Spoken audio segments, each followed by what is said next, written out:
Welcome back tonight. We're heading deep into the Great Smoky Mountains, a place known for its stunning beauty, but also for its potential dangers and mysteries. Our next clip features a story supposedly from a park ranger, someone who knows the wilderness intimately.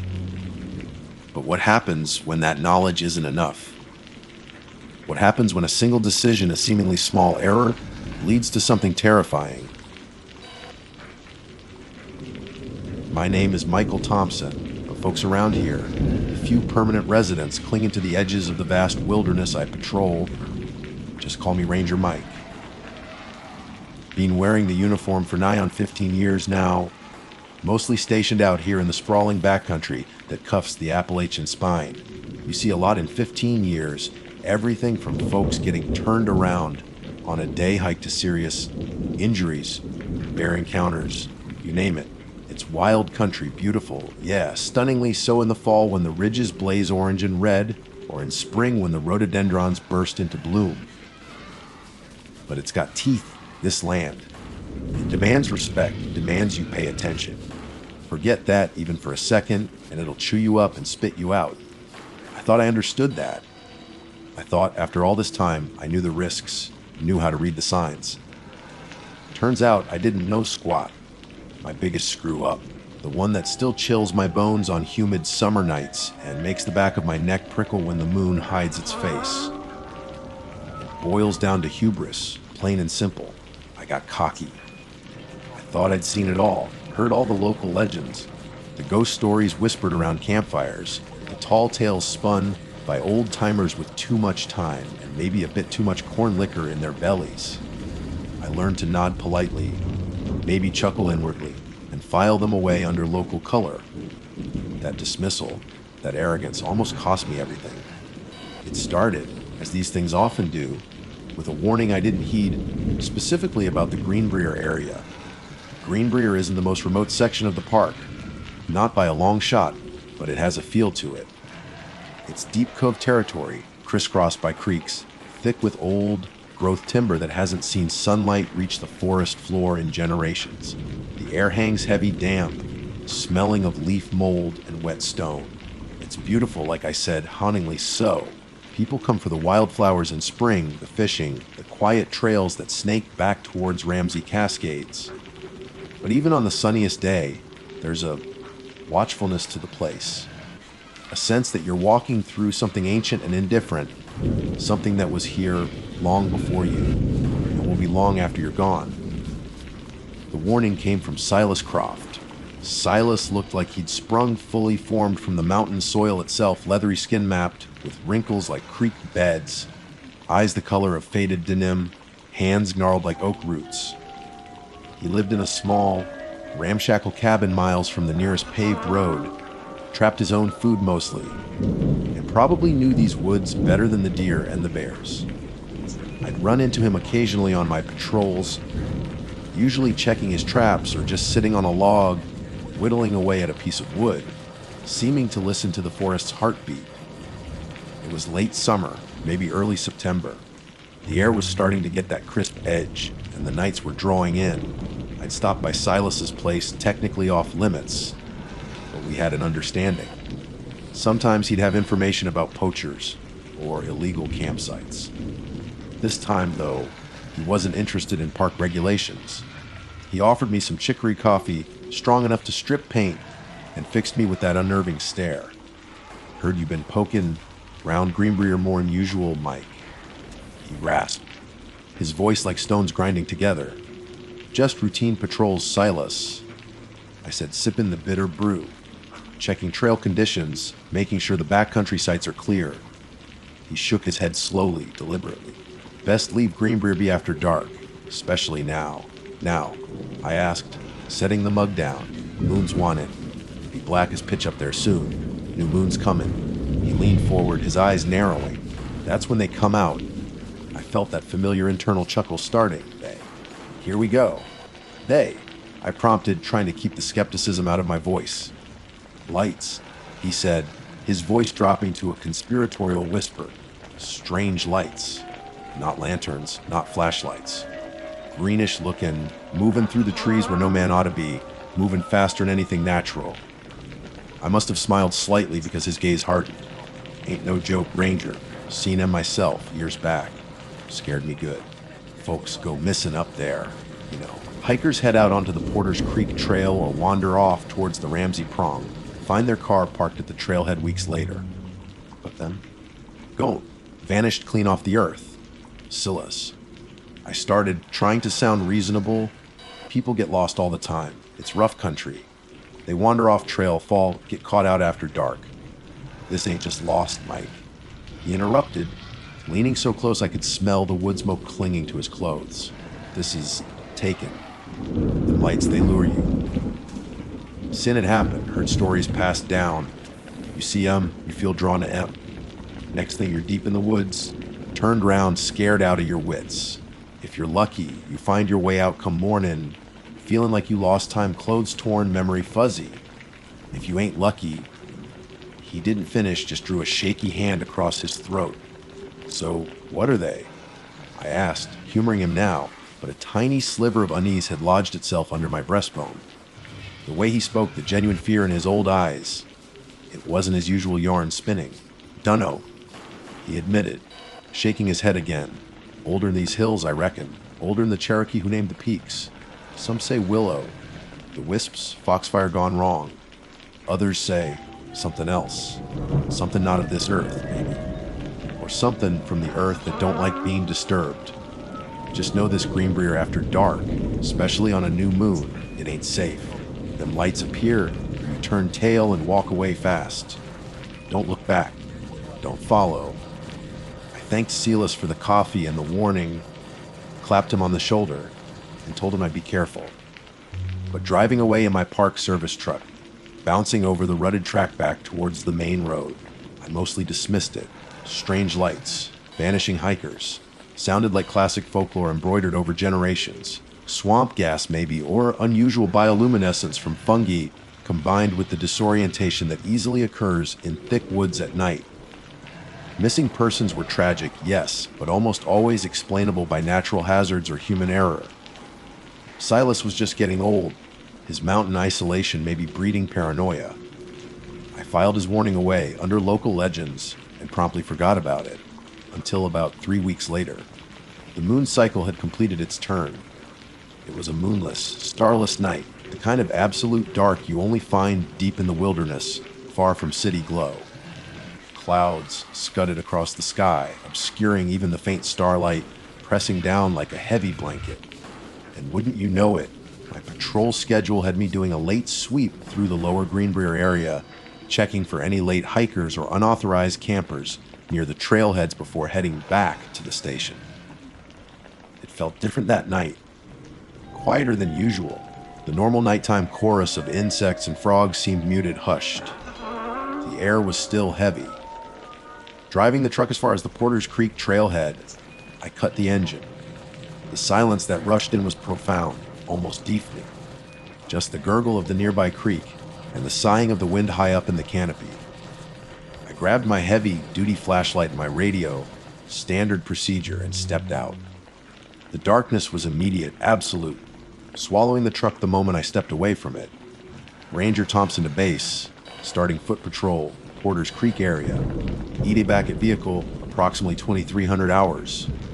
I spoke into the radio, clipping it to my belt. A burst of static answered me, then silence. Thompson to base, radio check over. More static, louder this time, like angry hornets buzzing inside the speaker, then dead air. I tapped the radio, checked the battery connection. Nothing. Damn it, I muttered. Probably just the thick foliage and the Cub's topography blocking the signal. Annoying, but not unheard of. Still, combined with Silas's warning echoing faintly in the back of my mind, it added a small measure of unease. I started my sweep, the beam of my flashlight cutting a sharp, lonely cone through the oppressive darkness. The trail was easy enough to follow, familiar ground. 10 minutes in, 15, everything was routine, just the crunch of my boots on the gravel path, the whisper of the creek, the vast, silent woods pressing in on all sides. I was starting to relax. The radio silence just an inconvenience. Silas's tale fading back into the realm of campfire stories. That's when I saw them. Off to my left, deep in the trees, maybe 50 yards off the trail. Faint at first, like someone cupping a weak candle flame. Then clearer. Orbs. Small, greenish glowing orbs, maybe half a dozen of them, bobbing gently between the massive tree trunks. They weren't fireflies, they were too large, too steady in their glow, and the color was wrong, a sickly, pale green. They weren't flashlights, the light was too diffuse, not focused like a beam, and they moved with a strange, jerky rhythm, sometimes hovering motionless, sometimes darting short distances with unnatural speed. My heart gave a sudden, hard thump against my ribs. Silas's words slammed back into my consciousness, strange lights, greenish looking, moving through the trees where no man ought to be. My first instinct, ingrained by years of training, was rationalization, reflections. Off what? Animal eyes. Not that color, not that movement. Other hikers with weird lanterns. Possible, but unlikely this deep in, this late, off trail, and without making a sound. They pulsed softly, their light seeming to ebb and flow, and they were moving slowly deeper into the woods, away from the trail, away from safety. Don't follow, Silas had warned. Turn tail and walk away fast. Good advice. Sensible advice. The advice of someone who wanted to live to see sunrise. But curiosity, damn curiosity, it's a powerful itch. And maybe a little bit of that ranger arrogance crept back in. What could it really be? Probably just some natural phenomenon I haven't seen before. Got to investigate. Ignoring the frantic alarm bells screaming in my head, ignoring Silas Croft's terrified face swimming in my memory, I made the decision that would unravel my night and maybe my sanity. I took a breath, hitched my flashlight tighter in my grip, and stepped off the marked trail, pushing through the dense underbrush towards the dancing, greenish lights, towards the heart of Greenbrier's ancient darkness. The moment I stepped off the worn dirt path of the Porter's Creek Trail, the woods changed. It wasn't just the physical difficulty, though that was immediate thickets of rhododendron grabbed at my clothes with wary branches. Unseen roots tried to trip me, and the ground, soft with centuries of leaf litter, sucked at my boots. No, it was more than that. The familiar, managed feel of the trail vanished instantly, replaced by an overwhelming sense of wildness, raw and untamed. The darkness, already profound, seemed to deepen, congealing between the ancient trees, swallowing the beam of my flashlight just yards ahead. Behind me, the faint security of the trail disappeared as if it had never existed. Ahead, the greenish orbs pulsed. They hadn't shot off. Instead, they maintained a steady distance, maybe 60 or 70 yards now, bobbing gently like ethereal buoys on an unseen current. They moved with that same unsettling, jerky gait, a short, swift dart sideways, a sudden hover, then a slow drift forward, always deeper into the black woods. It was maddeningly unnatural. Nothing moves like that. Not animals, not people, not flickering gas. It was purposeful, yet erratic, like a marionette dancing on tangled strings. My initial burst of curiosity, fueled adrenaline, began to curdle into something colder. Silas's warning echoed again, louder this time. Them lights, they lure you. Lure. That felt disturbingly accurate. Every time I hesitated, struggling through a particularly dense patch of laurel hell or navigating a slippery, moss-covered log, the lights would pause, almost as if waiting for me. As soon as I pressed forward again, they'd resume their strange, halting dance deeper into the trees. Were they leading me somewhere? Or just leading me away? I tried to keep my bearings, tried to employ 15 years of backcountry experience. Note the slope of the land, the direction of the faint breeze, the shapes of distinctive trees silhouetted against the slightly less black sky above the canopy. Standard procedure when you step off trail. But it was useless. The lights seemed determined to disorient me. They led me downslope, then sharply back uphill, across small, gurgling streams that weren't on my mental map of the area, doubling back parallel to my presumed path before veering off at sharp angles. The terrain became rougher, steeper. Thick stands of hemlock blotted out even the meager ambient light, forcing me to rely entirely on my flashlight beam, which felt increasingly inadequate, a fragile bubble of light in an ocean of darkness. Panic began to snake its cold tendrils around my gut. I stopped, switched off my flashlight for a second, hoping my eyes might adjust, might pick out a familiar ridgeline or constellation through a gap in the trees. Nothing. Just impenetrable blackness and the faint, mocking glow of the orbs ahead, still patiently waiting. When I switched the flashlight back on, the beam seemed weaker, yellower. Just the batteries getting low, I told myself, trying to ignore the tremor in my hands as I fumbled with the switch. Or maybe it's just my imagination. But other things were getting harder to rationalize. The silence, for one. Earlier, I'd heard the creak, the wind, the scuttling of small nocturnal creatures in the underbrush. Now nothing. An unnatural, profound quiet had fallen over the woods, as if the entire forest was holding its breath. Even my own footsteps sounded muffled, absorbed by the damp earth and the oppressive stillness. The air grew colder, too, a damp chill that sank into my bones unrelated to the night air. It felt dead, like walking through a vacuum. And then the whispering started. It wasn't distinct words, not at first. Just a faint, sibilant sound, like dry leaves skittering across pavement or wind whistling through a cracked window pane. It seemed to come from all around me, yet nowhere specific. I stopped again, straining my ears, flashlight beam sweeping nervously through the trees. Nothing. Just the darkness and the silent, watchful woods. Was I imagining it? Stress, fatigue. The power of suggestion fueled by Silas' spooky stories. I pushed onward, telling myself it was just the wind, or my own blood rushing in my ears. But the whispering grew, subtly louder, closer. It wasn't wind, it had a cadence, a sibilant rhythm that felt almost conversational, though utterly unintelligible. It slithered at the edges of my hearing, like multiple voices murmuring, just out of phase with reality. And sometimes, chillingly, it seemed to emanate directly from the direction of the green lights. Were they whispering? The thought sent a fresh wave of ice through my veins. The orbs themselves seemed to react to the whispering, or perhaps it was my own heightened fear projecting onto them. Their movements became sharper, more agitated. They darted quicker, clustered together briefly before spreading out again, their greenish glow intensifying, then fading, almost like a malevolent pulse. They weren't just leading me now, they were hurting me, crawling me.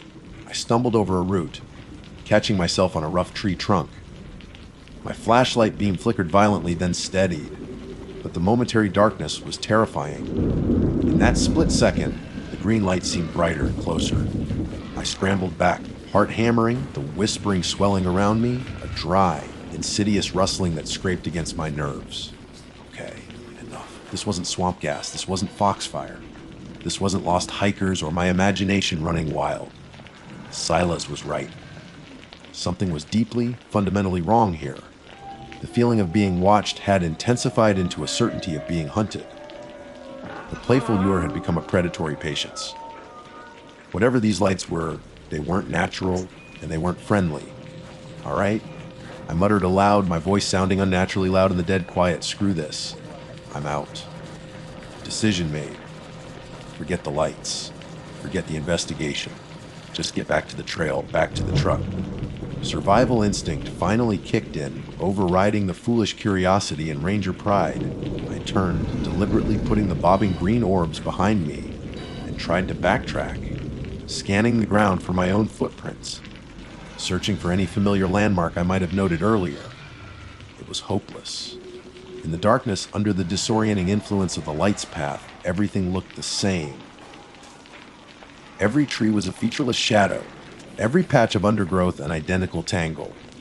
The whispering seemed to mock my efforts, swirling around me, sometimes sounding like faint, distorted laughter. The orbs, I realized with a sickening lurch in my stomach, hadn't stayed behind me. Glancing nervously over my shoulder, I saw them. They were pacing me, flanking me now, 2 to my left, 3 to my right, keeping pace with my increasingly frantic retreat. They were cutting off my escape. I pushed harder, faster, ignoring the branches that whipped at my face, the thorns that tore at my jacket. Panic lent me speed but robbed me of caution. I tripped again, this time falling hard, the impact knocking the wind out of me. My flashlight flew from my grasp, hitting the ground with a dull thud, and extinguishing instantly. Plunged into absolute, suffocating darkness, the only light came from the sickly green orbs that now hovered closer, maybe only 20 yards away, arranged in a loose semi-circle ahead of me. They pulsed slowly, rhythmically, and the whispering surge no longer faint, but clear, distinct, though still utterly alien.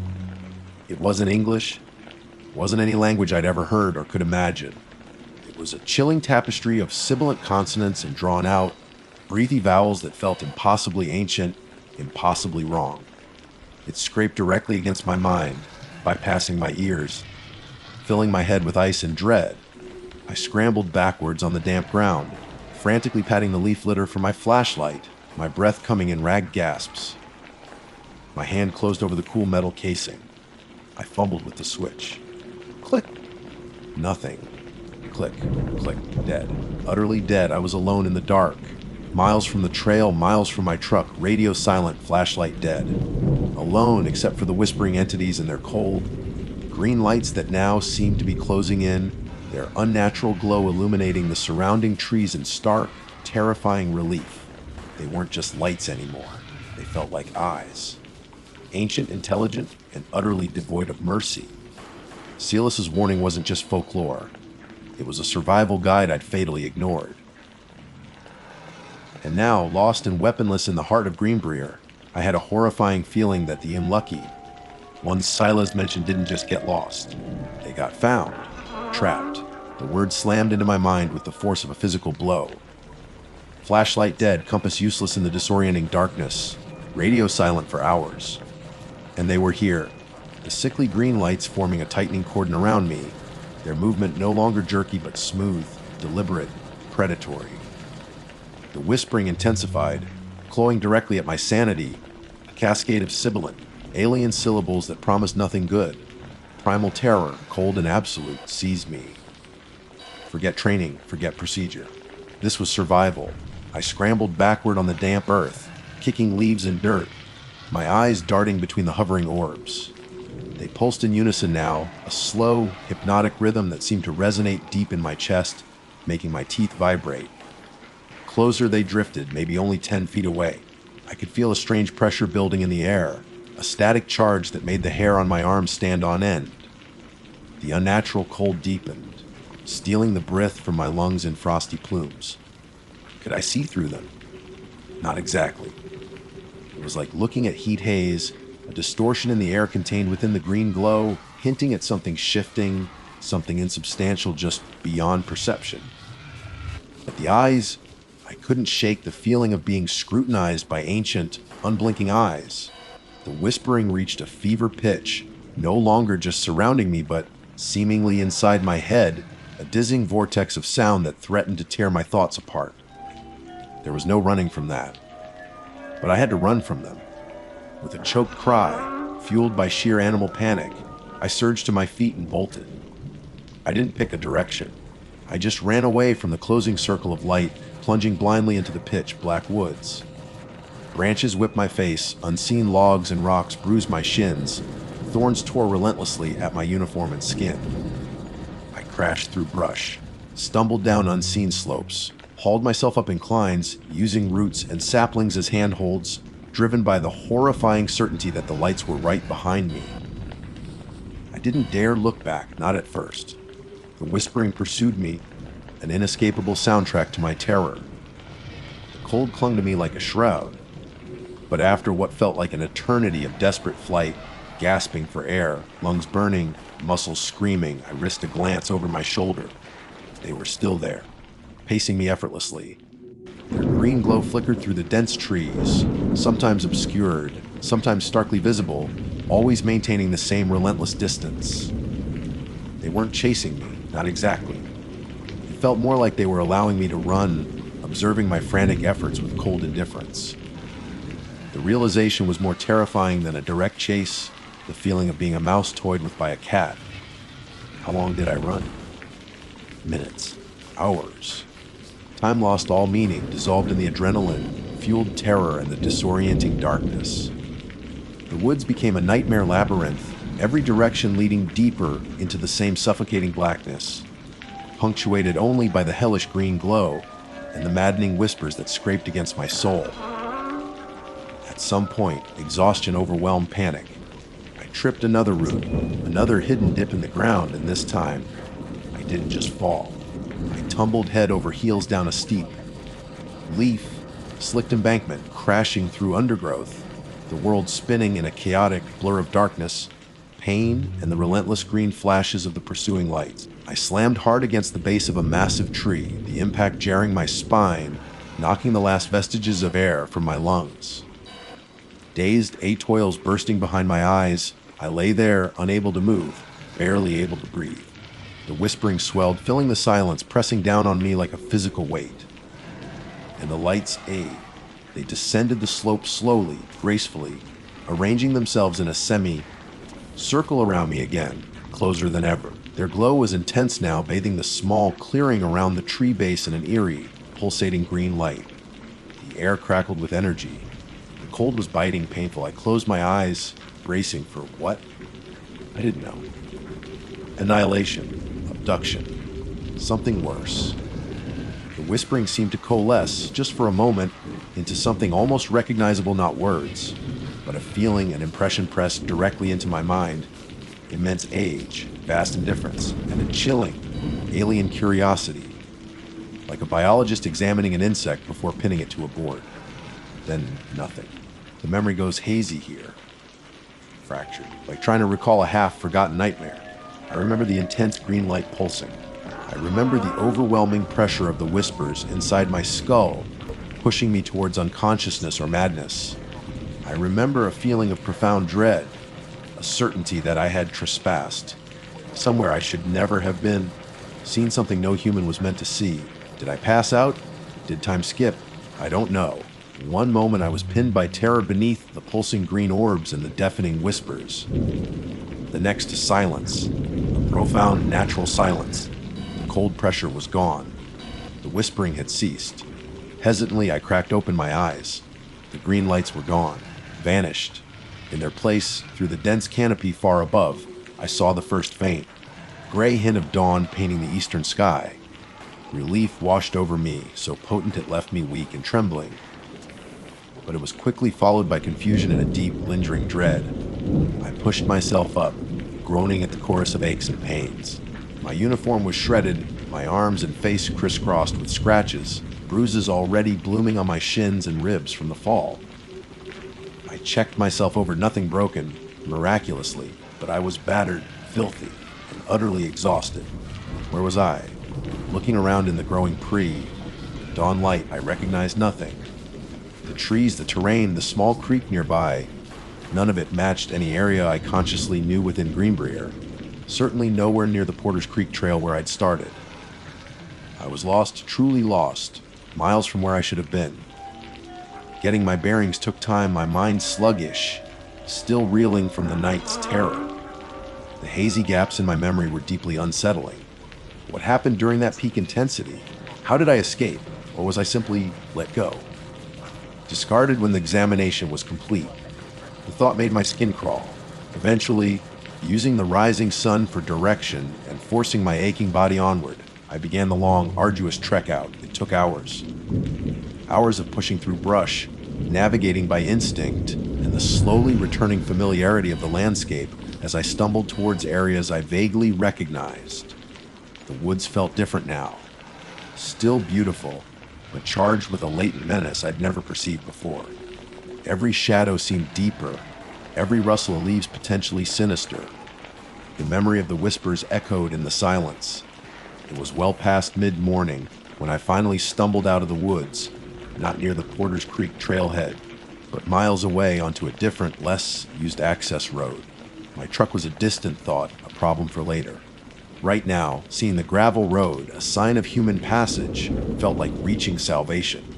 My parked truck, when I eventually made the long walk back to it, looked impossibly normal, solid, safe. Sitting in the driver's seat, keys trembling in my ignition, I caught my reflection in the rearview mirror. Wide eyes stared back from a pale, scratched face framed by torn fabric. I looked like I'd wrestled a mountain lion and lost. What could I report? Encountered strange green lights, possibly willow The wisps, or unknown entities, which communicated via unintelligible whispers, led me miles off course and may have caused temporary memory loss. They'd order a psych evaluation, maybe pull my badge. No, there was no report that could capture the reality of what happened. I simply logged radio malfunction and getting turned around in the dark during an off. Trail excursion, a rookie mistake, embarrassing for a veteran ranger, but believable. Plausible deniability. But I knew it wasn't a mistake. It was a consequence. The consequence of ignoring Silas Croft's warning, of disrespecting the deep woods and the ancient mysteries they hold. That night stripped away my skepticism, my professional detachment, my comfortable certainty about the world. It replaced it with a chilling understanding there are things in these mountains older than memory, stranger than folklore, that defy explanation. Things that watch from the darkness, especially when the moon is new. Things best left undisturbed. I still wear the uniform. I still patrol these mountains. But I don't go into Green Brier after dark anymore. Not ever. And when the new moon hangs unseen in the night sky, I find myself indoors, checking the locks, listening uneasily to the wind, forever haunted by the memory of pulsing green light and the echo of whispers from the ancient dark. Silas was right. Some legends are warnings. Some places hold teeth you don't see until they bite. And some nights, curiosity doesn't just kill the cat, it scars the soul. My name is Caleb Hayes. Or, well, it was. I mean, it still is legally, but the man who answered to that name, he's mostly gone now, replaced by someone quieter, someone who looks over his shoulder a lot more, someone who doesn't sleep much without the lights on. It feels like a lifetime ago, but it was only a few years back that I wore the uniform, the flat-brimmed hat, the badge that said U.S. Park Ranger. And I wore it with pride, maybe even a little too much swagger, for a guy barely 12 months out of training. My station was near Cades Cove, nestled deep in the heart of the Great Smoky Mountains National Park. If you've never been, picture this: rolling green valleys surrounded by imposing ancient mountains draped in thick forest, often veiled in that namesake smoky blue haze. It's beautiful, undeniably. Postcard perfect. Tourists flock there by the thousands, driving the loop road, snapping pictures of deer, black bears, and historic cabins. They see the beauty, the curated version of the wild. But spend enough time off the paved loop, pushing deeper into the backcountry like I did, and you start to feel something else. The sheer scale of it, crushing quiet, the sense that the woods are far older and wilder than any visitor center display can convey. I thought I knew those woods, though. Growing up in East Tennessee, I'd hiked and camped in the Smokies since I was a kid. Landing the ranger job felt like coming home, like I was finally getting paid to do what I loved. That first year, I soaked it all in. Learned the trails, the common wildlife calls, the park regulations, the history echoing through those valleys. I learned how to handle the usual stuff lost hikers, folks feeding bears. Don't ever do that. Seriously. Minor first aid, illegal parking. Standard park ranger fare. I felt competent, capable, maybe a little bored if I'm being honest. You spend a lot of time telling people to leash their dogs or pointing the way to the restroom. Cades Cove, despite its popularity, has always had an atmosphere. Maybe it's the preserved cabins and churches, ghosts of a tougher past clinging to the land. Maybe it's the isolation, the way the mountains cup the valley, shutting out the modern world. Locals whisper stories, of course. Strange lights, sounds that don't belong, places where the air feels heavy and watchful. Haints and boogers, my grandpa used to call them, chuckling. I'd always dismissed them as folk tales, campfire stories meant to spook tourists. I dealt in facts, in regulations, in observable phenomena. Bears, coyotes, weather patterns, those were the real concerns. That evening started like any other late summer day transitioning into fall. The air was cooling, carrying the crisp scent of decaying leaves and damp earth. The tourist traffic on the loop road was thinning out as dusk approached. I was doing a final patrol sweep near the western edge of the cove, bumping along a service road in my standard issue truck windows down, listening to the familiar evening chorus of insects and the occasional bird call settling down for the night. The sun was dipping below the ridgeline, painting the sky in strokes of orange, purple, and bruised pink. It was peaceful, deceptively so.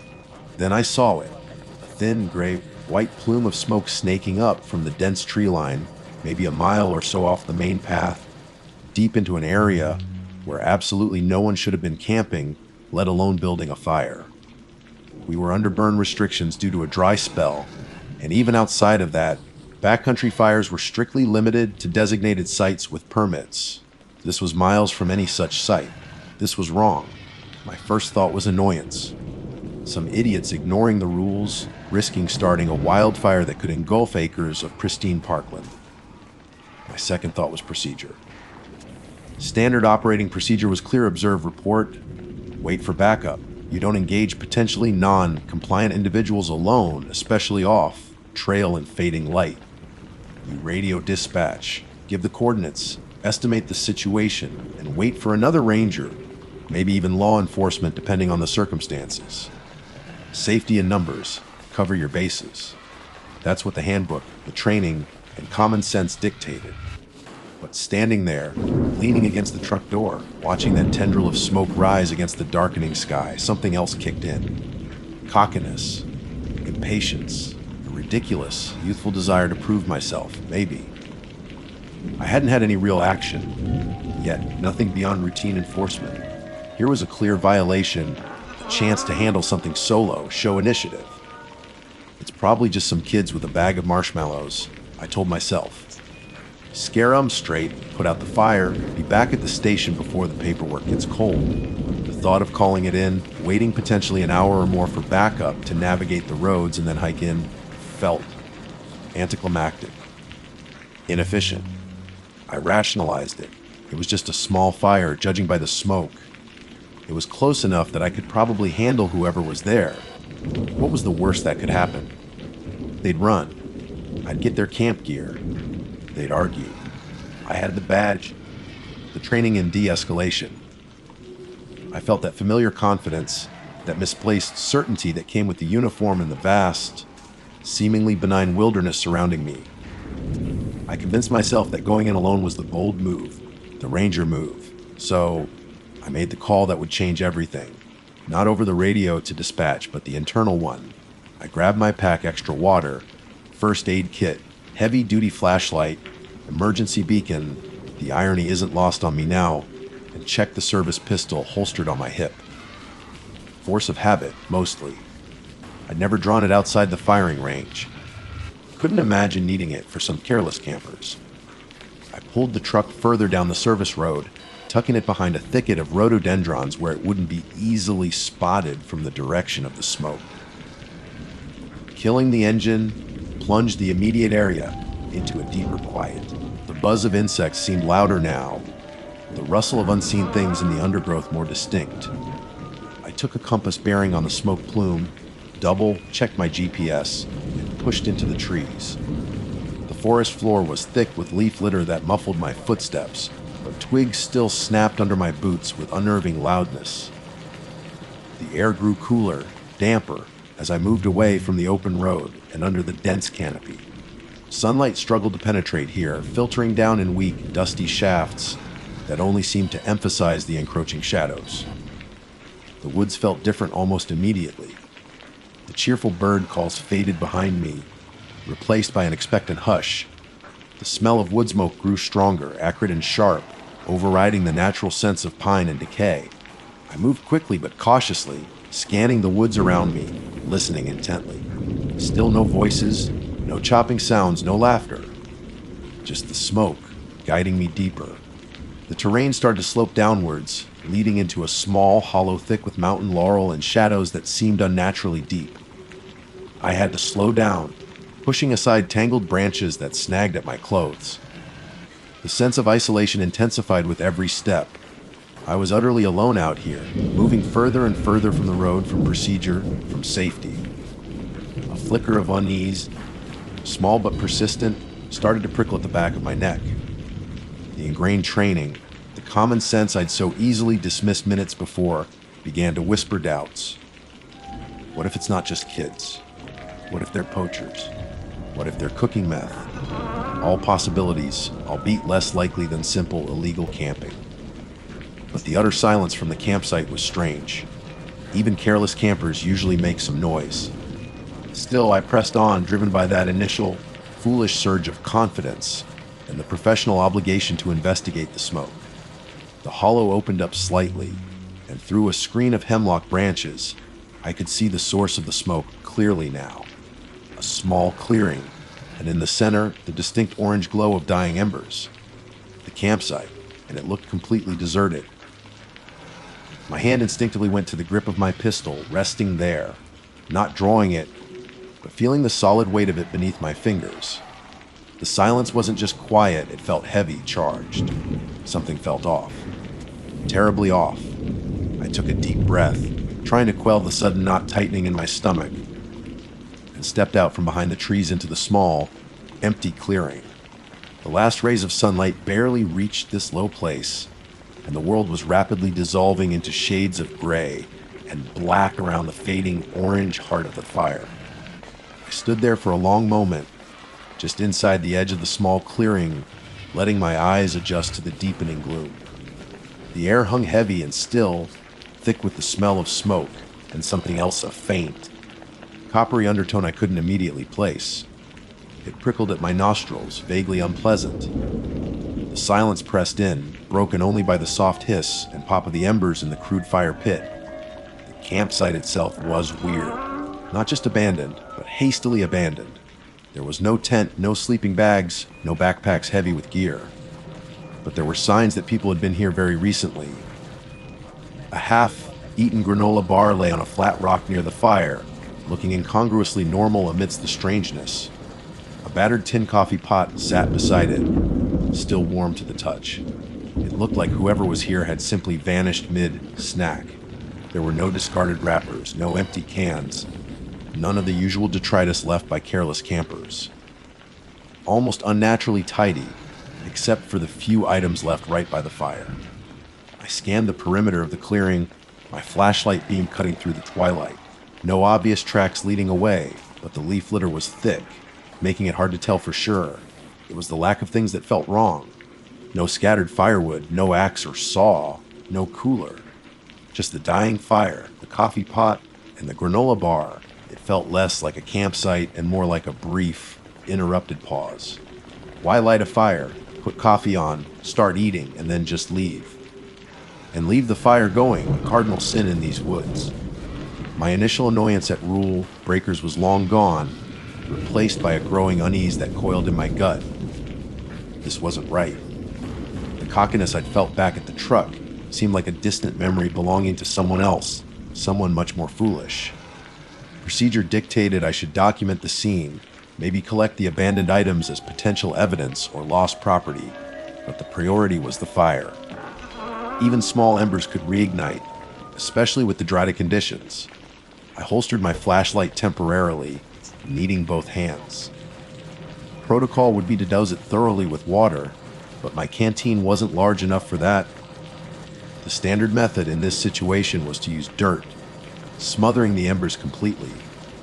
I knelt by the fire pit, just a shallow depression ringed with stones, and started kicking loose soil and damp leaf litter onto the glowing coals. The embers hissed and smoked as the dirt hit them, the orange glow receding patch by patch. It was a mundane task, something I'd done countless times with permitted campfires at designated sites. Kick, cover, stir gently with a stick, make sure no heat remains.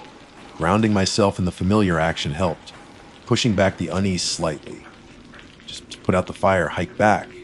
Report it, I told myself, focusing on the small circle of dying heat. Probably just got spooked by a bear and ran off, forgot everything. It sounded flimsy even in my own head. I was bent over, scraping more dirt with the side of my boot.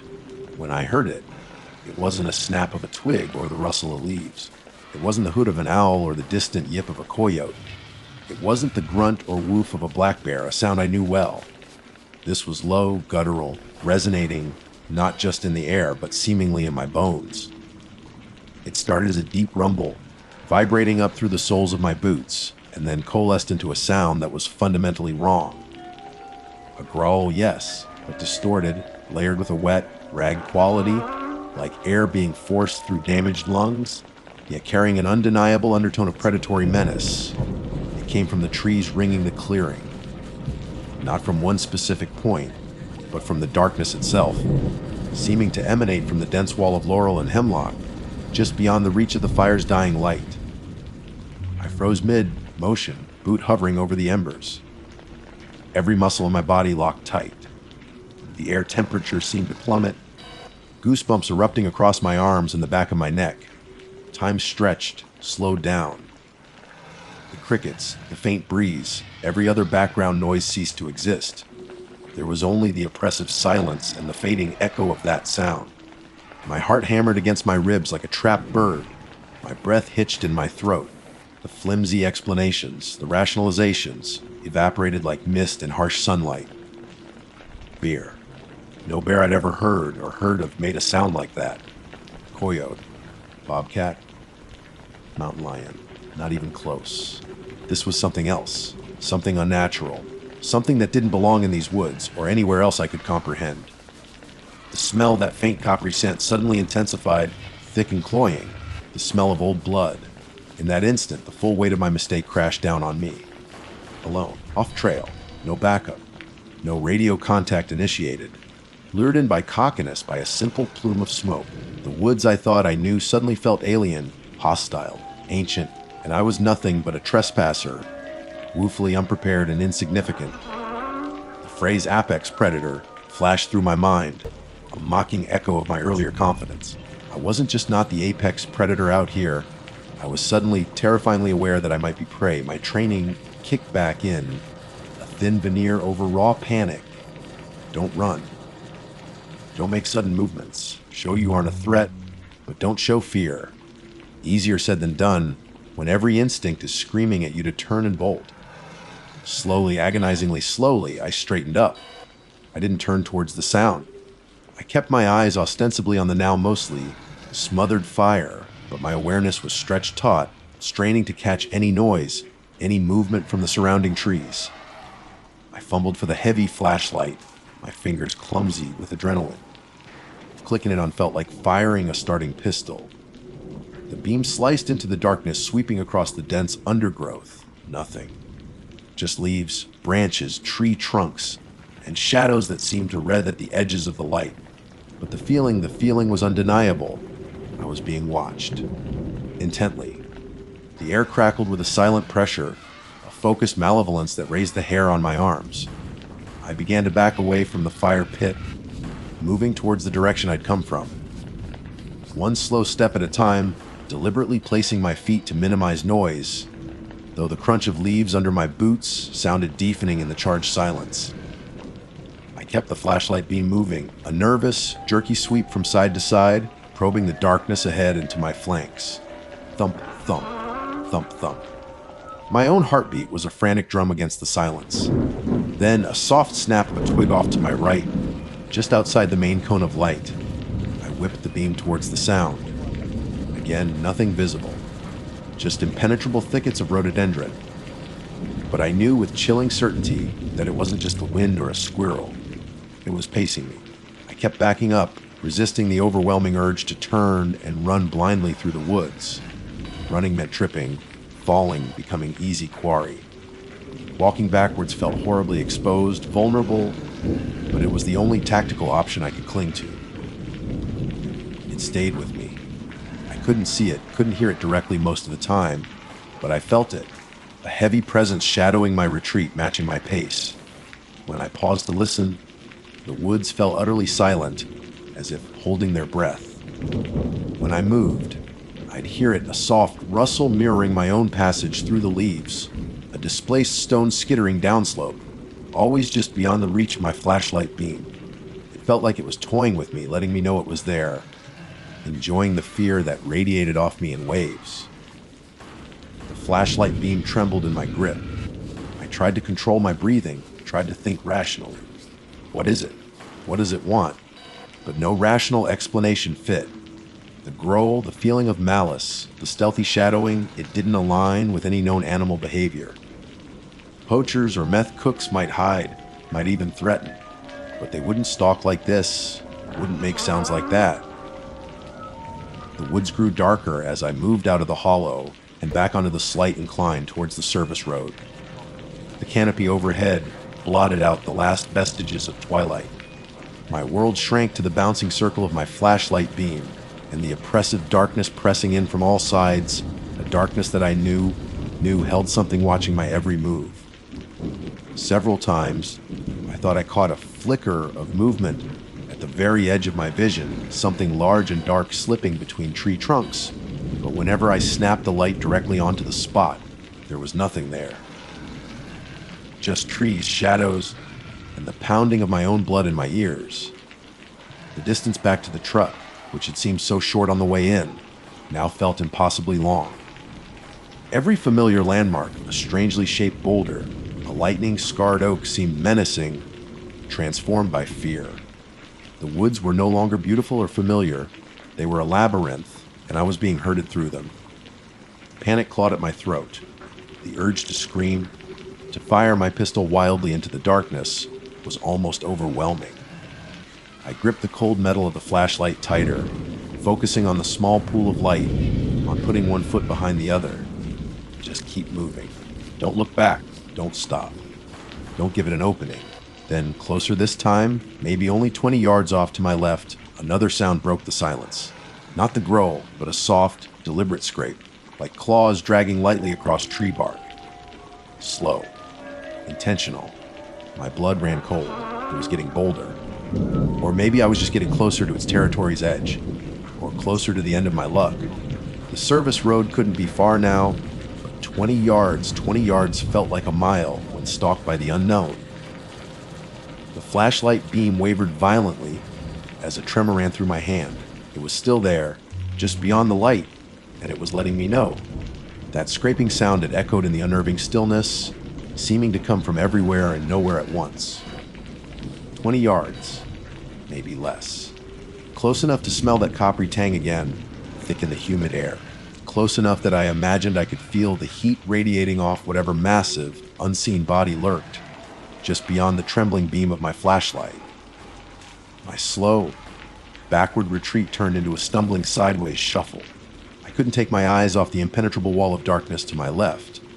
Couldn't stop sweeping the light back and forth, searching for a shape, a reflection of eyes, anything. But there was only the void, rendered deeper by the flashlight's glare. The service road had to be right there. Just a few more feet of tangled undergrowth, a final push through the grasping branches. Every nerve ending screamed. Careful. Train movements devolved into barely controlled panic. I tripped on a root, catching myself with a jarring impact against a tree trunk. My flashlight clattered against the bark, the beam flickering wildly. For a heart-stopping second, I thought I'd drop it, plunging myself into absolute darkness with that thing nearby. My fingers tightened around the metal casing with white, knuckled force. Behind me, a low chuffing sound, like air being expelled forcefully. Not loud, but intimate. Close. That was it. Control shattered. I spun around, no longer caring about noise or tactics, and crashed through the last few feet of brush like a spooked deer. Branches whipped at my face and arms, tearing at my uniform, but I barely felt it. Then my boots hit looser gravel and packed dirt. The service road. Relief washed over me, so potent it almost buckled my knees. But it was fleeting, instantly chased away by the chilling realization that I was now fully exposed under the faint starlight filtering through the canopy gaps overhead. The dense woods crowded right up to the edge of the narrow track, forming two walls of impenetrable shadow. It felt less like reaching safety and more like stepping onto a stage. My truck was maybe 50 yards down the road, a dark shape barely distinguishable from the surrounding gloom. 50 yards seemed like miles. I broke into a dead sprint, boots pounding on the gravel, breath tearing raggedly in my chest. My head was on a swivel, flashlight beam bouncing erratically, stabbing into the tree line first on one side, then the other. Was it following me onto the road? Was it faster than me? I reached the truck, fumbling frantically in my pocket for the keys. My hands were shaking so badly, it took 3 attempts to jam the key into the door lock. The click of the lock disengaging was the loudest, most beautiful sound I'd ever heard. I wrenched the door open, threw myself inside, and slammed it shut, immediately hitting the power lock button. The thunk echoed in the sudden, claustrophobic silence of the cab. Safe. Not yet. My heart was trying to beat its way out of my chest. I jammed the key into the ignition, twisting it hard. The engine turned over, coughed, sputtered, and died. A cold dread, colder than the fear in the woods, washed over me. No. I took a shaky breath, forced myself to wait a second as per cold start procedure I'd never needed before, and turned the key again. The engine groaned, caught, sputtered again, then roared to life.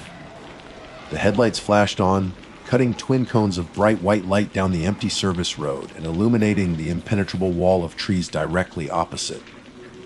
For a second, I just sat there, gripping the steering wheel, chest heaving, bathed in the dim glow of the dashboard lights. Then, my eyes flickered to the rearview mirror. Nothing but darkness behind me. Side mirror. Darkness. I looked towards the tree line where I'd emerged, half expecting to see something standing there, silhouetted against the black. Nothing. No sound. No movement. Just the woods, silent and still. But the feeling was still there, thick and suffocating. The sense of being watched hadn't dissipated. It felt like the entire forest was observing me, a silent, ancient witness to my frantic escape. Whatever had stalked me was still there, just beyond the reach of the headlights, letting me go for now. I slammed the truck into drive, tires spitting gravel as I accelerated far too quickly down the winding service road. My eyes kept darting to the mirrors, to the dark shapes of trees flashing past the windows. Every shadow seemed to hold a lurking form. Every gust of wind sounded like that guttural growl. I didn't slow down until I hit the paved parkway, the familiar asphalt a jarring contrast to the rough track I'd just fled. Even then, I drove faster than regulation, pushing the truck towards the main ranger station, needing the lights, the buildings, the presence of other people.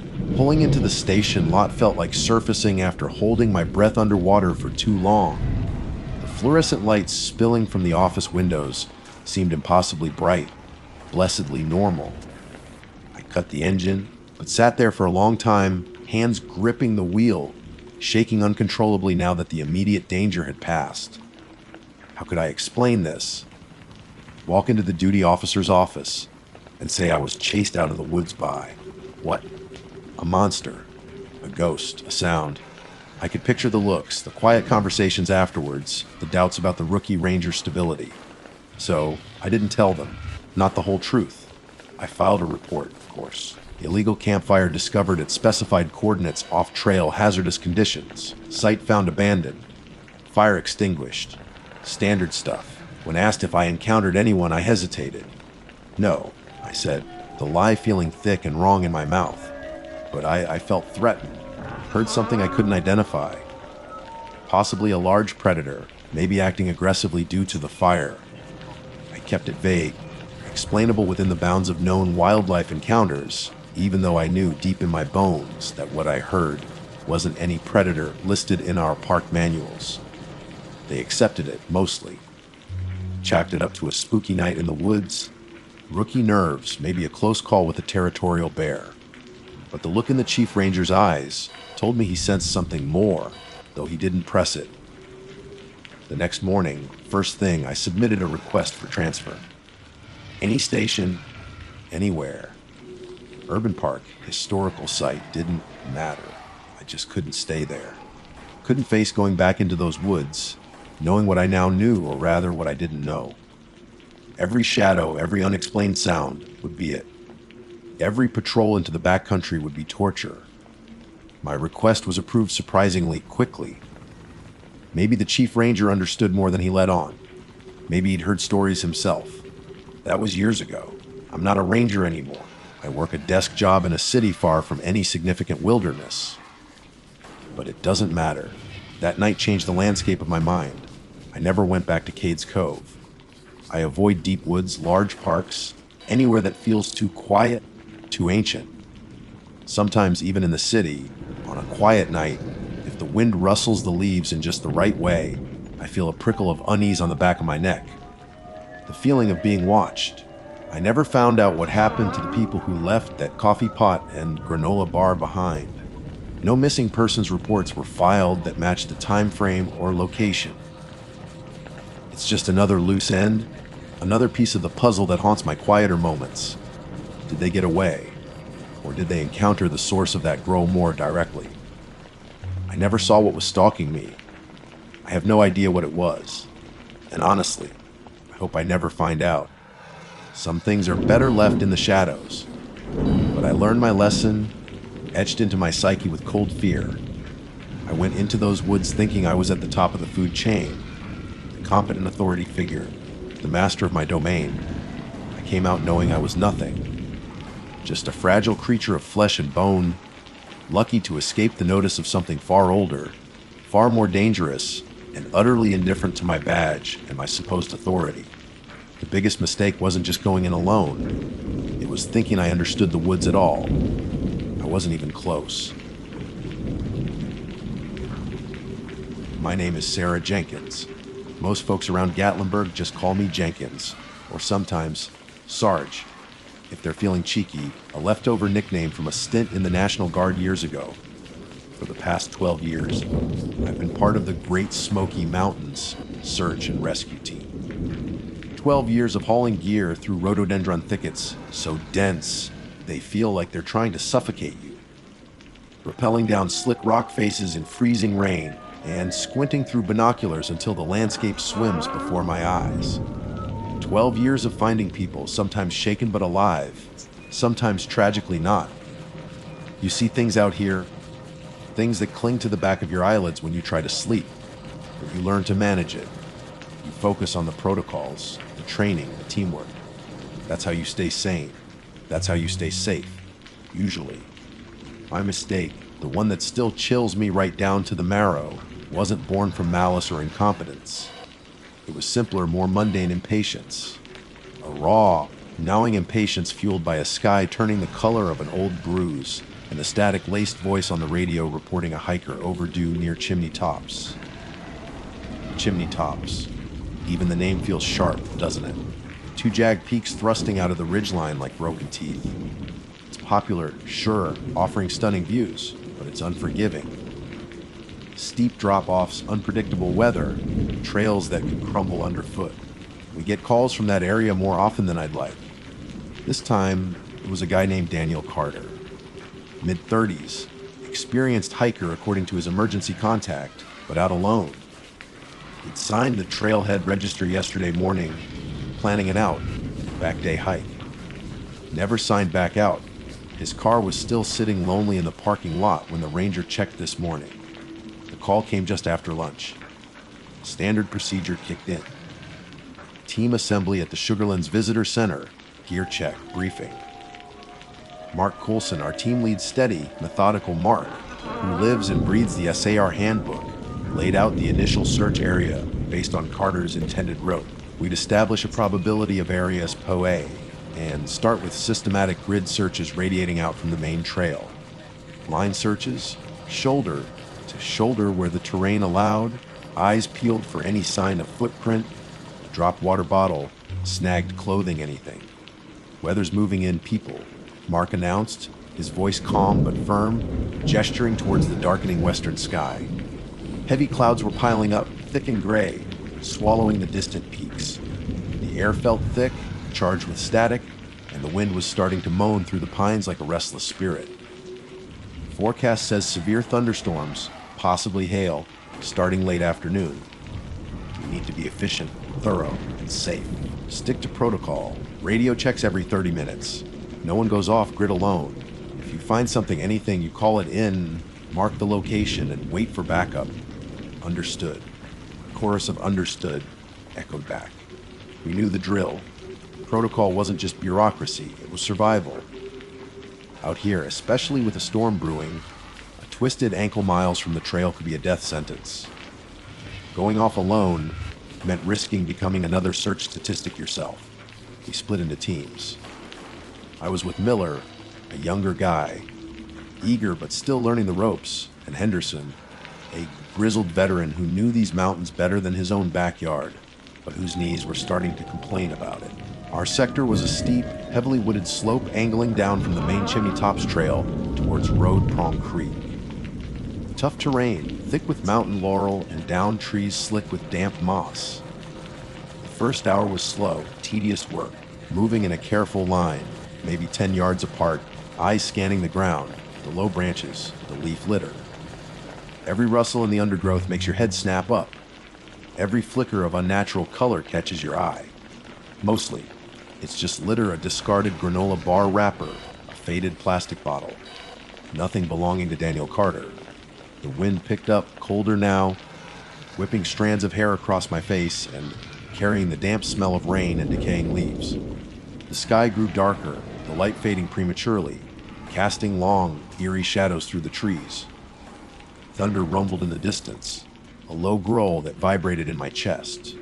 The 30-minute radio check-ins became punctuated by increasing static.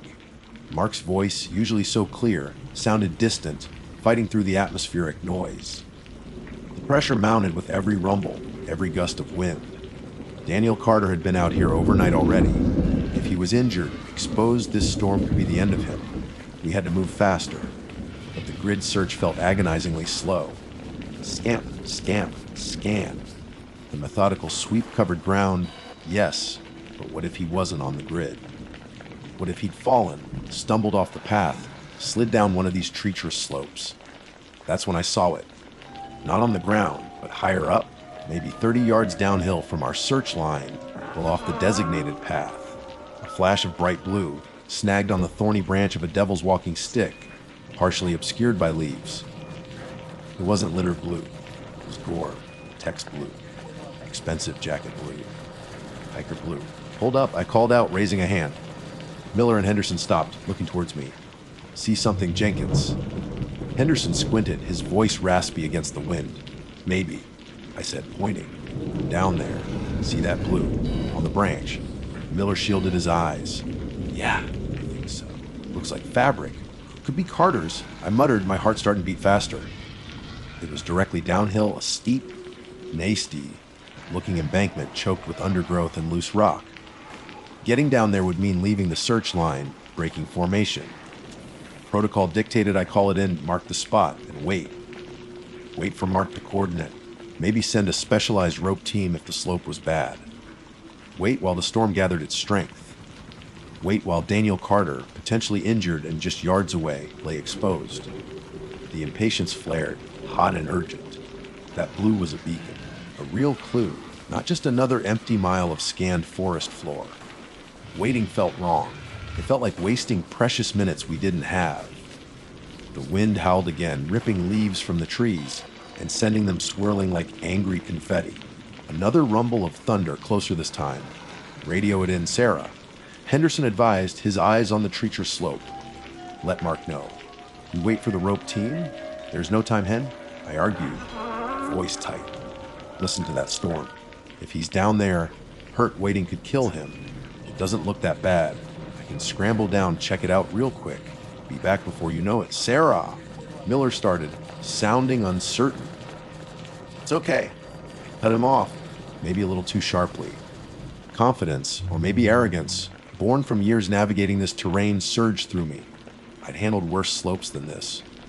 It's faster this way. Cover me. I'll radio when I get down there. I didn't wait for their arguments. Didn't wait for Henderson's cautious wisdom or Miller's hesitant agreement. Didn't radio Mark. That was the critical failure, the link I deliberately broke in the chain of protocol. Fueled by the adrenaline of a potential find and the pressure of the incoming storm, I turned away from the grid line, away from my team, and started down the embankment. The descent was worse than it looked. Blue scree shifted under my boots, sending small cascades of rock rattling down ahead of me. Thorny vines snagged at my clothes, tearing at my sleeves. I half slid, half climbed, grabbing onto roots and saplings for handholds, the damp earth smearing on my gloves. The wind tore through the trees above, sounding less like a moan now and more like a roar. The air grew heavy, thick with the promise of imminent downpour. My team members were quickly lost to sight behind the dense foliage and the curve of the slope. I was alone, the only sounds the wind, the distant thunder, and my own ragged breathing. It probably only took 5 minutes, but it felt longer. Finally, my boots found slightly more stable ground near the bottom of the steepest pitch, and there it was. The blue fabric, definitely a torn piece of high-quality waterproof jacket, impaled firmly on a thick thorn.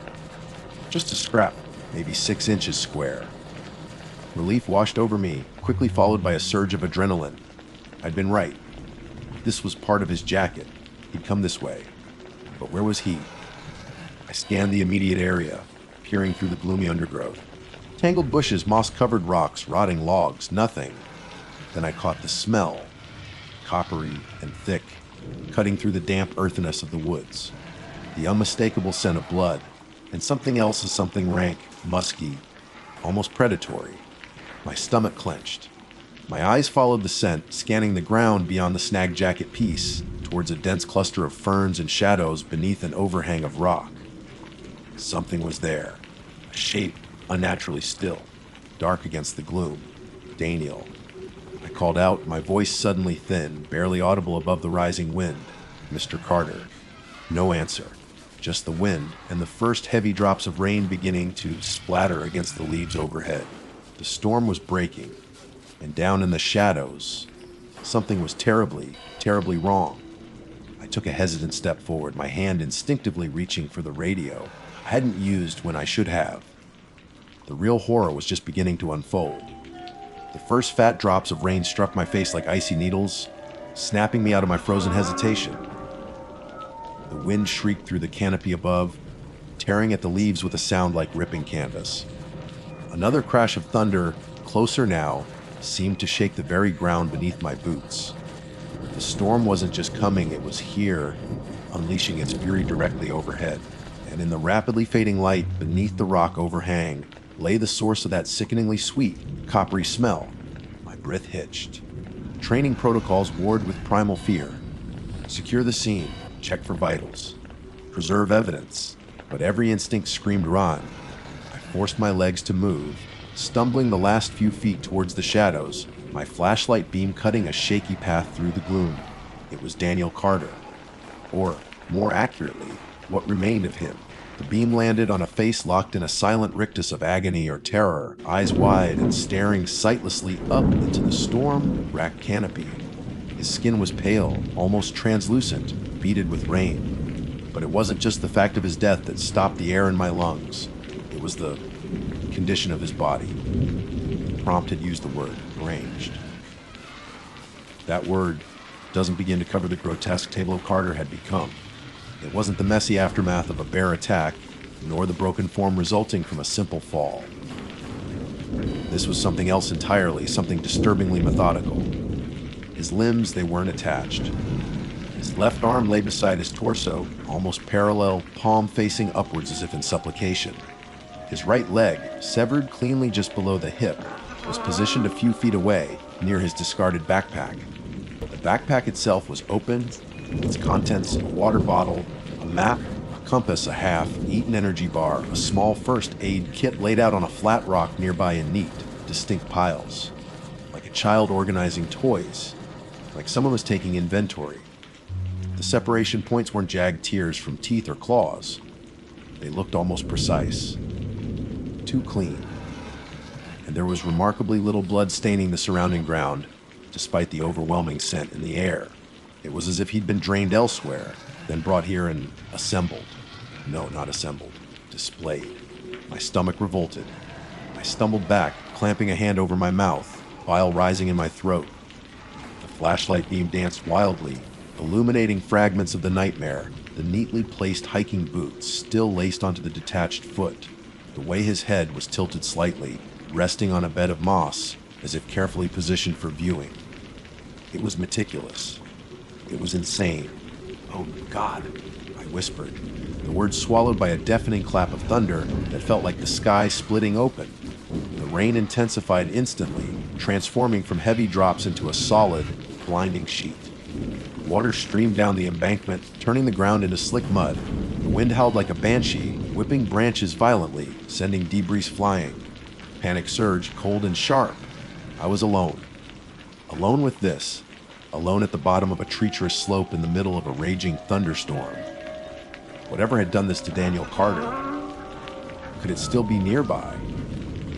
The rank, musky odor I'd smelled earlier seemed stronger now, mingling nauseatingly with the smell of blood and rain, clinging to the back of my throat. Was it the scent of the predator? My hand fumbled for the radio clipped to my vest strap. My fingers felt numb, clumsy with cold and fear. I keyed the mic, shouting over the roar of the storm. "Mark! Henderson Miller! Does anyone copy?" Static exploded from the speaker, thick and impenetrable. "Mark, this is Jenkins. I've found him." Jimmy tops down the embankment. "West side." More static. Desperately, I tried again. "Code red. Hiker is deceased. Repeat, deceased. Request immediate assistance. The scene is it's compromised." I need backup.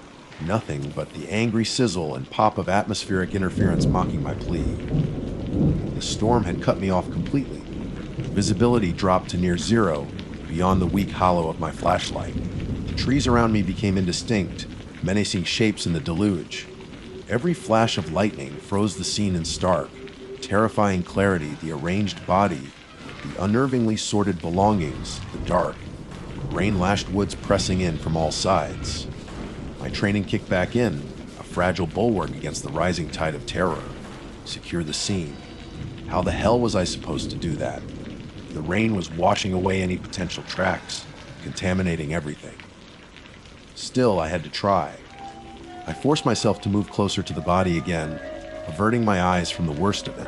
I needed to cover him, offer some dignity, prevent further disturbance by the elements. My emergency pack held a lightweight survival blanket, metallic silver on one side, orange on the other. Shaking uncontrollably, I managed to unfold it. The wind immediately caught it, trying to rip it from my grasp like an angry kite. I wrestled with it, fighting the gale, finally managing to drape it over Carter's torso and head, tucking the edges under him as best I could. It felt pathetic, inadequate, a tiny gesture against such obscene desecration. Next, evidence. The neatly arranged belongings. I couldn't collect them. I wasn't equipped for forensic collection, and the conditions made it impossible anyway. But I had to document it. I fumbled for the waterproof notepad and pencil in my pocket, holding the flashlight awkwardly under my chin, shielding the pad from the worst of the rain with my body. I tried to sketch the layout, jotting down notes about the position of the body parts, the items from the pack. My handwriting was barely legible, shaky lines on damp paper, body dismembered, limbs placed deliberately, pack contents sorted nearby. What else? The smell. Strong coppery and rank musky odor. The wounds. Clean separation points. I shuddered, unable to look closely again. No obvious animal signs Zeb was tearing gnawing. A lightning strike illuminated the tree line just beyond the rock overhang. For a split second, I thought I saw movement, a dark shape, large and hunched, vanishing behind a thicket of mountain laurel. My blood ran cold. Was it just the storm playing tricks on my eyes, my fear painting monsters in the shadows? Or was I being watched? The musky smell seemed to pulse in the air. I scrambled back from the body, pressing myself against the cold, wet rock of the overhang, trying to make myself small. The radio was useless. My team didn't know exactly where I was, only that I'd gone down the embankment. They wouldn't attempt a rope descent in this lightning. I was trapped here, alone with the dead man, and the terrifying possibility of whatever killed him.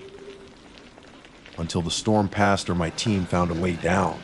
Time dissolved into a terrifying blur of roaring wind, driving rain, and blinding flashes of light followed by bone, jarring thunder. Every creak of a branch, every rattle of loose rock dislodged by the runoff sounded like approaching footsteps. I kept my flashlight beam pointed towards the tree line, sweeping it back and forth, my knuckles white where I gripped it.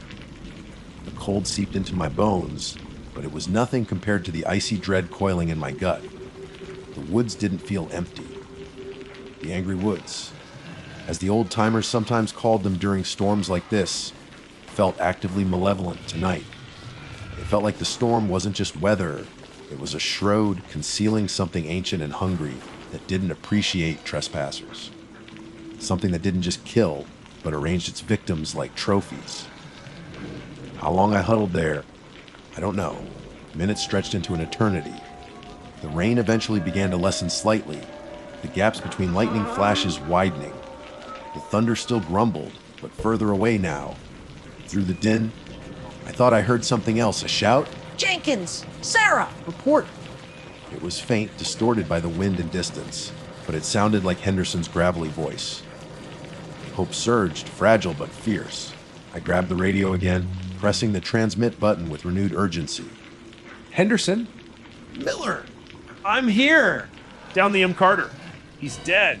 The static was still bad, but maybe, just maybe, they could hear me now. The garbled reply came back. Mostly static, but I caught fragments. Can't. Rope. Storm. Trying flank. They were trying to reach me, likely attempting to find a less precipitous route down now that the worst of the lightning had passed. They were coming, but the relief was short-lived, overshadowed by the horror surrounding me and the sickening certainty that the storm had only temporarily interrupted whatever monstrous thing called these slopes home. Help was on the way, but the night and the dread were far from over. The beam of Henderson's headlamp cut through the dripping foliage first, followed closely by Miller's. Seeing them, their familiar shapes emerging from the gloom, and rain lashed darkness, sent a wave of relief through me so potent it almost buckled my knees. But the relief evaporated the moment their lights fell upon the scene beneath the rock overhang. Henderson, who'd seen more grim discoveries in his 30 years than I could count, stopped dead, his breath catching in an audible gasp. Miller, younger and less hardened, visibly recoiled, his face paling, even in the flat, white light of his lamp. He muttered something under his breath, maybe a prayer, maybe a curse. Sweet mother, Henderson finally breathed, his voice low and heavy with disbelief. He slowly swept his light over the carefully placed limbs, the sordid backpack contents, the horrifying neatness of the horror. Jenkins, what in God's name happened here? I don't know, Hen, I said, my voice hoarse, cracked. I just found him like this. Something arranged him. Miller took a hesitant step forward, then stopped again, shaking his head. Arranged. Who does something like this? What is something like this? That was the question hanging heavy in the damp air, thicker than the mist rising from the soaked ground. No animal tears flesh so cleanly, lays out possessions like a museum display. No ordinary human killer, driven by rage or panic, performs such ritualistic butchery. It felt calculated, cold, other. There was no time to speculate, not really. The priority was clear. However gruesome, we had to get Daniel Carter out of here. The storm, while lessened, hadn't entirely passed. The wind still gusted violently, and intermittent rain swept through the trees. The ground was a treacherous soup of mud and slick leaves. Mark's voice crackled over Henderson's radio, clearer now, but still tinny. Henderson, report status. Have you reached Jenkins? Affirmative, Mark. Henderson replied, his voice regaining its professional tone, though strained. We've reached her. The hiker Carter, he's code red, deceased. The scene is unusual. We're going to need the full recovery kit, heavy-duty bags. Understood. Mark's voice came back, tight with unspoken questions. Proceed with recovery. Maintain radio contact. Other teams are securing the perimeter higher up. Rangers notified. The next hour was a grim, methodical nightmare performed in near silence, punctuated only by the sounds of the woods, our ragged breaths, and the squelching of boots in mud. Henderson and Miller had brought down the primary recovery kit, including the heavy-duty body bags. Carefully, respectfully, working together under the inadequate beams of our headlamps, we began the awful task. Placing Daniel Carter's remains into the bag felt like a profound violation, even in death. Lifting the detached limbs, cold and heavy, trying not to think about the person they belonged to, the life they'd carried just hours before, trying not to think about the thing that had handled them last. We double-bagged everything, securing the zippers tightly. His neatly arranged belongings were documented again by Henderson, then carefully placed in evidence bags Miller carried. The rank, musky odor still lingered faintly beneath the overhang, a nauseating reminder of the scene's inherent wrongness. Then came the climb out. Getting down the embankment had been reckless. Getting back up, carrying close to 200 pounds of dead weight divided amongst us, was brutal. The body bag, secured in a rescue litter, slid and threatened to tumble free with every step. We slipped, we strained, we cursed under our breath. Roots ripped free from the mud when we grasped them for support. Rocks shifted treacherously underfoot. Every foot of progress was hard-won, a battle against gravity, mud, and exhaustion. My shortcut hadn't saved time. It had cost us dearly. If I'd waited for the rope team, the recovery might have been slightly delayed by the storm's peak. But it would have been safer, more controlled. We wouldn't be fighting our way up this slick nightmare of a slope in the dark, hauling the grisly evidence of my impatience behind us. I saw Henderson glance at me once or twice during the climb, his expression unreadable in the dim light, but I knew what he was thinking. I'd broken the cardinal rule, gone off alone, and while I'd found the victim, I'd put myself and potentially the entire operation at risk. Finally, gasping for breath, covered in mud and sweat despite the chill, we crested the ridge and saw the welcome lights of the main team. Mark Colson stood waiting, his face grim, flanked by a couple of park rangers who'd managed to hike in. The relief of reaching level ground was immense, but seeing the faces of the rangers, the professional mask barely concealing their shock, as they took in the size and shape of the body bag, brought the horror back into sharp focus. Mark clapped me briefly on the shoulder. You okay, Jenkins? Yeah, I managed though my legs were trembling. I'm okay. He looked from me to the litter, then back at me. His eyes held a question, but he didn't ask it then. There would be time for debriefings, for official reports, for the inevitable questions about protocol. Right now, the priority was getting Daniel Carter and ourselves back to civilization. The hike out was long and somber. The woods were quieter now, dripping and settling after the storm's passage.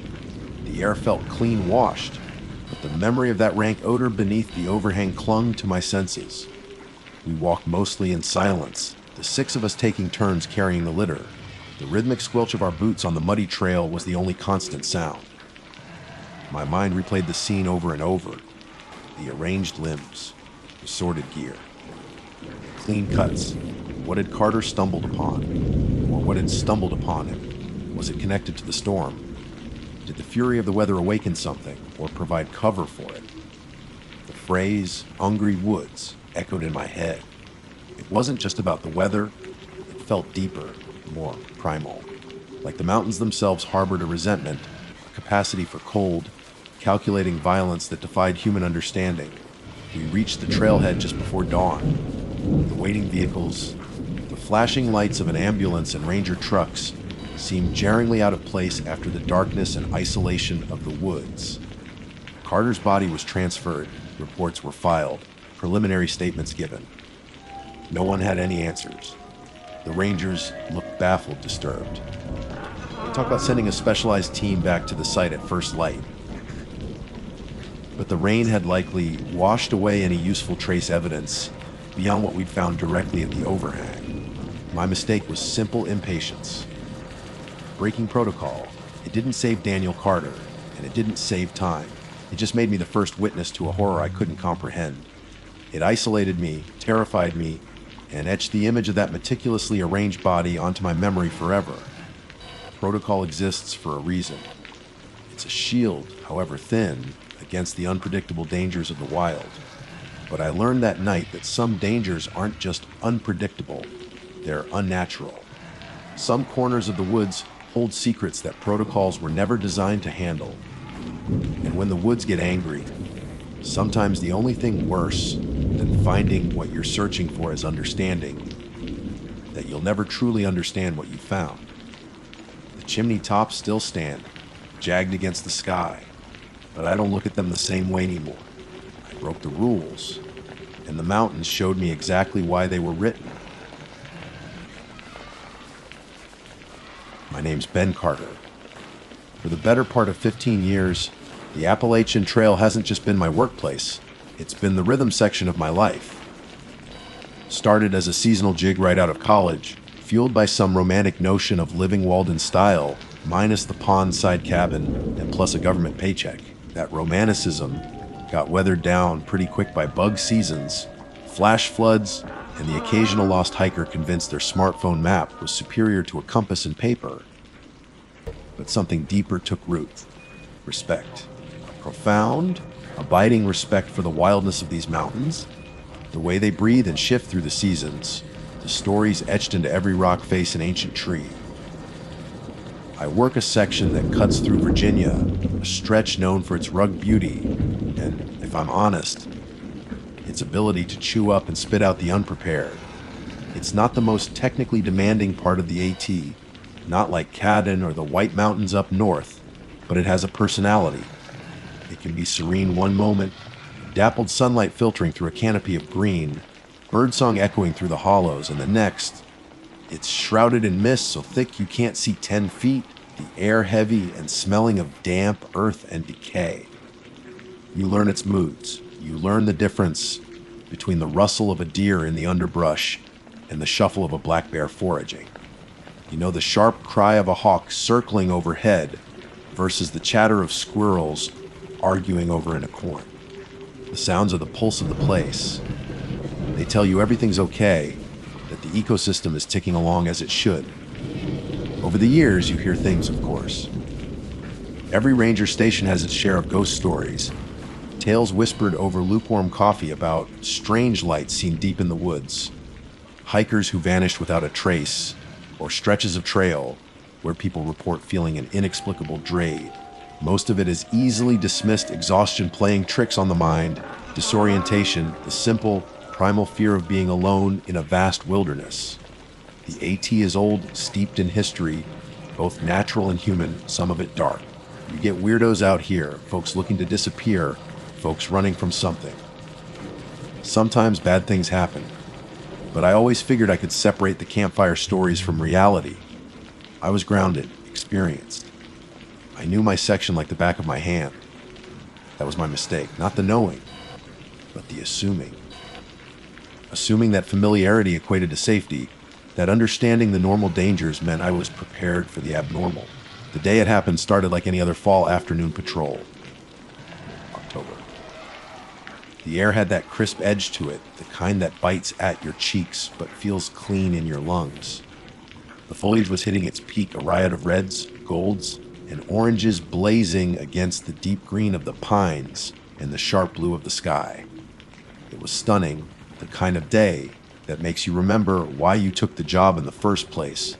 Tourists flock to the overlooks and the easily accessible parts during leaf peeping season, but the deeper sections, the ones requiring effort to reach, remain relatively quiet. My patrol route that day took me onto a less trafficked spur trail, heading towards an area known locally as Whisper Ridge, an ironic name, as you'll soon understand. I was maybe 3 miles in, the crunch of my boots on the leaf litter the dominant sound, accompanied by the usual symphony, the distant drumming of a woodpecker, the zee of chickadees flitting through the branches, the occasional gust of wind sighing through the treetops. Standard operating procedure. Checking trail markers, looking for downed trees or erosion, keeping an eye out for any signs of trouble, illegal campsites, improperly stored food that might attract bears, that sort of thing. Everything felt right, normal. Then, gradually, almost imperceptibly at first, things started to change. It wasn't sudden like flipping a switch. It was more like a slow fade, a volume knob being turned down millimeter by millimeter. The chickadees went quiet first. I didn't think much of it. Birds stopped singing sometimes. Then I realized the woodpecker had fallen silent too. Odd, maybe, but not alarming. Maybe a hawk flew over, spooking them. I kept walking. Another 10 minutes passed. The silence was becoming more noticeable now. Where was the rustle of squirrels? The buzz of late season insects? Even the wind seemed to have died completely. The vibrant leaves overhead hung perfectly still, like they were painted onto the sky. The air grew heavy, stagnant. It felt like the world was holding its breath. My footsteps on the dry leaves sounded unnaturally loud, sharp and distinct in the profound quiet. Crunch, crunch, crunch. It felt intrusive, like I was violating something sacred. I stopped, straining my ears. Nothing. Not the faintest whisper of wind, not the hum of an insect, not the call of a bird. Just silence. Absolute, dead silence. It wasn't peaceful. Peace has sound, the gentle lap of water, the soft sigh of wind, the distant drone of life. This was an absence, a void where sound should have been. It pressed in on me, thick and suffocating, like being underwater. The vibrant colors of the fall leaves suddenly seemed too bright, garish against the dead quiet. My ranger training kicked in, that little voice honed by years of experience. This isn't right. Abrupt, widespread silence in an ecosystem often signals a predator nearby, a big one. A bear, maybe. A mountain lion. Possible, though less common in this specific area. I scanned the trees, the dense undergrowth. Nothing moved. No flicker of fur, no glint of an eye. And the silence, it felt too complete, too pervasive for just one predator. It felt like the land itself had gone mute with fear. Part of me, the rational part, tried to find explanations. Strange atmospheric conditions, an inversion layer trapping sound. Maybe I'd just entered a natural dead zone. But I'd walked this trail countless times, in all weathers, all seasons. I'd never experienced anything like this. This silence had weight. It had presence. My gut screamed at me to turn back. Go back to the familiar sounds, Ben. Go back to where the world makes sense. Every instinct I had, honed by years in these woods, told me this was wrong, deeply wrong. But another part of me, the part that hated being spooked, the part that felt a professional obligation to check things out, pushed back. Don't be ridiculous. It's probably nothing. Just walk a little further, see if it changes. And there was something else, too, a morbid curiosity. What could cause such utter stillness? That was my folly. Underestimating the silence. Mistaking the absence of normal sound for mere quiet, instead of recognizing it as a blaring alarm bell. I hitched my pack higher on my shoulders, took a deep breath of the strangely still air, and pushed onward, deeper into the unnatural hush. The feeling started then, subtle at first, like a prickle on the back of my neck. The distinct, undeniable sensation of being watched, not by a bear or a cat sizing me up. This felt different, colder, more calculating. The silence wasn't empty. It was attentive. It was waiting. And I was walking right into it. The crunch of my boots sounded like gunshots in the stillness, announcing my every move. Each step felt heavier than the last, as if the very air was resisting my progress into the heart of Whisper Ridge, a place that had suddenly, terrifyingly, lost its voice. Every step I took felt like wading through something thick and invisible. The silence wasn't just an absence of noise anymore. It was a physical presence pressing against my eardrums, muffling the world. My own breathing sounded ragged and loud in my ears, my heartbeat a frantic drum against my ribs. The vibrant fall colors that had seemed beautiful moments ago now felt garish and hostile, like the painted grin on a clown. The air remained unnaturally still, the leaves on the trees like frozen bursts of fire. Without the wind, the temperature seemed to drop, a damp chill seeping into my jacket, colder than the October air should have allowed. The feeling of being watched intensified, evolving from a general prickle of unease into a focused beam directed squarely at me. It felt like eyes were tracking my progress from just beyond the tree line, hidden in the dense thickets of mountain laurel and rhododendron that crowded the edges of the path. I kept glancing left and right, my eyes darting into the shadows, searching for movement, for the source of the intense scrutiny. I saw nothing. No flicker of motion, no snapped twig, no silhouette against the foliage. But the feeling persisted, unwavering, patient. It wasn't the hot, predatory focus of a bear or the fleeting caution of a deer. This felt cold, intelligent, and anciently patient. It knew I was there. It knew I was trespassing in its silence. My mind raced, trying to latch onto a rational explanation, anything to dispel the growing dread. Maybe it's infrasound, low, frequency noise below human hearing, generated by wind patterns or geological activity. known to cause feelings of unease, dread, even visual and auditory hallucinations. Plausible, maybe, in a lab, but out here, to create this profound, all-encompassing silence and this specific, targeted feeling of being observed. It felt thin, a desperate grasp for logic in the face of something fundamentally illogical. I forced myself to keep moving, one foot in front of the other, focusing on the mechanics of walking. Left foot, right foot, crunch, crunch. The sound of my boots on the leaves was the only anchor to reality, but even that felt wrong, isolated. I considered calling out, shouting, hello, or anyone there, to the oppressive quiet, but the thought died in a violation, like drawing attention to myself, in a place where invisibility felt like the only defense. What would answer back from that profound stillness, maybe half a mile further in, still wrapped in that suffocating blanket of silence? I saw it. Lying just off the trail, partially obscured by a tangle of ferns, was a backpack. Not neatly placed, not dropped accidentally. It was lying on its side, looking wrong. Even from 20 feet away, I could see the rip. My heart gave a painful lurch.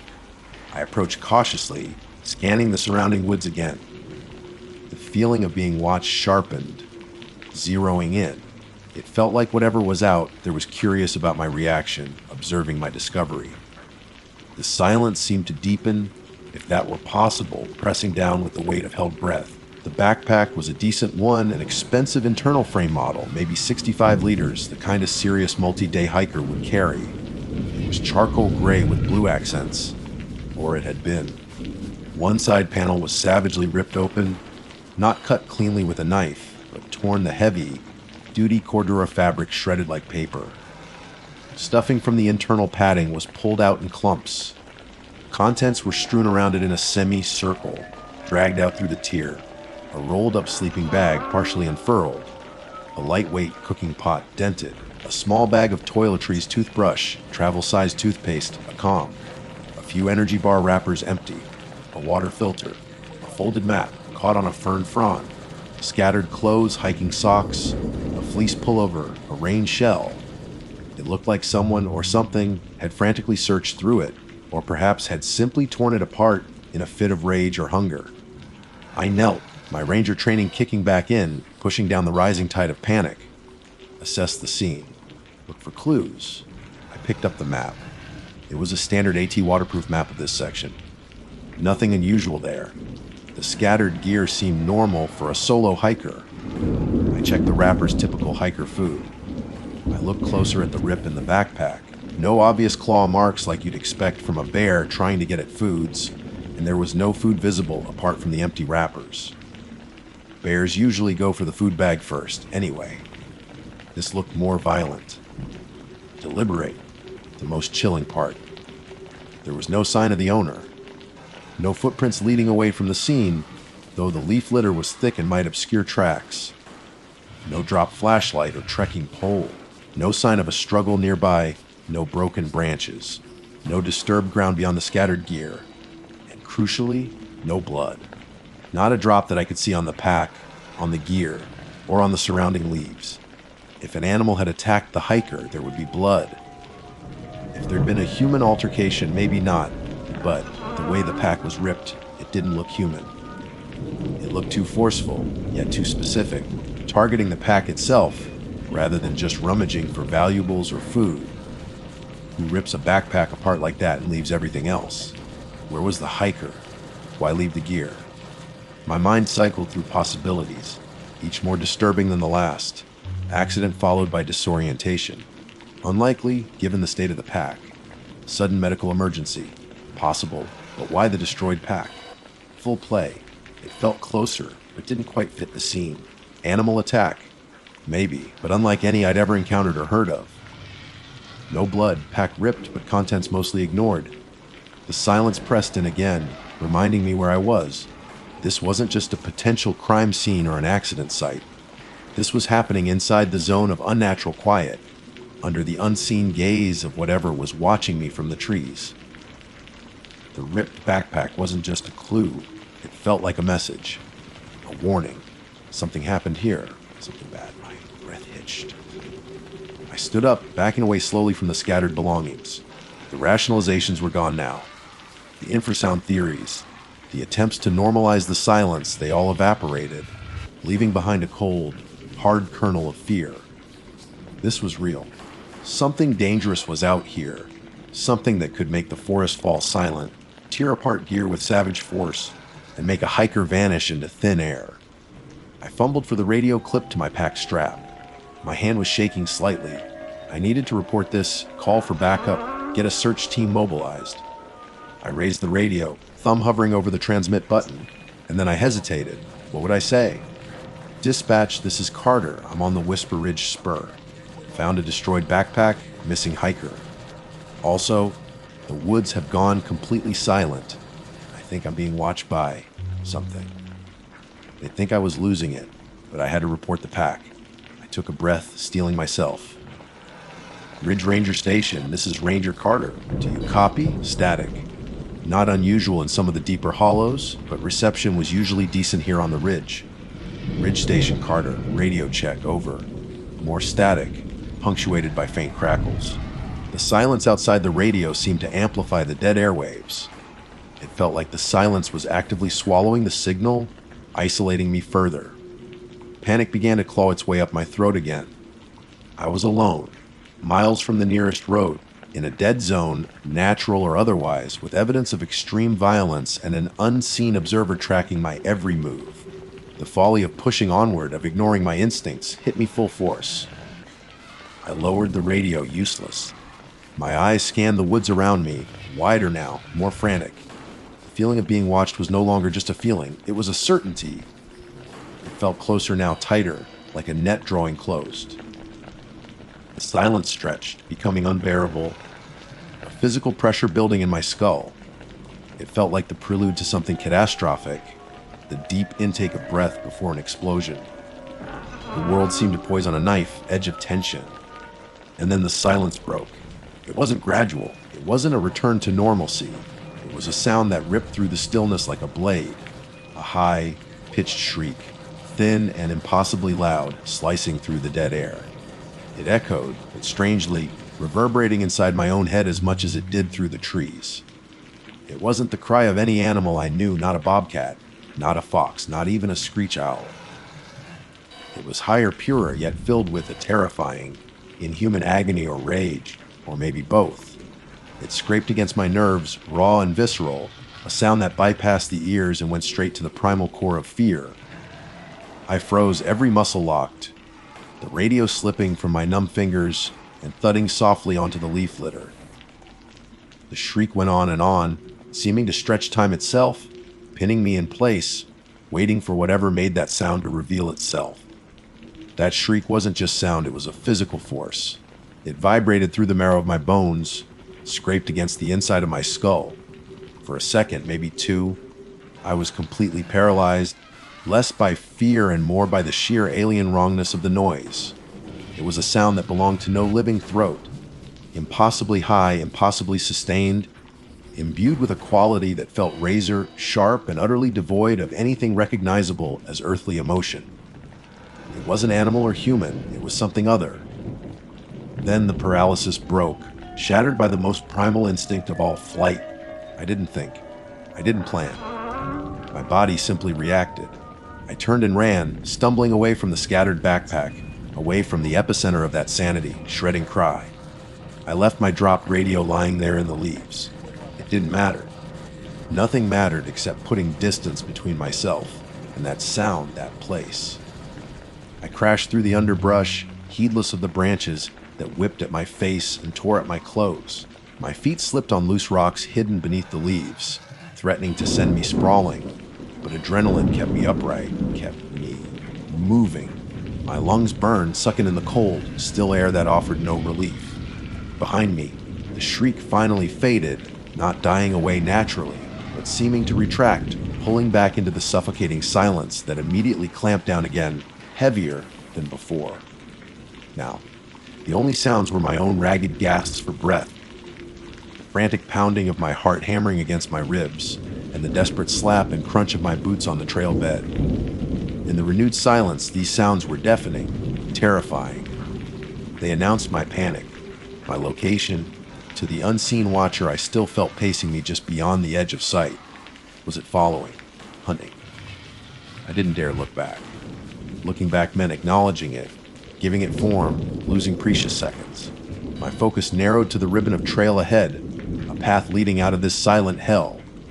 The miles blurred. I ran with the kind of desperate energy born only of pure terror, pushing past exhaustion.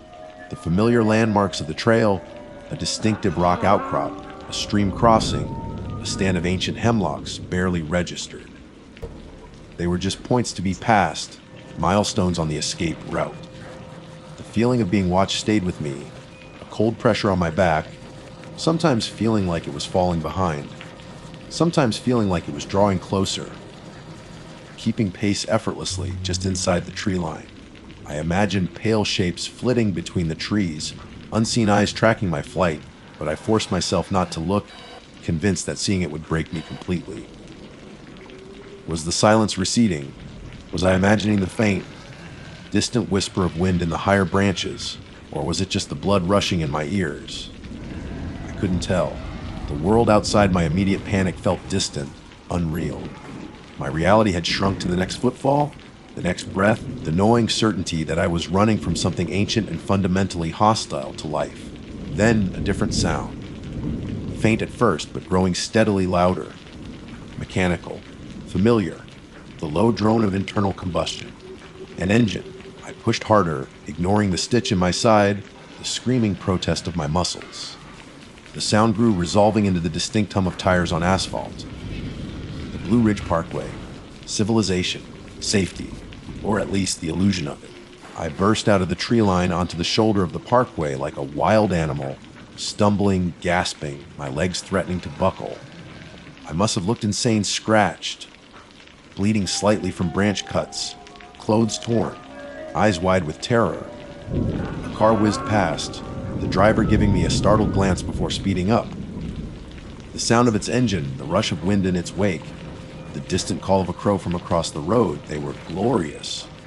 Normal sounds, mundane, beautiful, life-affirming sounds that washed over me, breaking the spell of the oppressive silence I'd escaped. I doubled over, hands on my knees, sucking in huge gulps of air that tasted like freedom and exhaust fumes.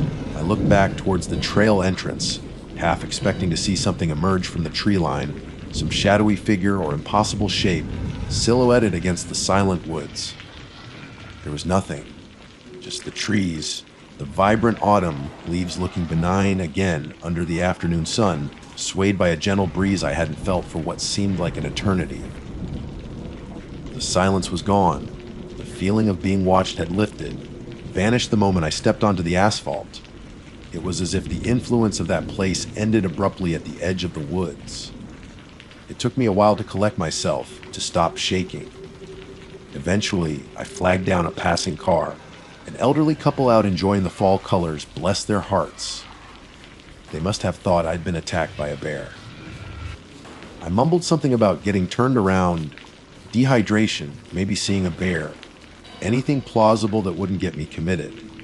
They kindly drove me the few miles back down the parkway to where my Ranger truck was parked near a main trailhead access point.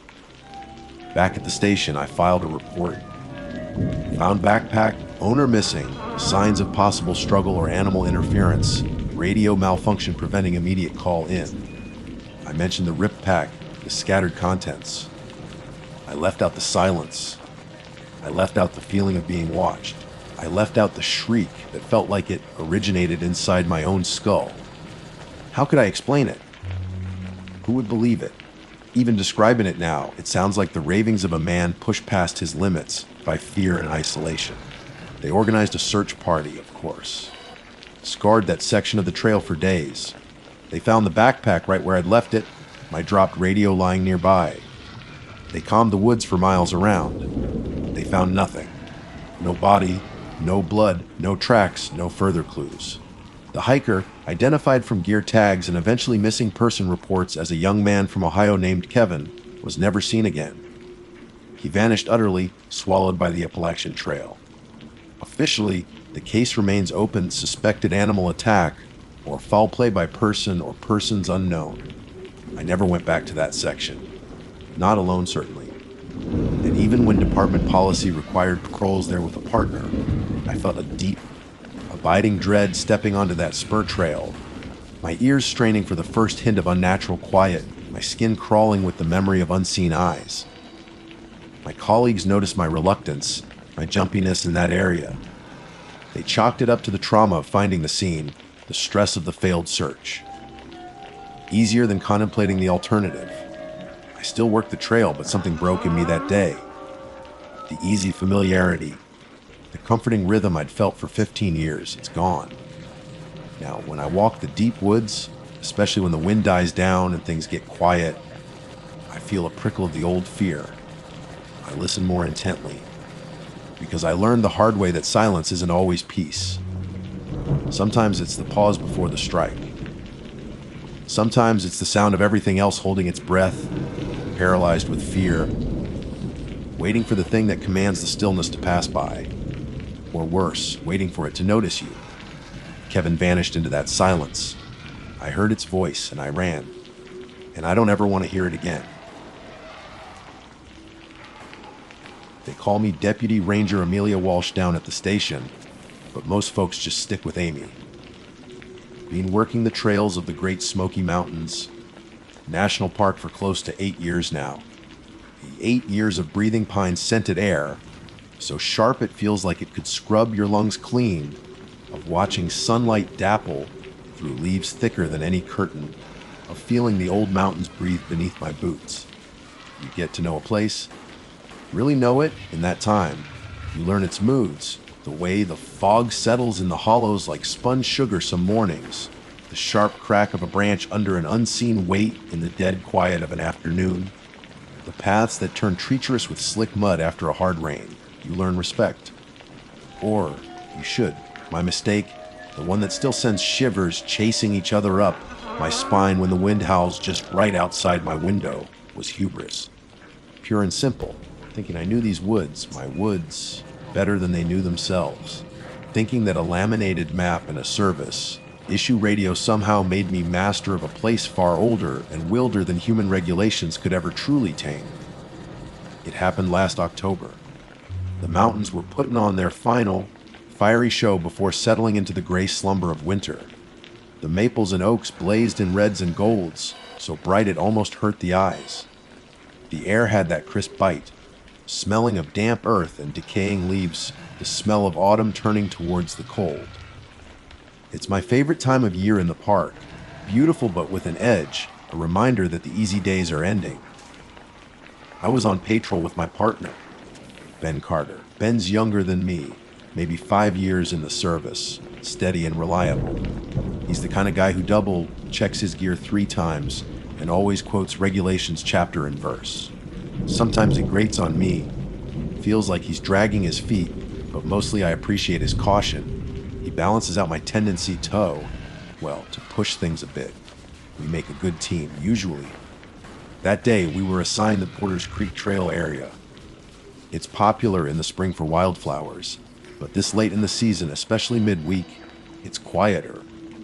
You get deeper in, past the historic farmstead and the first couple of footbridges, and the crowds thin out until it's just you, the rustling leaves, and the gurgle of the creek keeping you company. We were doing a standard boundary check, making sure no unauthorized camps had popped up, looking for any signs of trouble, injured hikers, illegal trapping, the usual. The morning was uneventful. Radio checks came back clear, the trail was in good shape, and the few hikers we encountered were well, prepared and cheerful, soaking in the last of the autumn glory.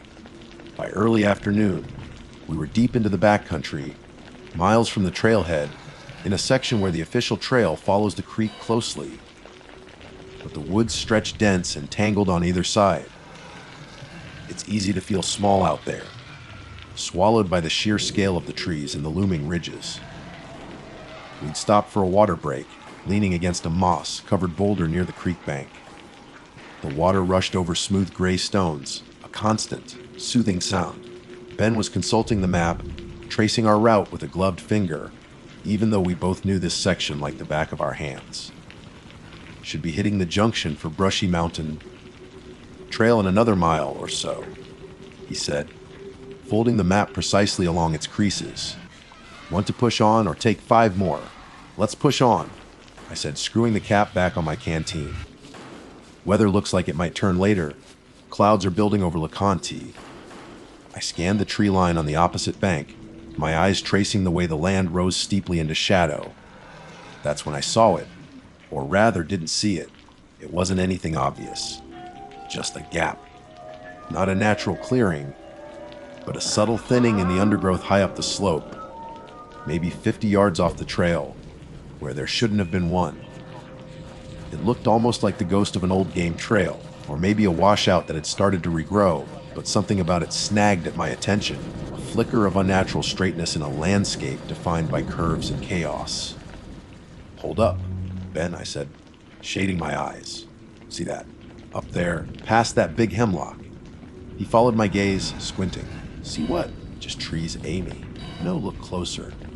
Doesn't that patch look different? Like something used to be there. Curiosity, sharp and sudden, pricked at me. It's the ranger's instinct, maybe. The need to investigate anything out of the ordinary. Ben peered harder. Maybe an old logging trace. Some of those are still visible if you know where to look, even though they're not marked. He shrugged. Probably nothing. Maybe. I conceded, but the feeling didn't leave. It felt intentional. Hidden. I slung my canteen back over my shoulder. Let's take a quick look. It won't take long. Ben hesitated. Amy, we're supposed to stick to the patrol road. And going off trail up that slope isn't exactly standard procedure unless we have cause. Call it ranger's intuition, I said, trying for a light tone. Something feels off. Could be an unreported campsite, maybe poachers. Better safe than sorry, right? 5 minutes. He still looked uncertain, glancing from the slope back to his map, then at the darkening clouds I'd pointed out earlier. All right, he said finally, his voice tight with reluctance. 5 minutes, but if it's nothing, we head straight back. Crossing the creek was easy enough, hopping from rock to rock. The climb up the slope was tougher. The ground was soft with leaf litter, hiding loose rocks and tangled roots. The undergrowth was thick, grabbing at our clothes. As we got closer to the spot I'd seen, the feeling intensified. The air grew stiller, the sounds of the creek fading behind us, replaced by an unnerving quiet. Even the usual chatter of squirrels and birds seemed absent here, and then we saw it. Tucked back, almost invisible until you were nearly upon it, was a cabin. It was small, made of rough, hewn logs, grayed and weathered by decades of sun and rain. The roof sagged dangerously in the middle, covered in a thick blanket of moss and sprouted weeds.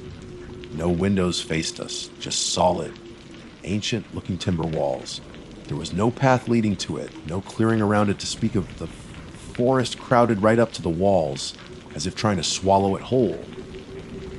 It wasn't marked on Ben's map, nor on the more detailed topographical survey back at the station. I knew that for a fact.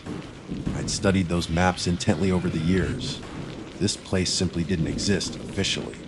It looked old, not charmingly historic like the preserved buildings down in Cade's Cove or near the trailhead. This looked abandoned, forgotten, untouched for generations. There was an air about it, a heavy, silent presence that made the hair on my arm stand up. See, I said, my voice hushed, though I wasn't sure why I was whispering. Told you something was here. Ben circled it slowly, his eyes wide. Jesus, Amy. This thing looks ancient, and it's definitely not on any park records. He ran a hand over the rough logs near a corner. No markings, no signs of recent use, or any use in a long, long time. He stopped at the front, where a single, heavy plank door was set deep into the wall. It had no handle, just a small, dark opening that might have once held a latch string. It was firmly shut. This place gives me the creeps, he muttered, stepping back. Okay, we've seen it. Let's report it, mark the coordinates, and get out of here. Let the archaeology team handle it. That should have been the end of it. That was the regulation. Report the finding, don't disturb the site. Simple, sensible. But standing there, looking at that silent, secret cabin hidden deep in the woods, something else took hold of me. It wasn't just curiosity anymore. It was a challenge, a feeling that this hidden place held a story I needed to uncover. It was my part, wasn't it? What right did this structure have to be here, unknown and undocumented? No, I said, shaking my head. We need to check inside. Make sure it's empty. It could be a hazard. Squatters, maybe. Even as I said it, I knew it was a weak excuse. The place felt utterly devoid of recent human life. Ben looked horrified. Amy, no way! That's absolutely against protocol. It's an untouched potential historic site! We can't just force entry. It's also an unknown structure in a federal park. I countered, already moving towards the door. My heart was starting to beat faster, a mix of apprehension and reckless determination. Duty to inspect Ben. Safety first. That was the hubris talking. Twisting the rules to fit my sudden, inexplicable urge. This feels wrong, Ben insisted, staying put. Seriously wrong. Stay here then, I said, my tone sharper than intended. Cover me. I'll be quick. I reached the door. The wood was thick, solid oak, or chestnut by the feel of it, warped but incredibly sturdy. I pushed hard. It didn't budge. I braced my shoulder against it and shoved with all my weight. A low groan echoed from within, the sound of wood protesting after decades of silence, but the door held fast. It was sealed tight either by time and swelling or by something else, but I wasn't thinking clearly. I was fixated. This door, this cabin, it wouldn't beat me. I wouldn't be deterred. This was my territory. I took a step back, eyed the seam between the door and the frame, and then, ignoring Ben's frantic, "Amy, don't." I kicked. Hard. Right near where a latch might be. The sound was sickeningly loud in the quiet woods, a sharp crack, followed by the screech of tortured wood. The door shuddered, and then slowly, reluctantly, swung inwards about a foot, opening into profound darkness. A smell immediately hit me, rolling out from the black interior. It wasn't just dust and damp rot. It was something else. Cold, stagnant. Like air that hadn't moved or been breathed in a century. Ben swore under his breath. Okay, you did it. Happy now. Let's go. But I couldn't. Not yet. My hand hovered near the service flashlight on my belt. The darkness inside was absolute, a stark contrast to the dappled sunlight of the forest. What was in there? Who had lived here? Why was it hidden? The questions hammered at me, drowning out Ben's warnings and the prickle of fear that was finally, belatedly, starting to make itself known. My mistake wasn't just finding the cabin. It was refusing to listen to Ben, to the regulations, and to the heavy, silent warning emanating from the place itself. It was forcing a door that was meant, perhaps desperately, to stay closed. The smell hit me again as I nudged the door wider, that cold, dead air, thick with the scent of dust so ancient it seemed mineralized, overlaid with a faint, musty sweetness like long, dried herbs.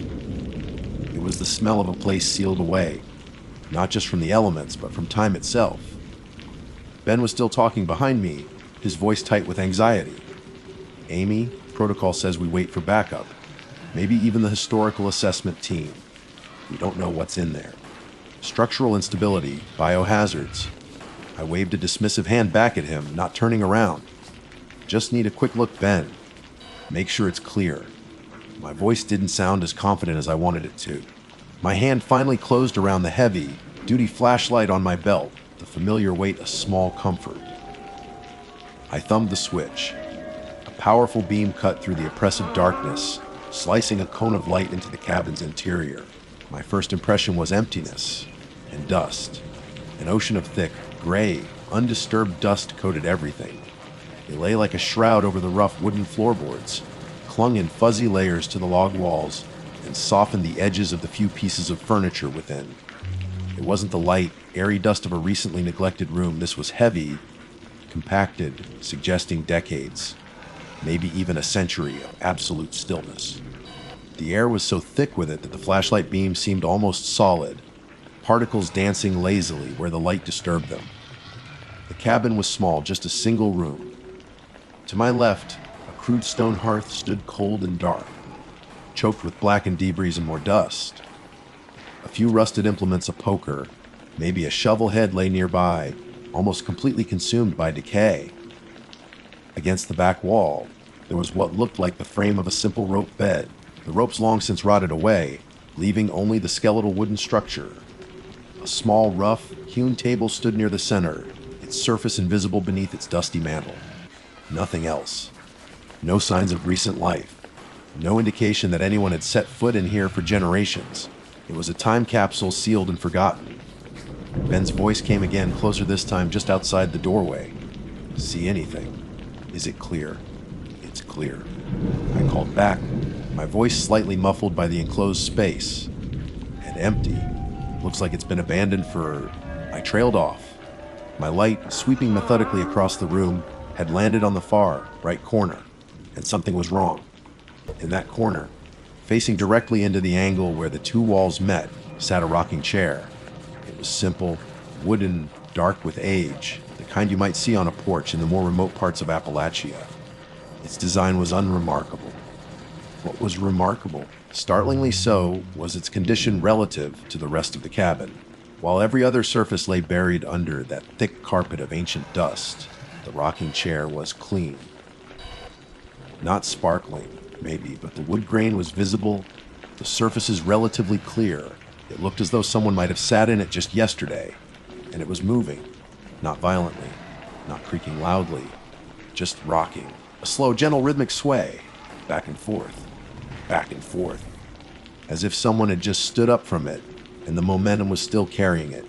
My breath hitched. I held the flashlight beam steady on it, trying to make sense of what I was seeing. My first thought, the rational ranger thought, was draft. The door was open, maybe the wind, but no. I hadn't felt any breeze when I entered. The air inside was deathly still, heavy and stagnant. I risked a quick glance back towards the open doorway, where Ben's silhouette blocked the forest light. No wind rustled the leaves outside. The heavy door hadn't moved since I'd opened it. I looked back at the chair. Still rocking. Slow, steady, hypnotic. Amy, what is it? Ben sounded genuinely scared now. He must have heard the change in my breathing, the sudden tension. There's a rocking chair, I said, my voice barely a whisper, in the corner. Okay. So? An old chair. It's clean, Ben. Everything else is covered in dust thick as snow. This chair, it's clean. And it's rocking. Silence from the doorway. Then, what do you mean rocking? Like the wind? There's no wind. I insisted, my eyes glued to the chair. The absurdity of it washed over me, cold and terrifying. Dust lay thick on the floor around the rockers, undisturbed. Yet the chair itself moved, back and forth. How? There's no draft in here at all. It's just rocking by itself. Okay, Amy, that's it. Ben's voice was firm, authoritative now, his fear replaced by urgency. Get out of there, now. That's an order. He was right. Every instinct buried under my earlier arrogance was now screaming at me to back away, to run, to slam that cursed door shut and never look back. This wasn't right. This wasn't natural. This place felt deeply, fundamentally wrong. The gentle rocking wasn't calming. It was profoundly menacing, a quiet display of impossibility in the heart of the forgotten. But that damned hubris, that stubborn refusal to be intimidated, flared up one last time. Mixed with the fear was a jolt of something else, morbid fascination, maybe, and the ingrained habit of documentation. This was anomalous, highly anomalous, and unexplained phenomena were supposed to be documented. Reported, analyzed. My fear warred with the ingrained procedure, with the sheer, unbelievable weirdness of it. I needed proof. Nobody would believe this. I barely believed it, standing right there watching it. Hold on, I said, my voice trembling slightly despite my attempt at control. I need to get a picture. Picture? Are you insane? Ben almost shouted. Get the hell out of there! Forget the picture. Just one, I insisted, fumbling with the catch on the ruggedized digital camera pouch attached to my belt loop. My fingers felt clumsy, numb. The rocking continued, steady, unceasing, back and forth. It felt like it was watching me somehow, waiting. The air in the cabin seemed to get colder, pressing in on me. Was I imagining a faint creak from the floorboards behind me, or the sigh of air that didn't seem to come from my own lungs? Standard procedure for unusual findings. I muttered, more to convince myself than Ben. The excuse sounded paper, thin even in my own ears. The camera felt heavy and alien in my hand. I raised it, trying to steady my grip. Through the viewfinder, the dimly lit cabin interior looked even more desolate, more unnerving. The rocking chair, perfectly centered, continued its impossible motion, clean wood against the thick gray dust of ages. Rocking. Amy, I swear to God, if you don't get out here right now. Ben's voice was rag. I ignored him. My finger found the shutter button. I focused on the chair, on the dust, free wood, on the hypnotic, terrifying rhythm of its movement. My heart was pounding against my ribs like a trapped bird. The fear was a physical thing now, a cold knot in my stomach, a prickling awareness crawling over my skin. This was wrong. This was trespassing on something that didn't follow the rules of the world I knew. But I was already committed. I pressed the button. The cabin, already dim, seemed to plunge into absolute blackness for a split second outside the camera's lens.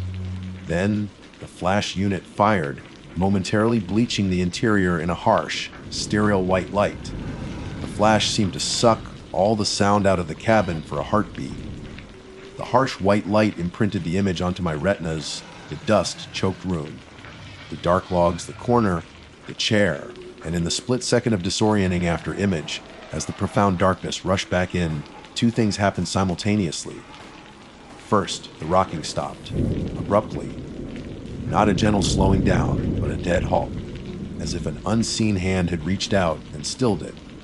The silence that slammed down in its place was immense, heavier, and somehow more terrifying than the impossible motion had been. It was a brittle silence, pregnant with unspoken threat, waiting. Second, I felt it, ice cold, like a blast of mid-winter air focused into a single point, directly on the back of my neck, just below my hairline. It wasn't just cold, it felt wet, like spectral condensation forming on my skin, instantly raising goose flesh down my entire body. And with the cold came the unmistakable sensation of breath. A slow, deliberate exhalation against my skin and hair. I froze, every muscle locked. My training, my composure, my stubborn need for answers, it all shattered, vaporized by pure, primal terror. There was nothing there. My flashlight beam, still clutched in my trembling hand, showed only the dusty wall behind me when I frantically jerked my head around. But the feeling was absolute. Something unseen, unheard, had been standing directly behind me. Close enough to touch. Close enough to breathe on me. The camera slipped from my numb fingers, hitting the dusty floorboards with a muffled thud. I didn't care. Logic ceased to exist. All that remained was the lizard brain instinct to flee. I screamed then, I think. A raw, choked sound torn from my throat. I scrambled backwards, tripping over my own feet, my eyes wide, darting into the oppressive darkness of the cabin, expecting I don't know what, a shape. Ice. Anything. But there was only the dust, the cold, and that heavy, listening silence. AMI? Ben's shout from the doorway was the anchor I needed. I flung myself towards the dim rectangle of light, stumbling, crashing through the doorway and into him. Go, Ben, run! I gasped, Grabbing his arm, trying to pull him away from the cabin, away from the tree line. What happened? What did you see? He steadied me, his face pale, eyes scanning the dark opening of the cabin behind me. Nothing. I saw nothing. It was behind me. Let's go. I was almost hysterical, shoving him, trying to get us moving down the slope. The feeling of that icy breath lingered on my neck like a physical burn. Ben needed no further convincing. He cast one last, fearful glance at the silent cabin, then turned and half dragged, half supported me as we crashed recklessly back down the slope towards the creek. We didn't care about the loose rocks or the grasping branches now. We slipped, stumbled, slid on the leaf litter, propelled by sheer adrenaline. Behind us, the woods felt unnaturally silent, as if holding their breath, watching us go. I kept glancing back over my shoulder, convinced I'd see something emerge from the dark doorway, a figure silhouetted against the trees. Did you see anything come out? I panted, clinging to Ben's arm as we splashed clumsily across the creek stones, not bothering to find the easy path this time. No, he said, his voice tight, eyes scanning the woods we just fled. Nothing, swear to God. Nothing came out behind you. What the hell happened in there? The chair stopped. I choked out, the words tumbling over each other. Right after the flash, it just stopped. And then I felt something right behind me, cold, breathing on my neck. Saying it out loud made it sound insane, but the terror was still vibrating through me, cold and sickening. Ben didn't question it. He didn't rationalize. He'd heard the fear in my voice, seen the look on my face. He felt the wrongness of that place even from the outside. He just pulled me along faster, back towards the relative safety of the main trail. We didn't speak much on the hike back. The miles seemed to stretch endlessly. Every snap of a twig, every rustle of leaves in the wind made me jump. The familiar woods felt alien and menacing. The beauty of the autumn colors seemed muted, threatening. I kept touching the back of my neck, but the icy feeling wasn't there anymore, replaced by a phantom tingling, a constant awareness that refused to fade. The feeling of being watched lingered, heavy and oppressive, until we finally reached the trailhead parking lot. The sight of our dusty Park Service truck a profound relief. Later, back at the station, sitting under the harsh fluorescent lights with a mug of lukewarm coffee I couldn't drink, I finally retrieved the camera from my pouch. I hadn't even realized I'd picked it up after dropping it. My hands were still shaking as I turned it on and navigated to the photo gallery. There was nothing there. The picture I took, the one I'd risked everything for, the proof of the impossible rocking chair, it didn't exist. The camera showed the pictures from earlier in the patrol at the trail. The creek, a blurry shot of Ben consulting the map, but the last file number, the one that should have been the cabin interior, it was corrupted. Just a gray screen with an error message of file URAW. I showed Ben. He just shook his head slowly, his face grim. Maybe it's for the best. Amy, we filed a report. We had to. We reported finding an unmarked, potentially historic cabin structure off the Porter's Creek Trail. Coordinates noted. We recommended follow up by the park archaeology and safety teams. We mentioned the door appeared to have been forced, likely by time or weather compromising the frame, a lie, but admitting we'd kicked it and felt impossible now. We said nothing about the dust. Nothing about the clean rocking chair. Nothing about the movement, the cold, the breath on my neck, or the corrupted photo. How could we? Who would believe us? We'd be laughed out of the service, or worse, sent for psych evaluations. The official follow-up, months later, was inconclusive. The team that went out, guided by our coordinates, though I heard they had trouble locating it at first, found the cabin much as we described it, ancient, dilapidated, empty. They noted the thick dust. They found no rocking chair, not even broken pieces. No sign it had ever been there. Their report labeled it an interesting but structurally unsound remnant of early settlement activity, likely pre-park establishment, recommending it be left undisturbed due to its condition and remote location. Case closed. But I know what I saw. I know what I felt. Ben knows too, though we don't talk about it anymore. The memory hangs between us, sometimes unspoken. That was my mistake. Hubris. Thinking I had the right to intrude, to demand answers from a place that held secrets far older than my authority, older than the park itself. I ignored the warnings, Ben's caution, the regulations born from hard, earned respect, the palpable aura of the place itself. I kicked open a door that was sealed for a reason. I don't patrol the Porter's Creek area much anymore if I can help it. When I do, I stick religiously to the marked trail. I don't let my eyes linger on the deep woods. Sometimes when the wind blows cold, I still feel that phantom touch on the back of my neck, a chilling reminder. Whatever resides in that cabin, tucked away in the folds of the ancient mountains, didn't want to be found. It didn't want to be documented. It wanted to be left alone. My partner swore nothing came out behind me that day, and maybe he was right. Maybe it didn't need to. Maybe it's still in there, in the dust, in the cold silence, facing the corner. Rocking. Waiting. Some places are best left undisturbed. Some secrets should remain buried, and some doors, God help you, should never, ever be opened. My name's Jake Riley.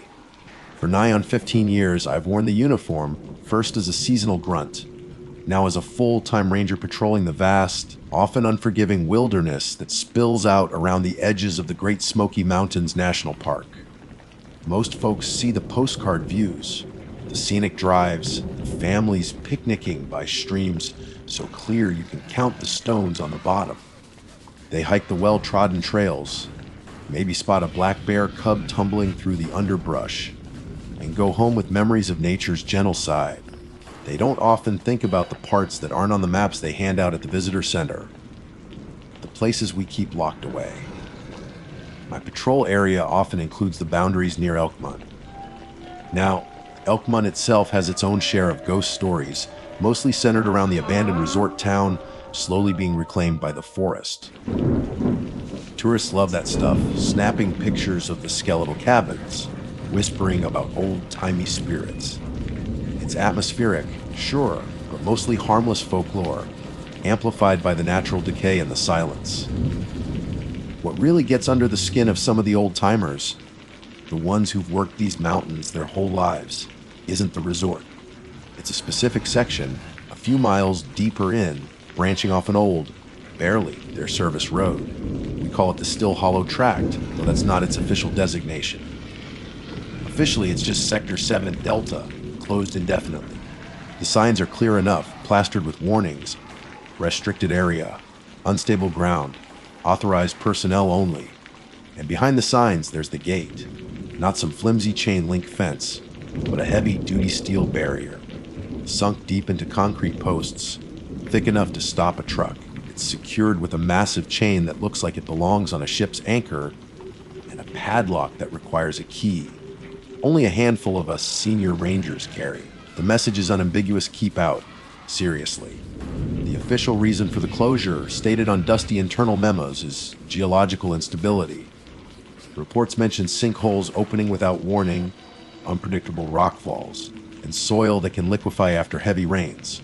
All true, to an extent. There have been incidents, minor subsidences mostly, enough to justify the closure on paper and keep the lawyers happy. But that's not the whole story. It never is out here. The other reason, the one whispered over radios when dispatch thinks no one else is listening, or shared over lukewarm coffee back at the station, is the activity. Rumors.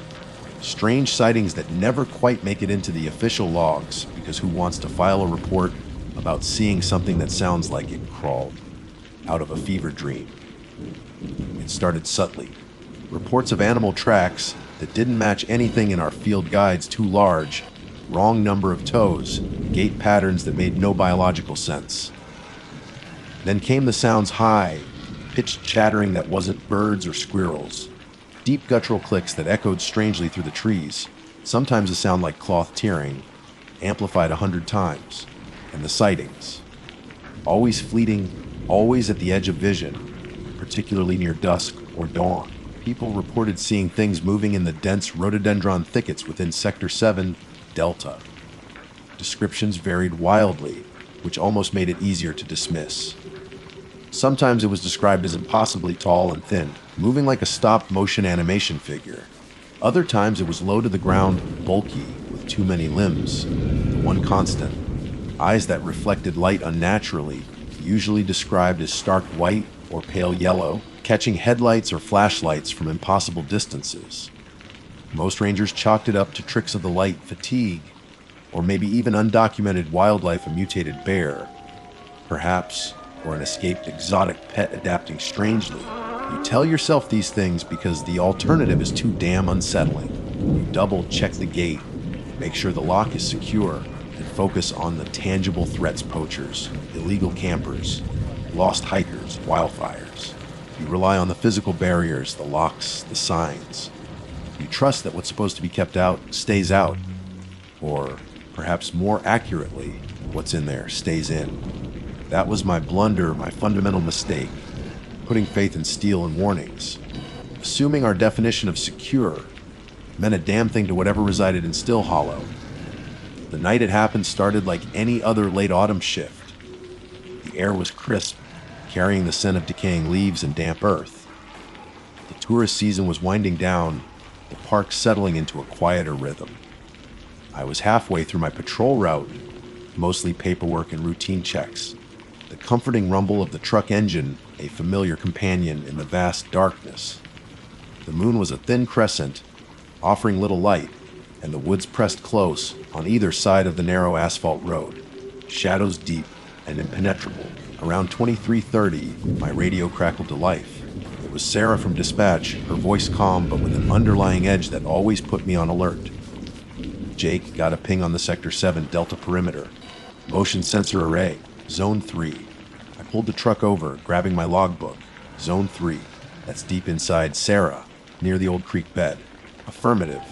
Second activation in the last hour. First one timed out before I could raise anyone. My grip tightened on the steering wheel. Faulty wiring was common, especially with the older sensor systems after heavy rain or temperature drops. Animals were another likely culprit.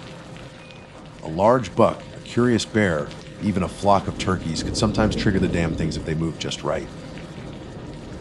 Probably just a bear, Sarah. I said, trying to convince myself as much as her. Weather's been messing with the sensors all week. Could be. She conceded, but the slight hesitation in her voice lingered. Policy says we need eyes on the gate, confirm no breaches. You're closest. Roger that. Heading to the 7 Delta access point now. ETA 15 minutes. I turned the truck around, heading back towards the turn, off for the still hollow-tracked service road. The paved road gave way to gravel, then rutted dirt, the truck bouncing and jostling. The trees seemed to lean in closer here, their branches like skeletal fingers scratching at the night sky. This road always felt different, heavier. Even though it was outside the restricted zone itself, the proximity felt charged. Finally, my headlights illuminated the familiar, imposing sight the heavy steel gate, spanning the width of the dirt track. Beyond it, the darkness seemed absolute, a solid wall of black where the forest floor dropped away into still hollow. I parked the truck, engine idling, beams cutting a swath through the night directly onto the gate and the impenetrable woods behind it. I got out, flashlight beam dancing ahead of me. The air was colder here, biting at my exposed skin. I walked up to the gate, playing my light over the thick chain and the heavy brass padlock. Solid. Untouched. No scratches, no dents. No sign of tampering whatsoever. I rattled the chain for good measure. The heavy links clanked loudly in the oppressive silence, a purely human sound in this wild place. Secure, just like it was supposed to be. I keyed the radio mic. Dispatch, Ranger Riley at 7 Delta Gate. Perimeter secure. No signs of tampering, lock is intact. False alarm, likely animal activity or sensor malfunction. Acknowledged, Jake. Log it and continue patrol. Sarah's voice came back relieved.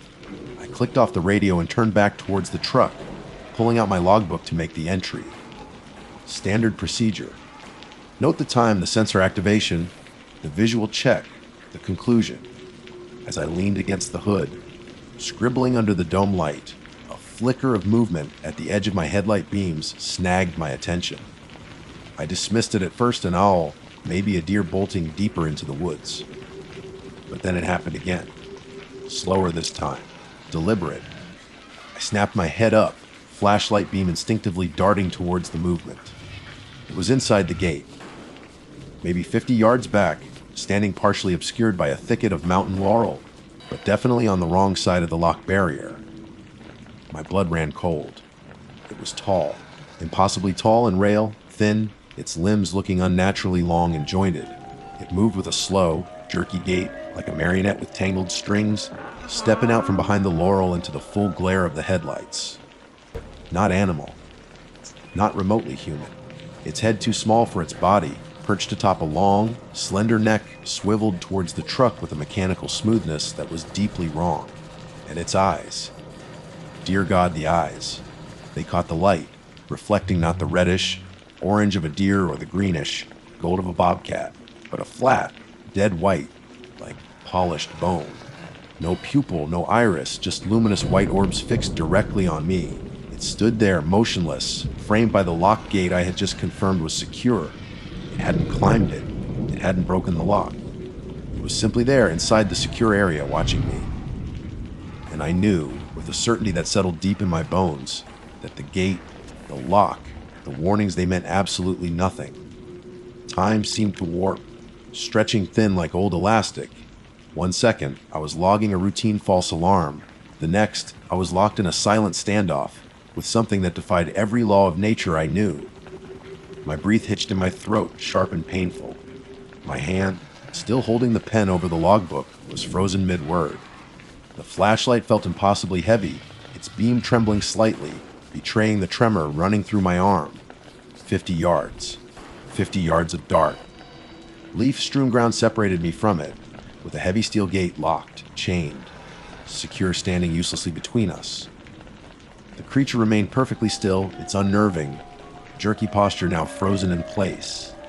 It wasn't the stillness of a deer caught in headlights, ready to bolt. It was the stillness of a predator that knows it has all the time in the world, the stillness of something utterly alien assessing its environment. My headlights bleached the color from the scene, rendering the creature in stark monochrome. Its skin, or hide, maybe, seemed smooth, almost like wet leather stretched taut over an impossible frame. It was impossibly thin, yes, but not emaciated. There was a wary strength implied in its posture, like tightly coiled tension.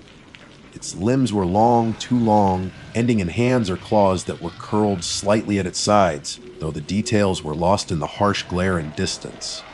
The head, small and vaguely oblong, remained fixed on me, those terrible white eyes reflecting my truck's lights with an intensity that felt like a physical pressure against my own eyes. They didn't blink. I don't think it could blink.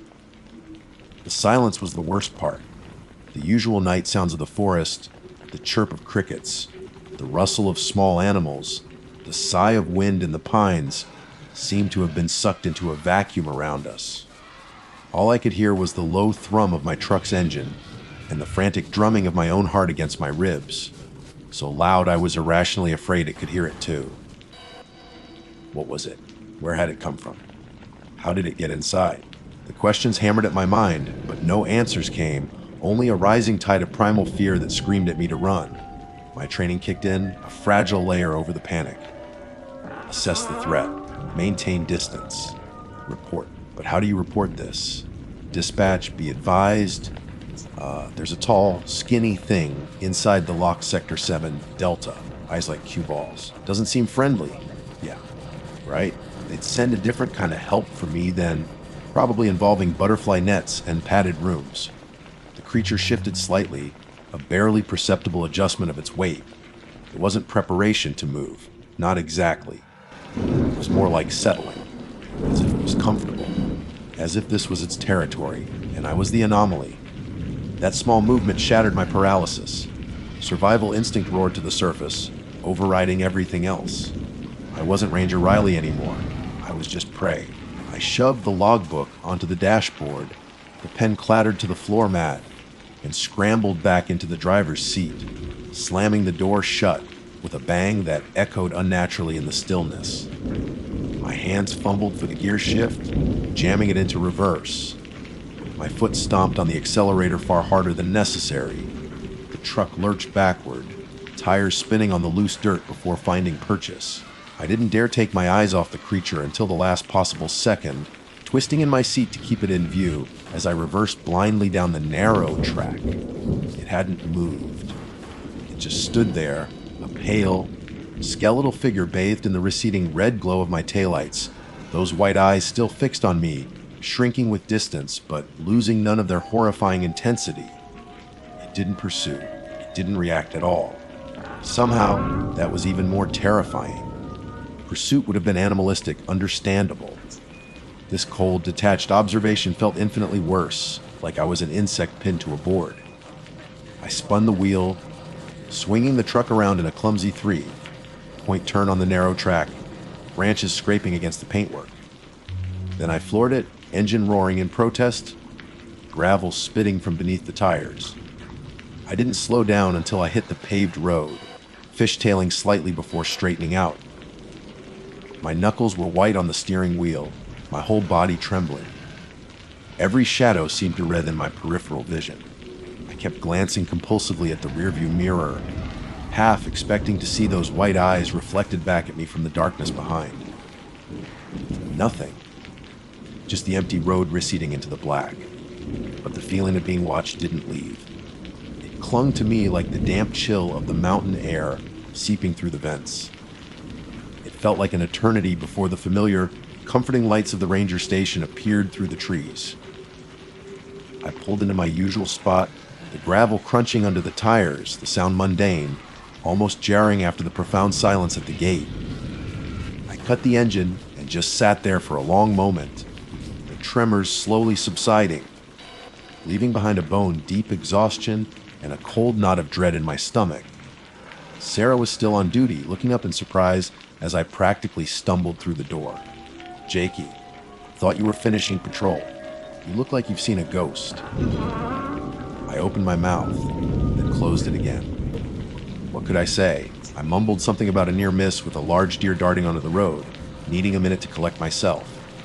It was a flimsy excuse, and I could tell from the look in her eyes she didn't entirely buy it, but she didn't press. She just poured me a cup of coffee, thick and black, the institutional bitterness a welcome dose of normalcy. The rest of the shift passed in a blur.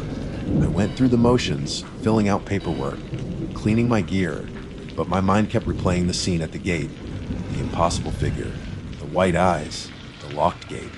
Over and over, by the time dawn painted the sky in shades of bruised purple and orange, I was running on caffeine and raw nerves. Driving home, the early morning light felt harsh, accusatory. Could I have imagined it? Was it some elaborate prank? A person in a costume? No. The way it moved, the proportions, the eyes. No costume could replicate that feeling of utter wrongness, that sense of something ancient and fundamentally inhuman.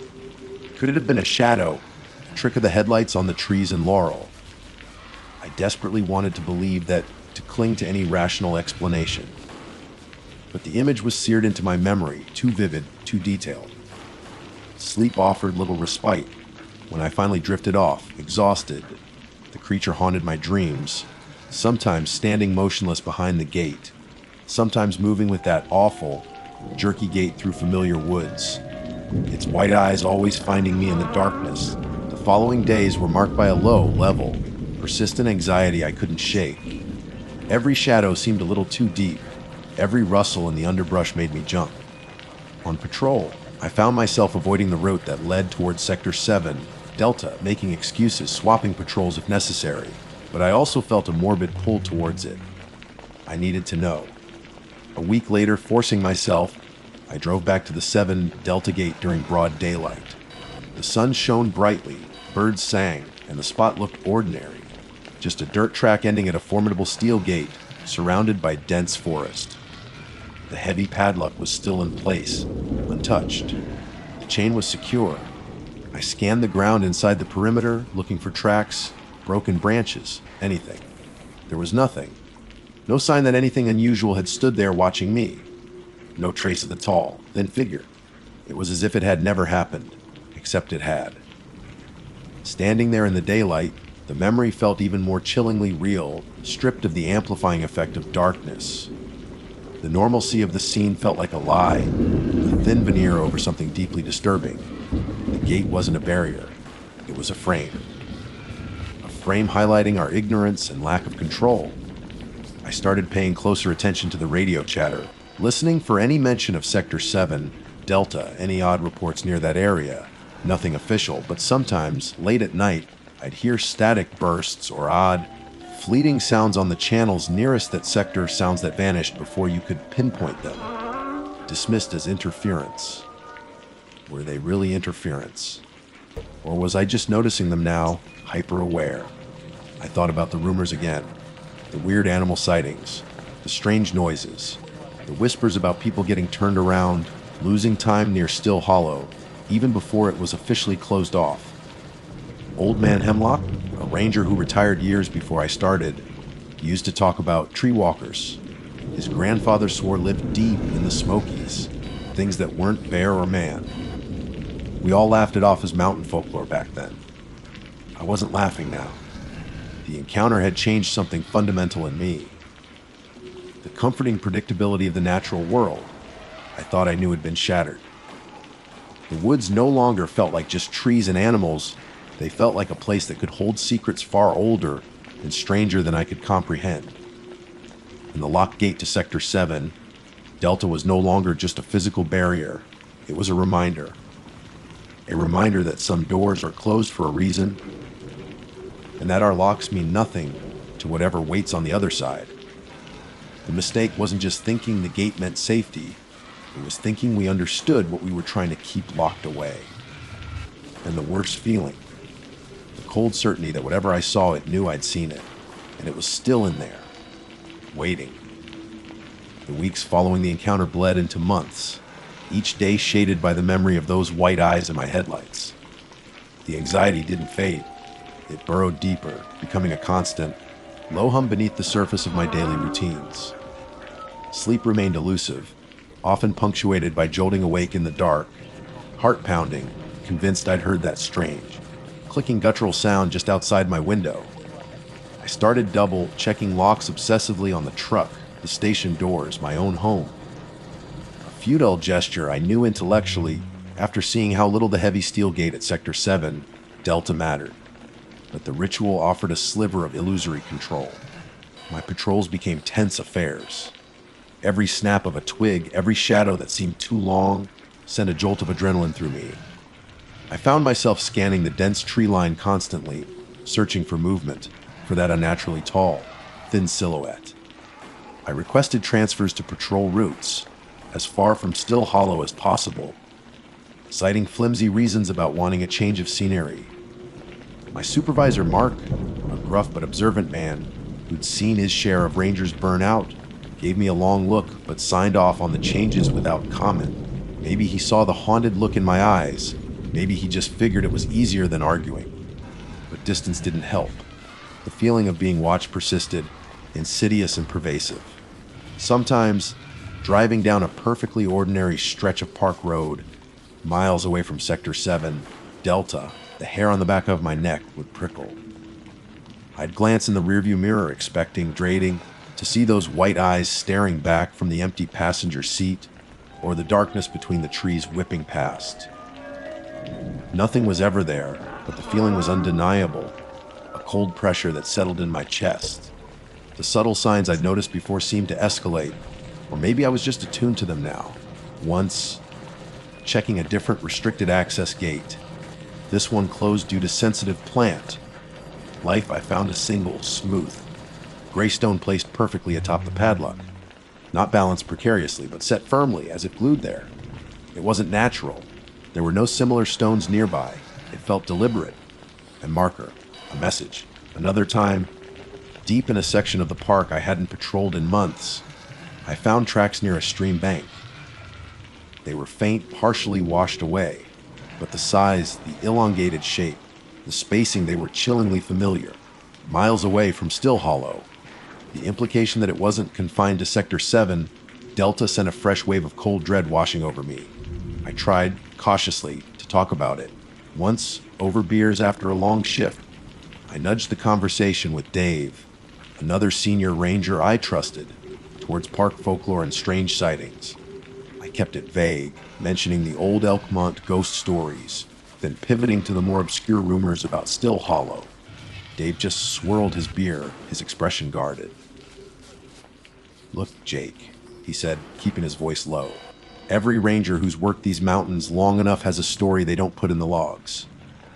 Things you see out of the corner of your eye, sounds you can't explain. It's a big old place. Weird things happen. Best policy. You see something you can't explain, especially near places like 7, Delta. You didn't see it. You log it as unidentified animal activity if you have to, but then you forget it. Some things it's better not to poke. His reluctance to elaborate, the genuine unease in his eyes, told me more than any detailed story could have. He knew, or he suspected enough to be afraid. That conversation confirmed my isolation, but also solidified the reality of the threat. This wasn't just my hallucination. Others sensed it, feared it, even if they wouldn't admit it. The policy wasn't just bureaucratic ass covering, it was a form of institutionalized fear, a collective agreement to not look too closely into the shadows. Despite my fear, despite Dave's warning, The pull towards Sector 7, Delta remained. It was like a festering wound I couldn't stop probing. Was it still there? Had it moved on? Was it watching for me? The questions gnawed at me. One damp, moonless night, the compulsion became overwhelming. I hadn't been assigned anywhere near it, but I found myself driving the truck down the familiar paved road, turning onto the gravel, then the rutted dirt track leading to the gate. My hands were clammy on the wheel, my breath shallow. I cut the engine and headlights while back this time, plunging the access road into near total darkness, relying only on the faint starlight filtering through the canopy. I approached the last 100 yards on foot, moving slowly, quietly, my heavy-duty flashlight off. The silence was immense, broken only by the crunch of my boots on the dirt and the frantic thumping in my chest. As the gate came into view, a dark shape against the slightly less dark forest beyond, I stopped, listening, watching. Nothing, no movement, no white eyes reflecting starlight, just the gate solid and impassive. I took another step, then froze, a sound, low and guttural, seemingly coming from everywhere and nowhere at once. A series of rapid clicks, like stones being tapped together underwater, accompanied by a faint, dry rustling, like immense insect wings folding. It was closer than before. Much closer. It wasn't coming from inside the gate. It sounded like it was just off the track in the dense woods to my left. My blood turned to ice water. I slowly raised my flashlight, thumb hovering over the switch, but hesitated. Did I really want to see what was making that noise? Did I want it to know I was here? The clicking stopped abruptly, plunging the world back into absolute silence. But the presence was still there, heavy and suffocating. I could feel it, an intense pressure, the weight of unseen eyes fixed on me from the darkness just yards away. Then movement. Not where the sound had come from, but directly behind the gate. A flicker of motion in the deep shadows. I brought the flashlight up, finger tightening on the switch. But before I could turn it on, a dark shape detached itself from the trees inside the gate and flowed. There's no other word for it, towards the barrier. It wasn't the tall, thin figure from before. This was lower, bulkier, moving with an unsettling fluidity that reminded me of oil spilling across water. It reached the gate, and for a horrifying second, I thought it was going to phase right through the steel bars. It didn't. It stopped, a dense block of shadow against the slightly less dense night. And from the woods to my left, where the clicking had been, came a soft thump. Then another. Something was moving parallel to me, staying just out of sight. This wasn't just one creature. And they weren't confined by the gate anymore. Or perhaps they never were. Perhaps the gate was just irrelevant. A boundary marker on our maps, utterly meaningless on theirs. That was the moment the full weight of my blunder crashed down on me. It wasn't just about underestimating a lock or a fence. It was about the fundamental arrogance of assuming our understanding of the world, our rules, our physics, meant anything at all in the face of something truly alien. We draw lines on maps, build fences, install motion sensors, believing we can contain or control the wilderness and its secrets. We convince ourselves we're safe within our little bubbles of light and metal. But the wilderness doesn't care about our lines or our locks. And some things that wander within it, they operate by rules we can't even begin to comprehend. The gate wasn't there to keep it in. It was just a suggestion, one it was clearly capable of ignoring whenever it pleased. Maybe it was there to keep us out, a futile warning we barely understood. I didn't wait to see what happened next. I backed away slowly, deliberately, never turning my back on the gate or the unseen presence in the woods beside me. Every instinct screamed to run, but I forced myself to move steadily, retreating step by agonizing step until I reached the truck. I got in, started the engine, the sound shattering the silence like blasphemy, and drove away without looking back. The feeling of those unseen eyes burning into my spine. I put in my transfer request the next day. Cited family reasons, needing to be closer to the city, anything but the truth. Mark didn't argue, he just nodded, a flicker of understanding, or maybe pity in his eyes. I work a desk job now, shuffling papers in an office building miles away, from the deep woods and shadowed hollows. The pay's worse. The air conditioning gives me headaches, but the trees outside my window don't feel like they're watching me. Most days, but I still dream of the Smokies. I dream of the heavy steel gate, the impenetrable darkness of still hollow beyond it, and the tall, thin figure with eyes like polished bone. Sometimes in the dreams, the gate is wide open, swinging silently in a non-existent breeze. I never reported what I saw, not really. Who would listen? And what good would it do? Our locks don't matter. Our fences don't matter. We live on a brightly lit stage, convinced it's the whole world, while things unimaginable move in the darkness just beyond the footlights. My mistake was thinking that curtain of darkness, marked by a locked gate, offered any protection at all. It doesn't. It just hides the audience. Call me Ranger Dave McMillan. Been wearing the green and gray of the National Park Service for going on 15 years now, most of it right here in the Great Smoky Mountains. It's a job that gets in your blood, you know. The smell of damp earth and pine needles first thing in the morning, the way the mist hangs in the hollows like breath held captive, the sheer, overwhelming presence of these old mountains. They were here long before us, and they'll be here long after. You learn respect patrolling these ridges and valleys. You learn humility. And if you're smart, you learn to listen to that little voice in the back of your head, the one that whispers when things ain't quite right. My fatal flaw, the mistake that still wakes me up some nights in a cold sweat, drenched and gasping like I just surfaced from deep water. It was ignoring that voice. Trading gut instinct, honed over years of walking these woods for a pang of misplaced something, sympathy, hope, whatever it was it cost. Maybe not me directly, not in a way you can measure in stitches or lost time, but it cost. The day it happened started like any other late summer day in Tremont. Air was warm but carried that first crisp hint of autumn coming down from the higher elevations. Sunlight slanted through the canopy, dappling the trail in shifting patterns of gold. The usual soundtrack was playing birdsong, the rustle of unseen critters in the underbrush, the distant murmur of the middle prong of the little river. It was peaceful. Deceptively so. My patrol route that day took me up the West Prong Trail, heading towards the area around the old logging camp remnants. It's quieter back there, fewer day, hikers venture that far. You get more backpackers, folks looking for solitude. Standard procedure check permits, make sure campsites are clean, offer directions or advice, keep an eye out for anyone in distress or any signs of trouble. 99% of the time, it's routine. Pleasant, even. You meet good people, mostly folks who love the park as much as you do. It was maybe early afternoon when I started feeling it. Not a specific threat, not yet. Just a change. The birds seemed quieter. The usual rustling in the leaves died down. You get used to the constant low level hum of life in the woods, and when it stops, it's like the world is holding its breath. The air felt heavy, static.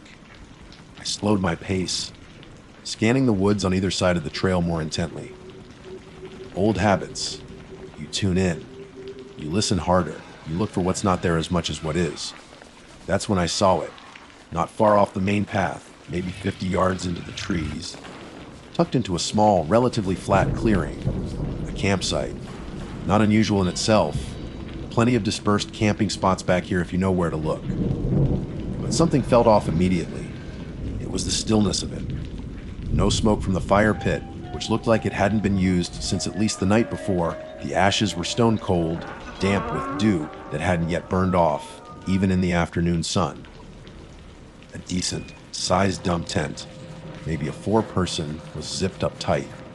But the area around the tent, that was the problem. Gear was scattered. Not trashed, not like a bear had gotten into it, ripping things apart. More like drop. A couple of camp chairs were knocked over. A cooking pot sat beside the cold fire ring half, full of what looked like macaroni and cheese, a spoon sticking out of it. A water filter lay on its side near an Nalgene bottle. A backpack leaned against a tree, unzipped, a rain jacket spilling partially out. It looked for all the world like whoever was here had left in a blind panic, mid-activity. Dropped everything and ran. My stomach gave a lurch. This wasn't right. Even a sudden emergency, a medical issue. Maybe people usually grab essentials. Wallet, keys, phone if they have service. This looked like they'd vaporized. I unclipped my radio. Dispatch, this is Ranger McMillan, badge number 724. Go ahead, 724. Sarah's voice came back, calm and professional. Dispatch, I'm on the West Prong Trail, approximately. I glanced at my map and GPS coordinates. Grid reference Charlie 9 or 7. I've come across what appears to be an abandoned campsite. Signs suggest the occupants may have departed unexpectedly. Requesting backup for a welfare check and potential search. Copy that, 724. Abandoned campsite, grid Charlie 9er, 7. Backup en route. ETA approximately 45 minutes, depending on unit proximity. Maintain position and observe. Affirmative, dispatch. We're billing out. Standard procedure. Secure the scene, observe, wait for backup. Don't go blundering in alone, potentially contaminating a scene or walking into danger yourself. I knew the drill. 15 years, you learn the drill. But my gut was screaming bloody murder now. That initial unease had coalesced into a tight knot of dread low in my belly. The silence from the woods around me wasn't peaceful anymore. It felt loaded, watchful. I scanned the tree line, particularly the dense thickets of rhododendron that grow so thick here they can swallow a person pulled just a few feet off the path. They looked darker today, their glossy leaves seeming to absorb the light. It felt like I was standing on a stage, bathed in a spotlight only I couldn't see, and something was out there in the shadowed audience. Watching, waiting. My hand rested on the butt of my service pistol. Not out of any conscious decision, just an instinct. The air prickled against my skin. Every nerve felt frayed, hyper-alert. 5 minutes suddenly seemed like an eternity. I did a slow circle around the immediate perimeter of the campsite, staying well back. Just observing, tent zip tight. No rips, no obvious signs of struggle on the exterior. The scattered gear, a man's hiking boot, size 10 maybe, lying on its side. A woman's sun hat perched precariously on a fallen log. A child's plastic water cup, bright yellow, near the cold fire pit. Family.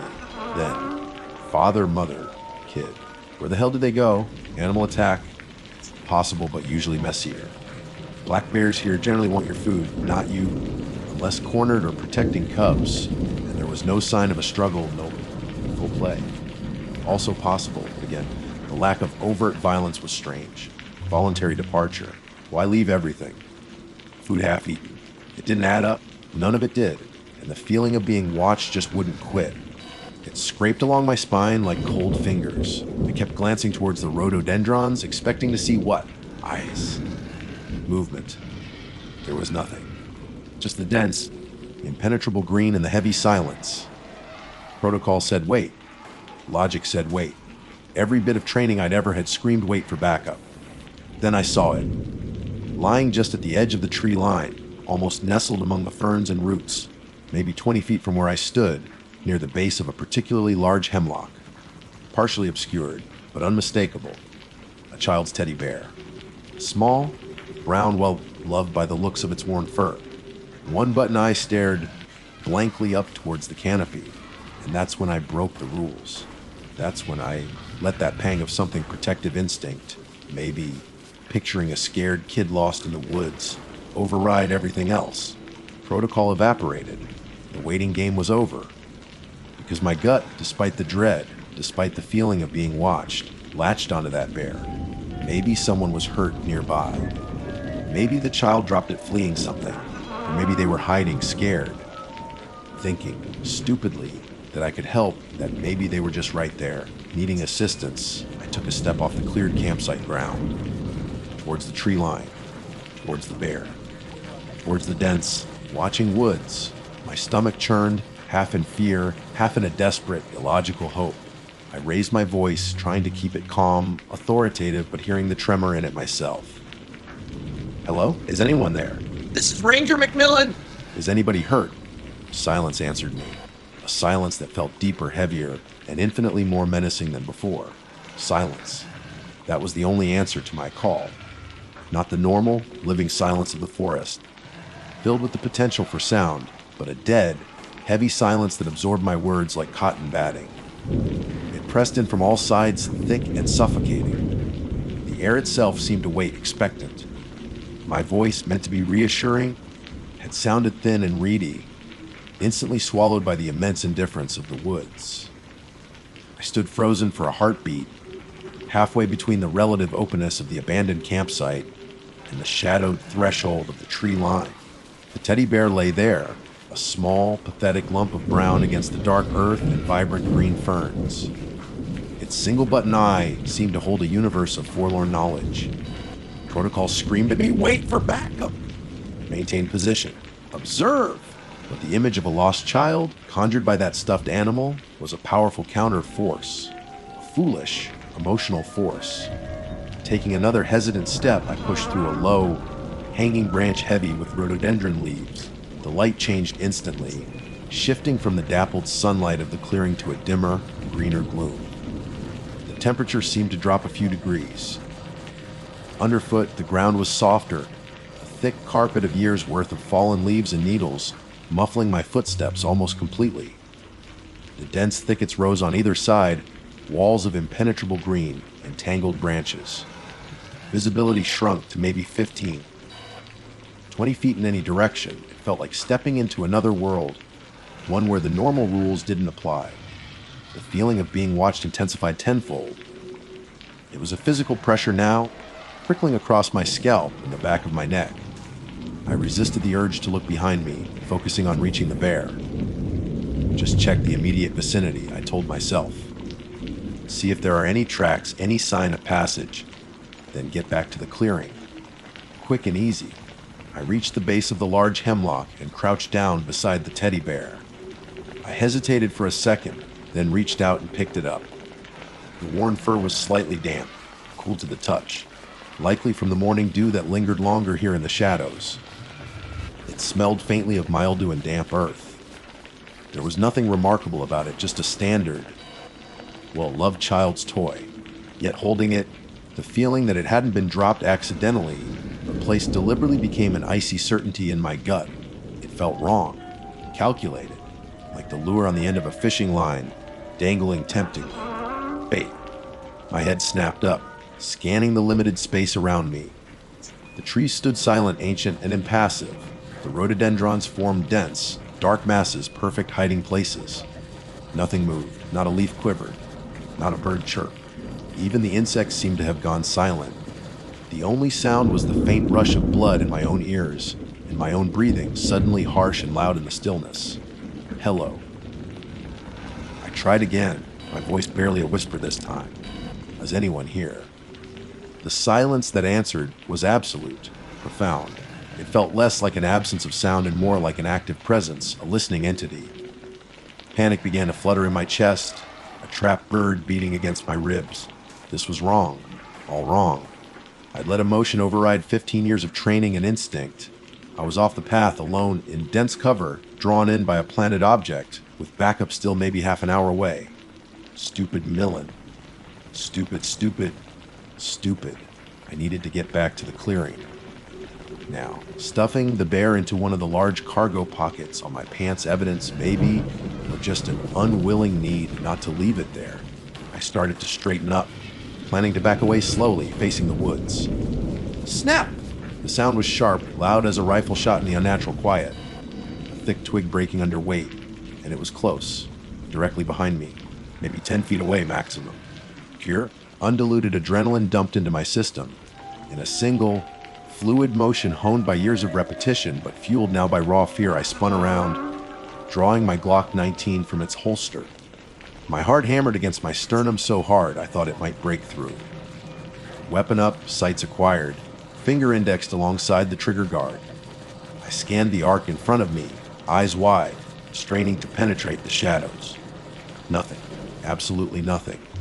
Just the dense wall of rhododendron, the silent tree trunks, the ferns, the leaf litter.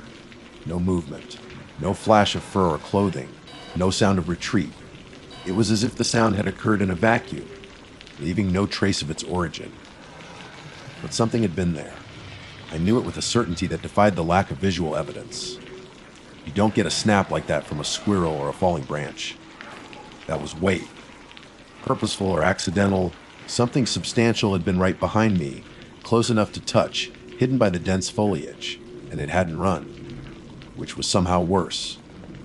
The feeling of being watched was now a certainty of being hunted, of being assessed, toyed with. My breath hitched. My mouth was dry as dust. The woods, usually my sanctuary, felt alien and deeply hostile. The urge to turn and sprint blindly back towards the clearing was almost overwhelming, but some shred of training held. Don't run. Don't show panic. Back away slowly. Maintain awareness.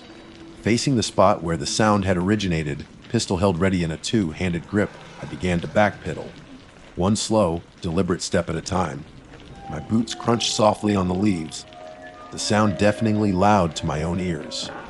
Every shadow seemed to writhe with hidden movement.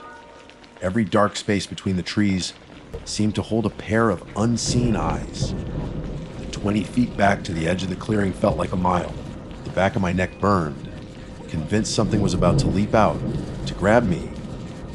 My heel hit the slightly more open ground of the campsite clearing. I risked a quick glance behind me, still empty. Still disturbingly normal, looking in the afternoon light, apart from the scattered gear. I backed further into the center of the small space, putting distance between myself and the oppressive tree line. Though it offered little comfort now, the clearing no longer felt like a definable space. It felt like the center of a target. I raised my radio, my hands slick with sweat. Dispatch McMillan. Go ahead 724. Sarah's voice was an anchor to the normal world. Any update on that ETA? My voice was tight, strained. Backup should be cresting the ridge above you now, 724. Maybe 10 minutes out. Everything okay? Affirmative. I lied, trying to keep the tremor out of my voice. Just quiet out here. McMillan out. Lowering the radio, I kept the pistol up, scanning the perimeter constantly. The 10 minutes stretched into an eternity. The silence persisted. The scattered gear, the boot, the hat, the cup seemed like artifacts from a lost world, imbued with a sudden, tragic significance. Who were these people? What terror had made them drop everything and vanish into thin air? And what was the thing in the woods that had watched me, snapped a twig, and then simply remained? Finally, blessedly, I heard it, the crunchable in the trail, voices calling my name. Rangers Miller and Thompson emerged from the trees, looking solid, competent, blessedly normal. Dave, everything all right? Miller asked, taking in my stance the drawn weapon. Dispatch sounded like you were a little spooked. I holstered my pistol, forcing myself to relax, though my insides were still churning. Found the site like I reported, I said, gesturing around. Looked like they left in a hurry. And to check the tree line, I hesitated. How much to say? How crazy would I sound? Thought I heard something break a branch near me. Probably just a deer settling, but it put me on edge. I decided against mentioning the bear just yet, or the overwhelming feeling of being watched.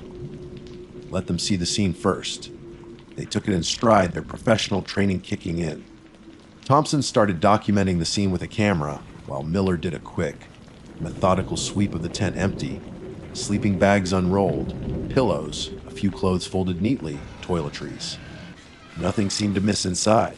It was the outside that told the story of panic. Miller came back over to me. Find anything by the trees.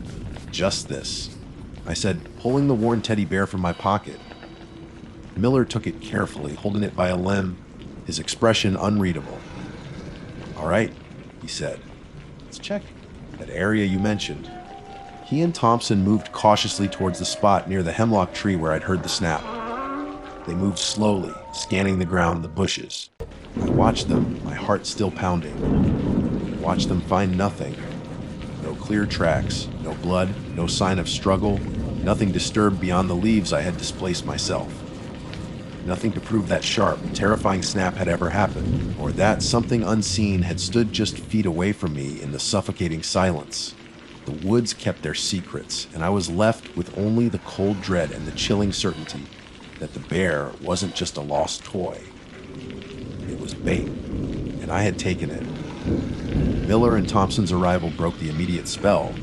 The the suffocating tension easing slightly with their presence, their procedural calm a stark contrast to the frantic chaos swirling inside me. But the wrongness of the situation, the inexplicable emptiness where a family should have been, settled heavily over all of us as they began their work. The initial sweep confirmed what my gut already knew. Beyond the campsite itself, there was nothing. No scuffed earth, no broken twigs. Besides the one only I seemed to have heard, no discarded wrapper, not a single footprint leading away into the dense woods. It was as if the earth had swallowed them whole right where they stood. What followed was textbook search and rescue, ramped up quickly given the circumstances, a missing family, including a child, with signs pointing towards a sudden panic departure. More rangers arrived. Highly trained SEAR volunteers, folks who know these mountains intimately, were called in. Grid search patterns were established, radiating outwards from the campsite. Teams pushed through the unforgiving terrain, battling steep slopes, slippery creek beds, and those ever-present, view-obscuring rhododendron thickets that locals sometimes call hells, for good reason. We brought in the dogs, hoping they could pick up a scent trail. They sniffed eagerly around the campsite, whining low, circling the tent, the cold fire pit, the scattered gear. But the moment they reached the edge of the clearing, the edge of that dense tree line I'd foolishly crossed, they seemed confused. They'd cast about, noses twitching, sometimes letting out a frustrated bark, but none of them ever established a clear track leading away. It was like the scent just stopped. Evaporated at the border between the campsite and the deep woods. Days blurred into one another. Hope dwindled with the setting sun each evening. We covered miles of rugged country. We rappelled into ravines, checked rock shelters and overhangs, pushed through laurel slicks, so thick you could barely see your own feet. We called their names the missing family, identified from a vehicle found at the trailhead parking lot as the Martins Michael, Sarah, and their 7-year-old daughter, Emily, until our voices were raw. The only response was the sigh of the wind through the trees or the gurgle of a distant stream. An aerial search was mostly useless under the dense summer canopy. The helicopter's roar barely penetrating the green ceiling. The official investigation explored every angle. Animal attack ruled out. Despite the bears and occasional wild hog, an attack that leaves absolutely no physical trace, no blood, no torn clothing, no remains whatsoever. 3 people simultaneously. Unheard of. Full play. Possible, but again, the lack of any evidence was baffling. No sign of struggle at the site, no indication of another party being present, no ransom note, nothing. Lost and succumbed to the elements. Plausible in these mountains, but typically searchers find something eventually, a discarded piece of gear, remains, tracks leading to a dangerous fall. Not this time. Voluntary disappearance. The most unlikely of all. Why abandon a campsite mid-meal, leave behind expensive gear, wallets, keys, and vanish with a 7-year-old child in the wilderness like this? It made no sense. The search was officially scaled back after 2 weeks, then eventually suspended. The Martin family joined the heartbreaking list of people swallowed by the vastness of the Great Smoky Mountains, their fate filed away under missing persons presumed lost. Case cold. But for me, it never went cold. It remains a burning ember in my memory, a constant, low-level hum of dread beneath the surface of everyday life. Because I was there. I felt the silence. I felt the eyes. I heard that twig snap. And I held that damn teddy bear in my hand, the one that felt like bait laid by something ancient and patient and utterly alien to human understanding. The guilt is a constant companion. I broke protocol. I stepped off that path when every instinct, every year of training told me to wait. Did my presence alert whatever was watching? Did I scare the Martins deeper into whatever trap awaited them? Or was I the intended target all along, the bear meant to lure me into the grasp of whatever waited in the shadows? What if Miller and Thompson hadn't been so close? What if I'd taken just a few more steps after picking up Emily Martin's bear? These questions loop endlessly, offering no peace. Sleep offers little escape. Sometimes I jolt awake, heart pounding, convinced I hear a twig snap just outside my window. Other times, I'm back in that green gloom under the hemlocks, the silence pressing in, the feeling of unseen eyes drilling into my back. I patrol different areas now by unspoken agreement with my superiors. I haven't been back up the West Prong Trail past that clearing since that year. I don't think I could. The experience changed me. I'm still a ranger, still wear the green and gray, but something essential has shifted. I look at the deep woods differently. The beauty is still there, but it's overlaid with a layer of profound menace. Those rhododendron thickets, once just part of the landscape, now seem like watchful entities, their dark leaves hiding secrets best left undisturbed. I trust my gut implicitly now, sometimes to the point of paranoia. Rookies probably think I'm overly cautious, maybe a little spooked. I tell them, listen to that feeling on the back of your neck. Don't explain it away. Don't rationalize it. These mountains are old, and there are things here that don't play by our rules. Sometimes, the smartest thing you can do is back away slowly and don't look back. The teddy bear sits in an evidence locker somewhere, tagged and cataloged. Just another piece of an unsolved puzzle. But for me, it's more than that.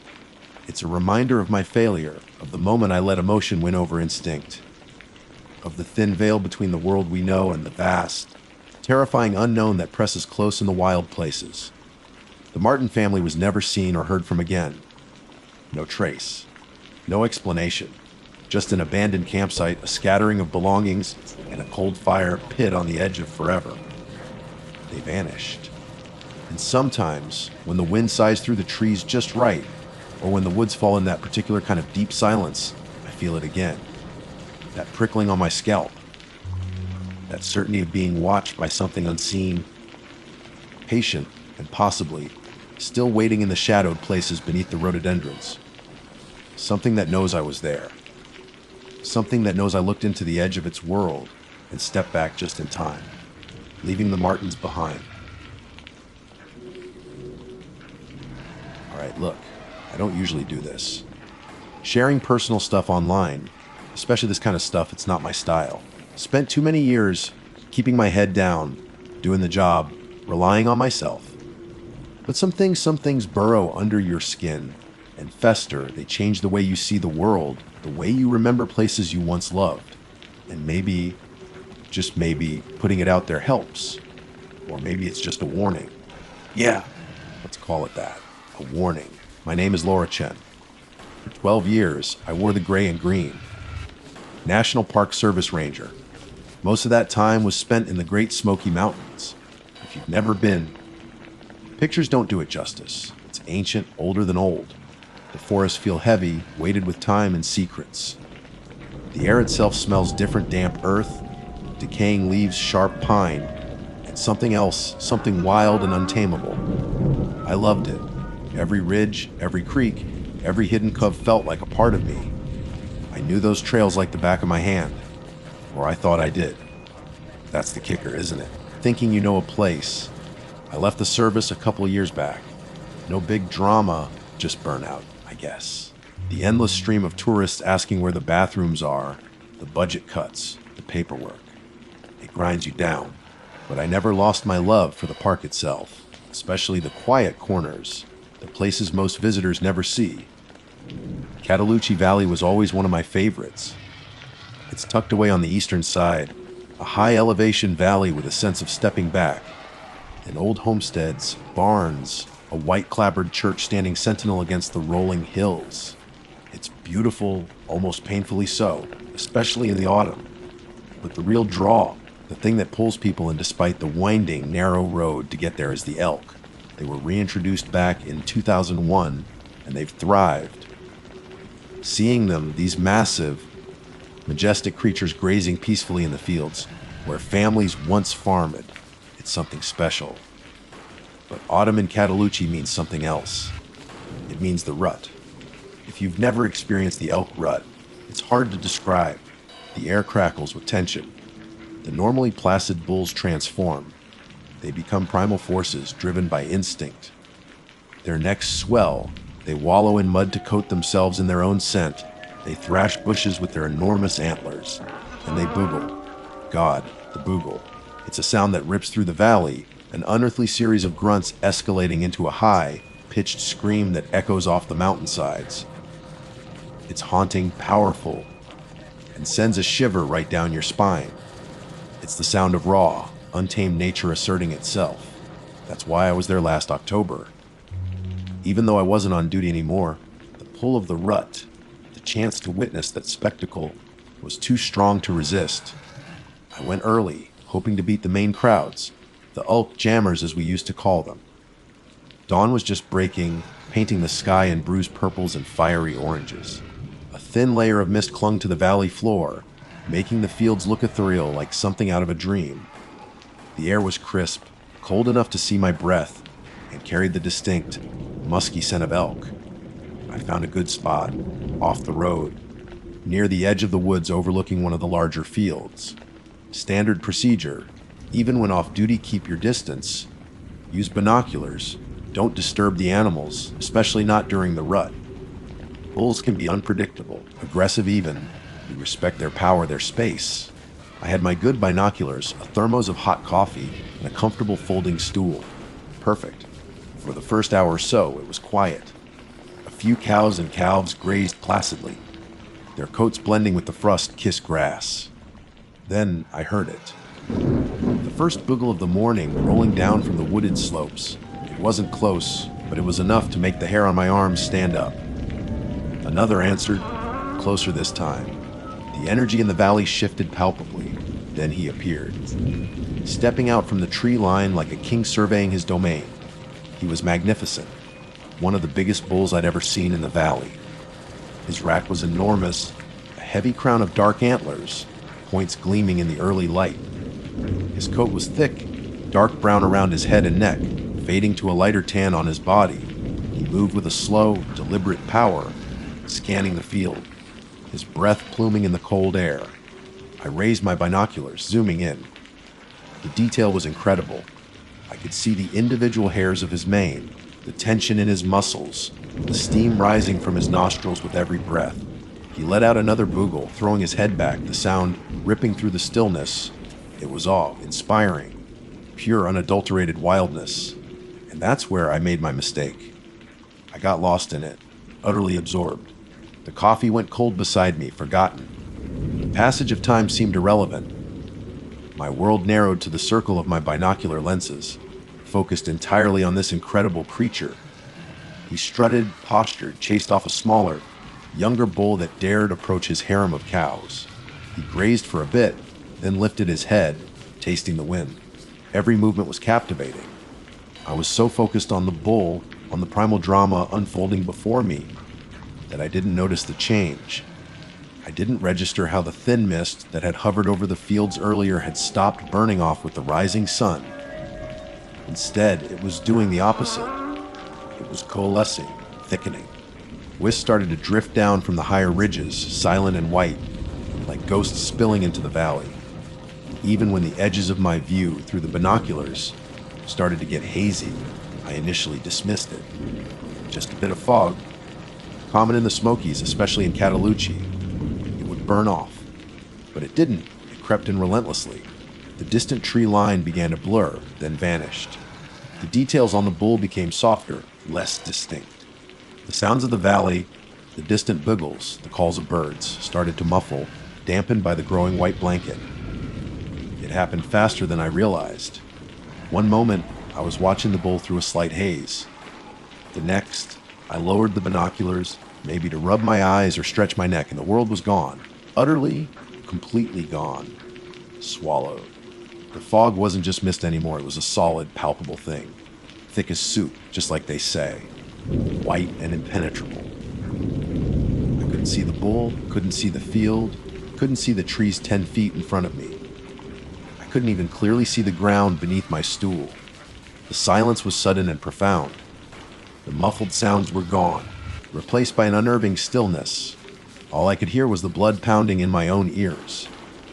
I stood up, turning slowly, trying to get my bearings. North, south, east, west, it was impossible. The fog distorted everything, robbed the landscape of all its markers. The magnificent beauty I had been so captivated by moments before had vanished, replaced by a suffocating white void. Panic, cold and sharp, pricked at the edges of my mind. 12 years as a ranger, trained for situations like this, and yet I felt utterly lost, disoriented. The awe I'd felt just minutes ago curdled into something else. Fear. I let the beauty blind me. I'd forgotten the cardinal rule of the wild. The rule drilled into every ranger: respect the environment, stay aware. Because danger can wear a beautiful mask, and the mountains don't forgive carelessness. My mistake wasn't just getting absorbed, it was forgetting where I was. And in the Smokies, forgetting can be fatal. I took a breath, trying to push the panic down, telling myself to stay calm, think logically. Find the road. It couldn't be that far. I just needed to pick a direction and walk. That's when I first heard it. A sound that cut through the thick silence left by the fog. It wasn't loud, just distinct. A soft snap, like a dry twig breaking underfoot. My head whipped around towards the direction of the sound, though direction felt meaningless in that white soup. Every instinct screamed alert. Years of training kicked and freeze. Listen, assess. Was it the bull elk I'd been watching? Maybe he'd blundered closer in the fog. Possible. But the sound felt wrong. Too deliberate for a 1,000-pound animal moving blindly. Elk are heavy, but they can be surprisingly quiet when they want to be. Still, this felt different. Smaller, sharper. I strained my ears, holding my breath. The silence pressed back in, thick and heavy as the fog itself. Nothing. Maybe it was just a branch settling, or a small animal scurrying past unseen. My rational mind, the ranger part of me, tried to supply logical explanations. Squirrel. Raccoon maybe, though less likely in the open field edge. Even a deer. Perfectly normal sounds for the Smokies. But the feeling of unease didn't fade. It intensified, prickling along my spine like cold fingers. This wasn't the comfortable solitude of the wilderness I knew. This felt watchful. I decided I couldn't just stand there. Staying put meant waiting for the fog to lift, which could take hours, or waiting for whatever made the sound to reveal itself. Neither option felt good. The road. I had to get back to the road. It bordered the main field area. I couldn't be that far. If I could just keep a relatively straight line, which way had I been facing? Towards the woods where the bull emerged, or towards the center of the field? The fog had erased my mental map. Taking a deep, calming breath, or trying to, the air felt damp and heavy in my lungs. I picked a direction that felt vaguely right, away from where I thought the woods were. I took a tentative step. My boot scuffed softly on the damp grass. Another step. Oh. I froze mid-stride. That wasn't a twig snap, that was breathing. Heavy, labored, almost. Close. Too close. It sounded like it was just feet away, maybe slightly behind me and to my left. My heart hammered against my ribs like a trapped bird. Okay, Laura. Think. Large animal. Elk. Bear. Bears aren't uncommon here, though usually shy unless surprised or protecting cubs. But the breathing, it didn't sound quite like any bear I'd ever heard up close. There was a wet, ragged quality to it I couldn't place. Hey! I called out, my voice sounding thin and tight in the oppressive white. U.S. Park Service! Identify yourself! Old habits. Shouting is usually recommended for bear encounters. Lets them know you're human. If it was a person, maybe lost like me. Unlikely, but possible. Silence. The breathing stopped the instant I spoke. My own breath hitched in my throat. Waited. 1 second. 2. 3. The silence stretched, thick with tension. Then, It started again. same rhythm, same wet, ragged sound, same proximity. It hadn't moved away. It hadn't reacted like a startled animal would. It had just paused, listened, and resumed. Okay? Screw logic. Screw rational explanations. This was wrong. Deeply, fundamentally wrong. Every nerve ending was screaming Dan GR. I turned slowly away from the sound and started walking faster this time, trying not to break into a blind run. Running lost in the fog is a good way to trip, fall, get injured, or run straight into something you can't see. Walk briskly. Keep moving. My boots sank slightly into the damp earth. Step, step, step. Behind me, matching my pace, I heard it. Step. Step was following me. Pure, unadulterated terror washed over me, cold and numbing. I stumbled, catching myself on nothing, the white void offering no support. The breathing paused for a beat, then resumed, still right there, just beyond the edge of sight. It felt like it was deliberately staying in my blind spot, pacing me. I tried changing direction, making a sharp right turn, hoping to throw it off. I moved as quickly as I dared, feet tangling occasionally in unseen clumps of grass. For a terrifying second, I heard nothing but my own ragged breathing and frantic footsteps. Did I lose it? Was it just my imagination running wild in the disorienting fog? Then, from my right side now, maybe 10 feet away, it had anticipated my turn, or simply mirrored it effortlessly. The cold dread solidified in my stomach. This wasn't just an animal. Animals don't stalk like this. Not with this unnerving patience, this silent intelligence. Panic clawed its way up my throat. I wanted to scream, to run wildly in any direction, anything to get away from that relentless, unseen presence and the sound of its breathing. My ranger training felt like a flimsy shield against this primal fear. Knowing how to use a compass or read a map is useless when you can't see your hand in front of your face and something else is in the white with you. I risked another call, weaker this time. Who's there? What do you want? Silence again. My voice was swallowed by the fog, leaving no echo. And then, cutting through the silence, came a sound that iced my blood and nearly made my legs give out. It wasn't the breathing. It was a chuckle. Low. Guttural. Wet like the breathing, but undeniably a chuckle. It held a note of dark amusement, of morbid curiosity. It wasn't loud, but in the profound silence of the fog, it felt deafening. It resonated deep in my bones, a sound utterly alien to the natural world of the valley, yet somehow intrinsically part of the deep, hidden voidness I'd always loved and feared. The sound wasn't human. Not quite. It was too rough, too phlegmy. But the intent behind it, the mocking quality, that felt horribly, terrifyingly sentient, that chuckle broke something in me. The last vestiges of the calm, collected ranger vanished, replaced by raw, animal terror. I forgot about walking briskly. I ran blindly. Pumping my arms, legs churning, gasping for air that felt too thick to breathe. I didn't care about falling anymore. I just had to get away. Behind me, the breathing picked up pace, keeping effortlessly close. Faster now, matching my desperate flight. I didn't hear the chuckle again, just the relentless sound of pursuit, right at my heels, always hidden, always there. I ran through the white nothingness, stumbling over unseen divots in the ground, branches I couldn't see whipping at my face seemingly out of nowhere.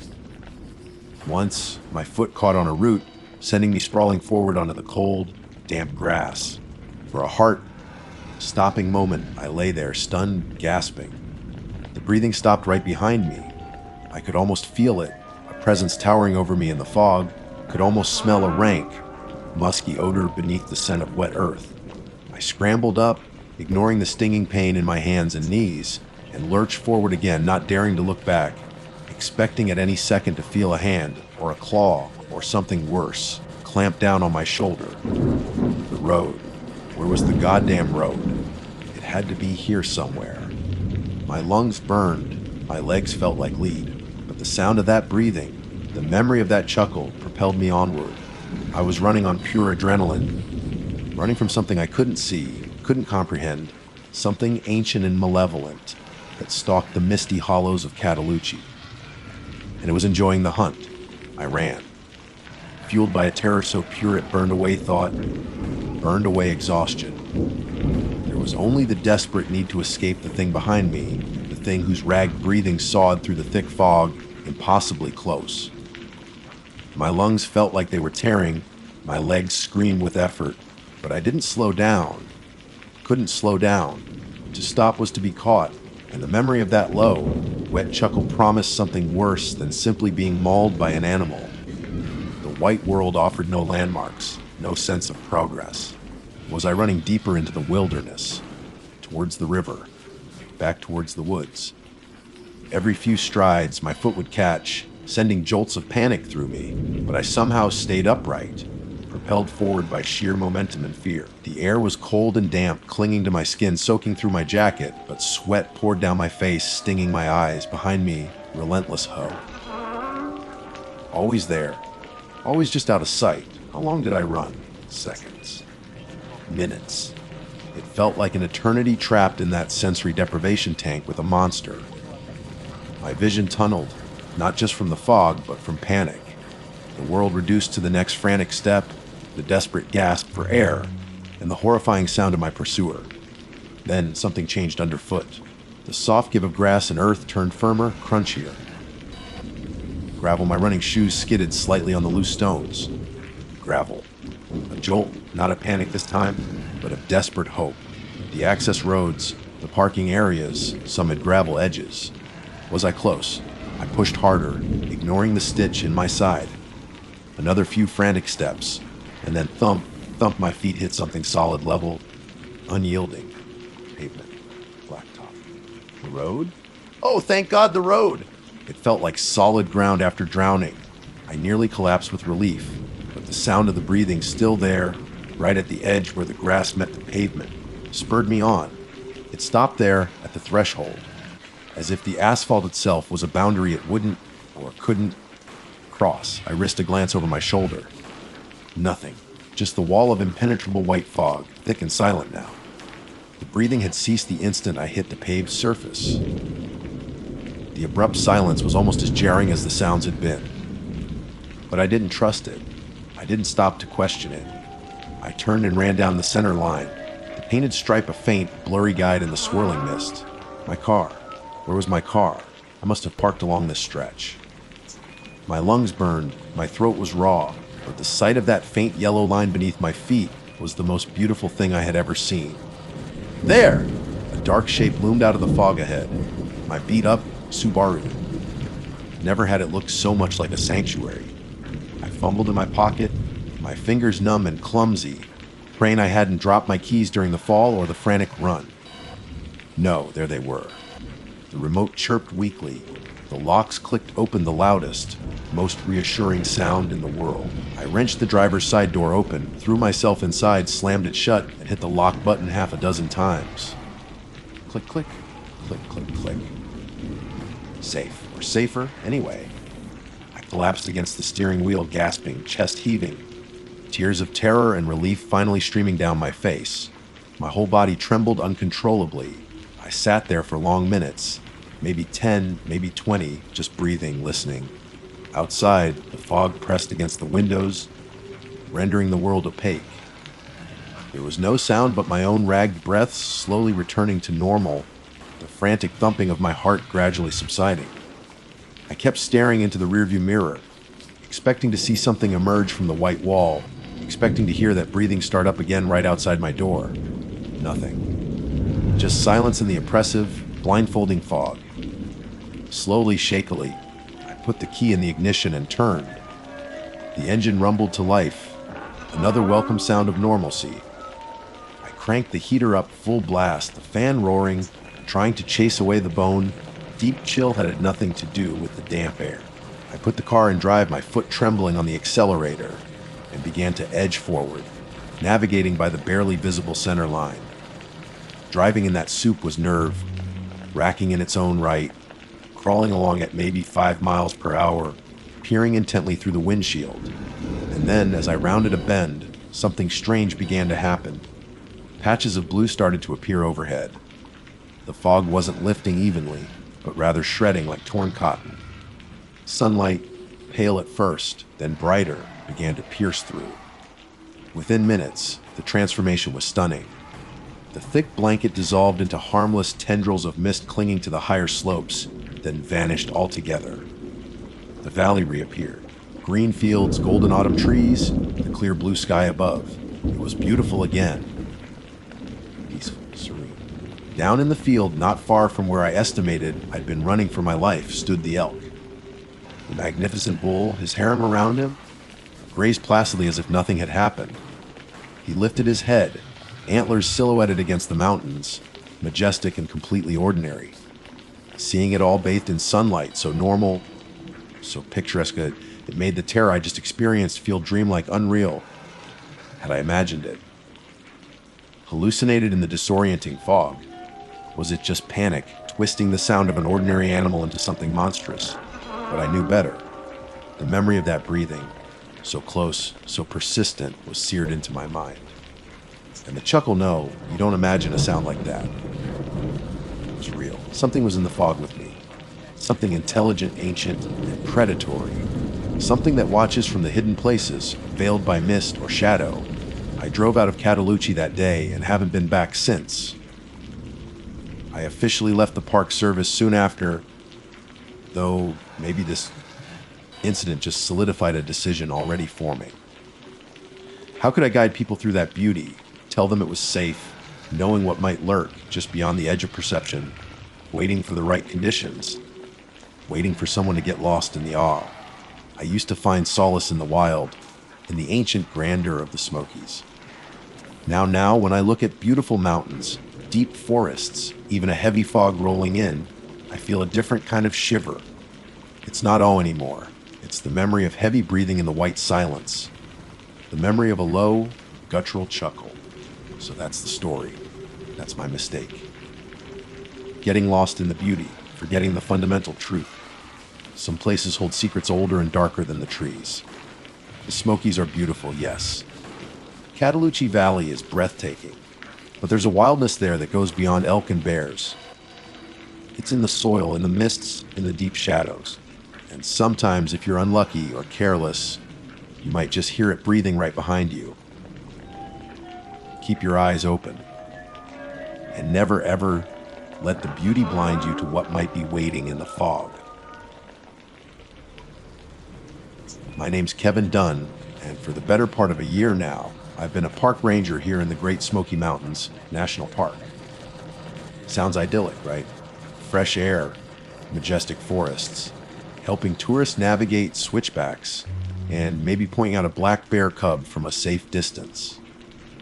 And yeah, a lot of it is like that. It's why I took the job. Fresh out of college with a degree in forestry and a romantic notion about living Walden, style minus the deliberate isolation. I wanted the woods, the quiet, the feeling of being part of something bigger and older than myself. I got that last part, all right, just not in the way I expected. This whole mess started about 3 months into the job. Still green enough that my uniform felt stiff, still learning the labyrinthine network of trails that snake through these mountains like veins on an old man's hand. The Smokies, man, they're beautiful. Unbelievably, heart-atchingly beautiful. Especially in late autumn, when the tourist crowds thin out and the air gets that crisp, clean bite to it. The slopes erupt in colors so vibrant they almost hurt your eyes, reds, oranges, yellows, all layered against the deep, unchanging green of the pines and firs. The mist rolls in thick some mornings, swallowing the peaks whole, making you feel like you're walking through the clouds themselves. It's ancient country. You feel it in your bones, the sheer weight of time pressing down. Millions of years of mountains rising and falling, forests growing and dying and growing again. People have lived here for thousands of years, long before it was a park, long before guys like me wore badges and drove government trucks. The Cherokee call this place Shakenage, place of blue smoke. And sometimes, especially when you're deep in the backcountry, alone you get the sense that the mountains remember everything. Every footstep, every whispered word, every drop of blood spilled on their soil. My patrol area that day included the Abrams Falls Trail. It's a popular one, moderate difficulty, leads to a gorgeous waterfall tumbling into a wide, clear pool. Usually pretty busy, but this was a weekday in the off-season.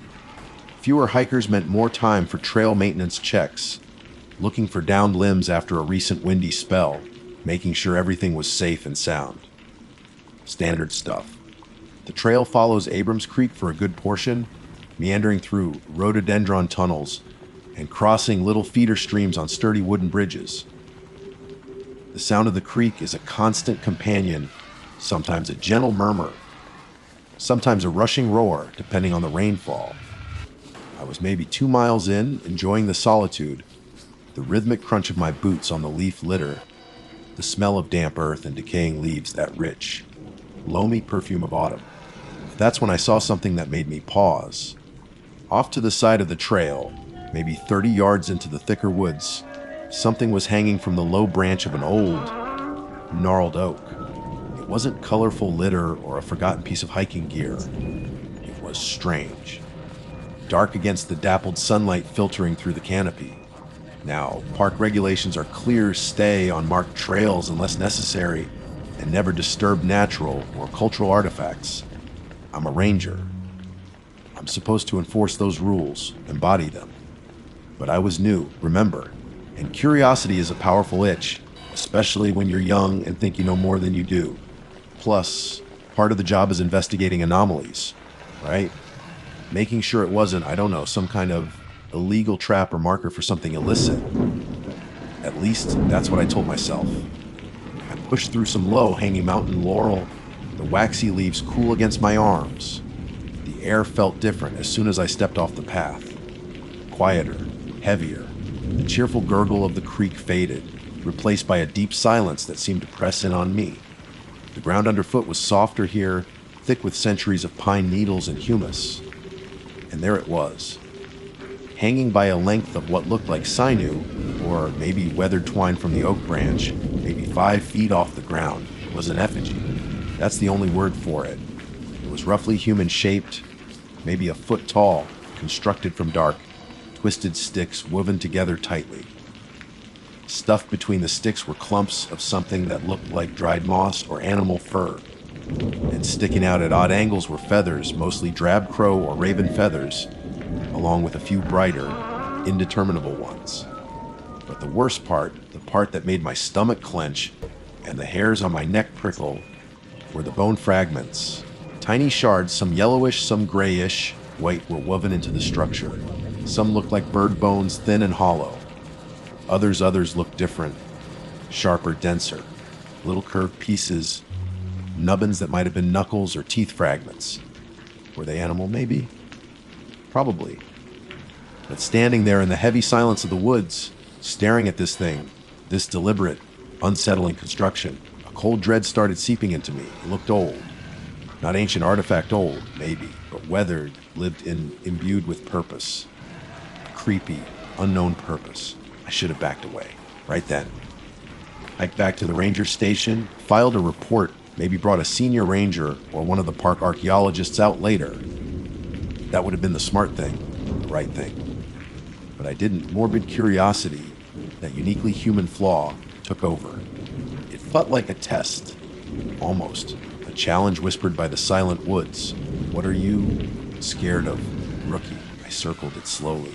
There were no footprints around it, other than what I was making. No signs of recent activity. Yet it didn't look completely decayed either. It just hung there, waiting. My gaze fixed on one particular piece of bone lodged near the center of the effigy. It was slightly larger than the others, curved with a sharp, broken edge. It looked disturbingly like a piece of a knuckle bone. Human. The thought sent a shiver down my spine, but instead of repelling me, it drew me in. I had to know. Not intellectually, not really. It was a primal urge, a stupid, reckless impulse.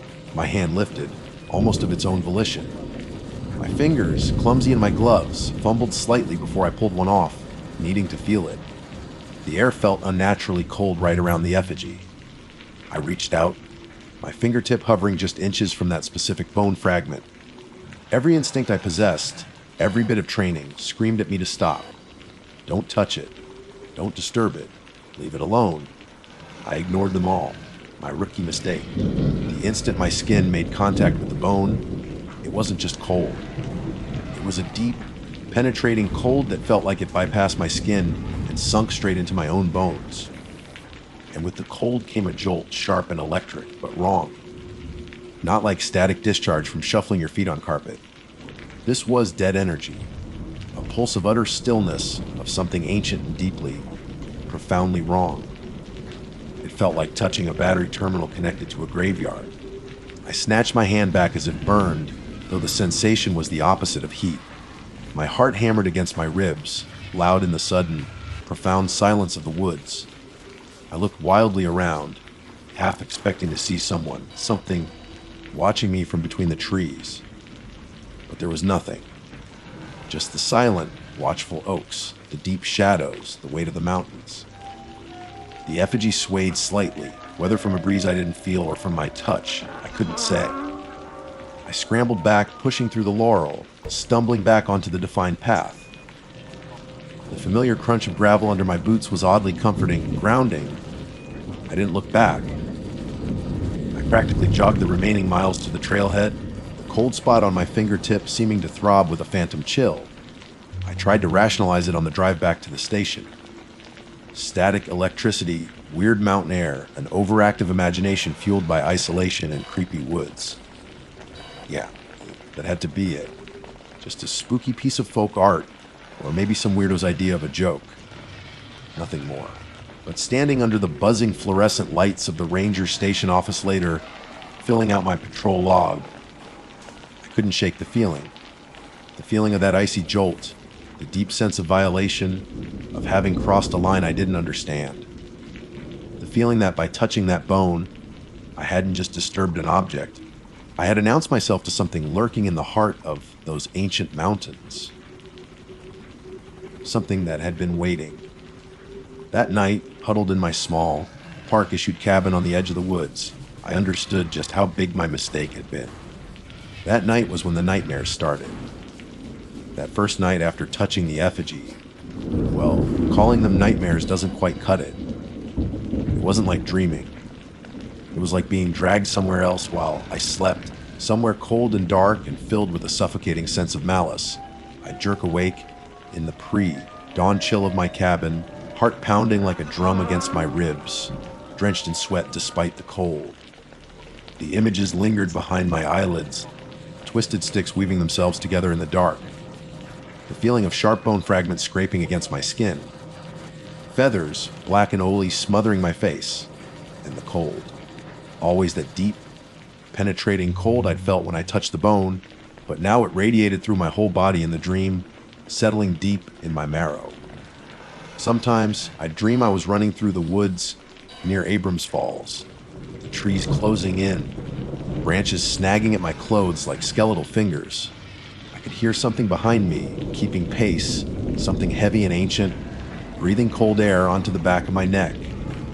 I'd wake up gasping, tangled in my sheets, the phantom sensation of pursuit lingering long after my eyes snapped open. At first, I blamed it on my overactive imagination, maybe indigestion from the freeze, dried meal I'd choked down for dinner. Ranger life, especially living solo in a cabin miles from the nearest town, can get into your head. Isolation does weird things. I told myself it was just nerves, the unsettling image of that effigy playing on my mind. It would pass. It didn't pass. It got worse. The nightmares became a nightly ordeal.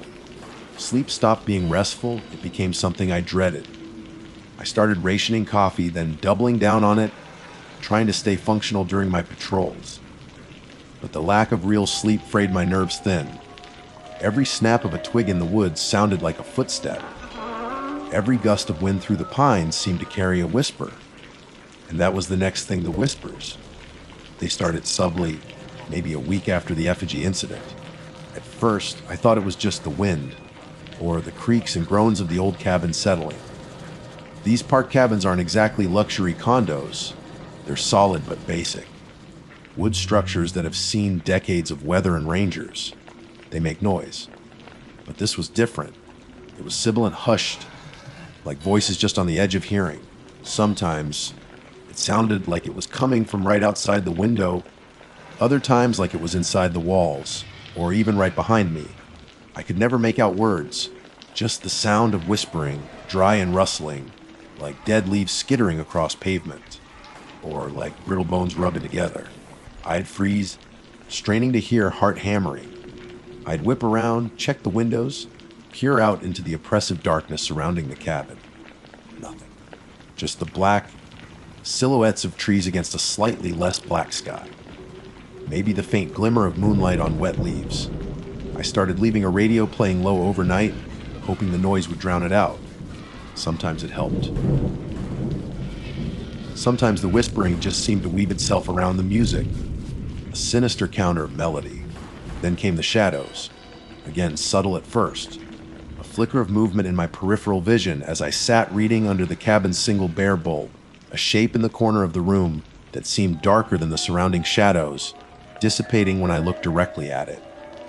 Was it just my tired eyes playing tricks? Eye floaters? Fatigue-induced hallucinations? I clung to rational explanations like a drowning man to drift with, but they became more distinct. One evening, washing dishes, I glanced at the small window over the sink. For a split second, I saw a figure standing just beyond the feeble puddle of light cast from the cabin. Tall, unnaturally thin, composed of shifting darkness. It wasn't solid, more like a tear in the fabric of the night. I dropped the plate I was holding. It shattered in the sink. By the time I looked back, heart leaping into my throat, there was nothing there. I spent the next hour checking locks I knew were already locked, peering through every window until my eyes ached. The feeling of being watched became constant. Not just in the cabin at night, but sometimes during the day, out on patrol. I'd be hiking a ridge, the vast panorama of the Smokies spread out before me, beautiful and immense, and suddenly get the feeling of eyes on my back. A cold prickle between my shoulder blades. I'd turn, scan the tree line, the undergrowth. Nothing. Just the wind and the birdsong that suddenly sounded mocking. My work started to suffer. I was jumpy, irritable. I misread a map coordinate once, sending myself a mile off course, a rookie mistake I hadn't made since my first week. Thankfully, it was in a low-risk area, easily corrected, but my supervisor gave me a concerned look, asked if I was getting enough sleep. I mumbled something about adjusting to the altitude or the quiet. I couldn't tell him the truth. Who would believe me? Yeah, boss? I'm seeing shadow people and hearing whispers because I touched some creepy Blair Witch thing I found off trail. I'd be laughed out of the service, maybe slapped with a psych evaluation. The isolation of the cabin, once a comfort, became a prison. The silence I'd craved now felt pregnant, threatening. Every night was a battle. I started dreading sundown, the way the light faded over the mountains, the long shadows stretching like grasping fingers towards my little wooden box in the woods. It filled me with a primal fear I couldn't articulate. One night, the whispering was louder. It seemed to be coming from above. Lying rigid in bed, I could hear faint, dry scraping sounds from the roof, followed by the hushed, sibilant whispers. And then footsteps, not heavy, like a person. Light skittering, almost like a large bird, or something with brittle claws, pacing back and forth, directly over my bed. I didn't move. I barely breathed. I squeezed my eyes shut, praying for morning, praying for it to be a raccoon or a possum, even though deep down I knew it wasn't. The sound eventually stopped, but the silence that followed was somehow worse. Another time I came back from patrol, absolutely certain I'd locked the cabin door. I always did. It was ingrained habit. But the deadbolt was undone. I drew my service sidearm more for comfort than any real expectation of using it and cleared the small cabin room by room. Nothing stolen, nothing obviously disturbed, except a small, carved wooden bird my sister had given me, which usually sat on the windowsill, was now lying on the floor in the center of the room, right where I would step as I came in. There was no way it could have fallen there. The window was closed. No draft. It felt deliberate. A message. We can get in. Weeks passed like this. A blur of sleepless nights, jumpy days knowing fear, and forced smiles for tourists at the trailheads. I lost weight. Dark circles formed under my eyes. I avoided looking in mirrors too often. The man staring back looked haunted, hunted. The rational explanations wore thin, then vanished altogether. This wasn't stress. This wasn't imagination. Something had latched onto me when I touched that effigy. Something old and territorial and deeply, deeply angry. And it was slowly tightening its grip. I knew I couldn't go on like this. The fear was constant, a cold knot in my stomach. I felt like I was fraying at the edges, coming apart. I needed help, but who could I turn to? The park chaplain? A therapist in Knoxville? What could they do against whispers on the wind and shadows that moved? My mind kept drifting to the people I interacted with daily, my fellow rangers, the maintenance crews, the staff at the Sugarlands Visitor Center near Gatlinburg. Most were friendly, professional, but there was one woman who worked part-time at the information desk there, an older Cherokee lady named Ilara. I didn't know her well, just exchanged polite greetings. But there was something about her eyes.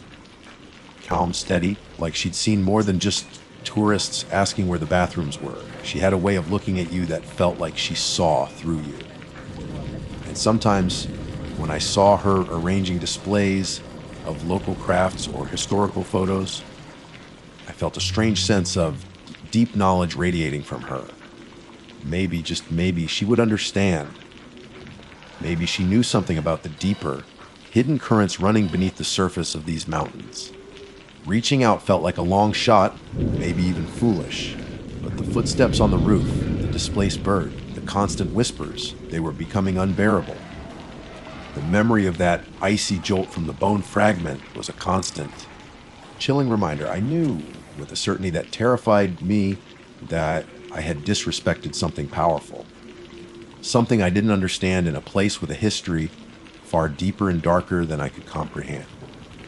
And I was running out of time. The next morning, after another night punctuated by whispers that seemed to claw at the edges of my sanity and shadows that danced just beyond my flashlight beam, I knew I couldn't delay.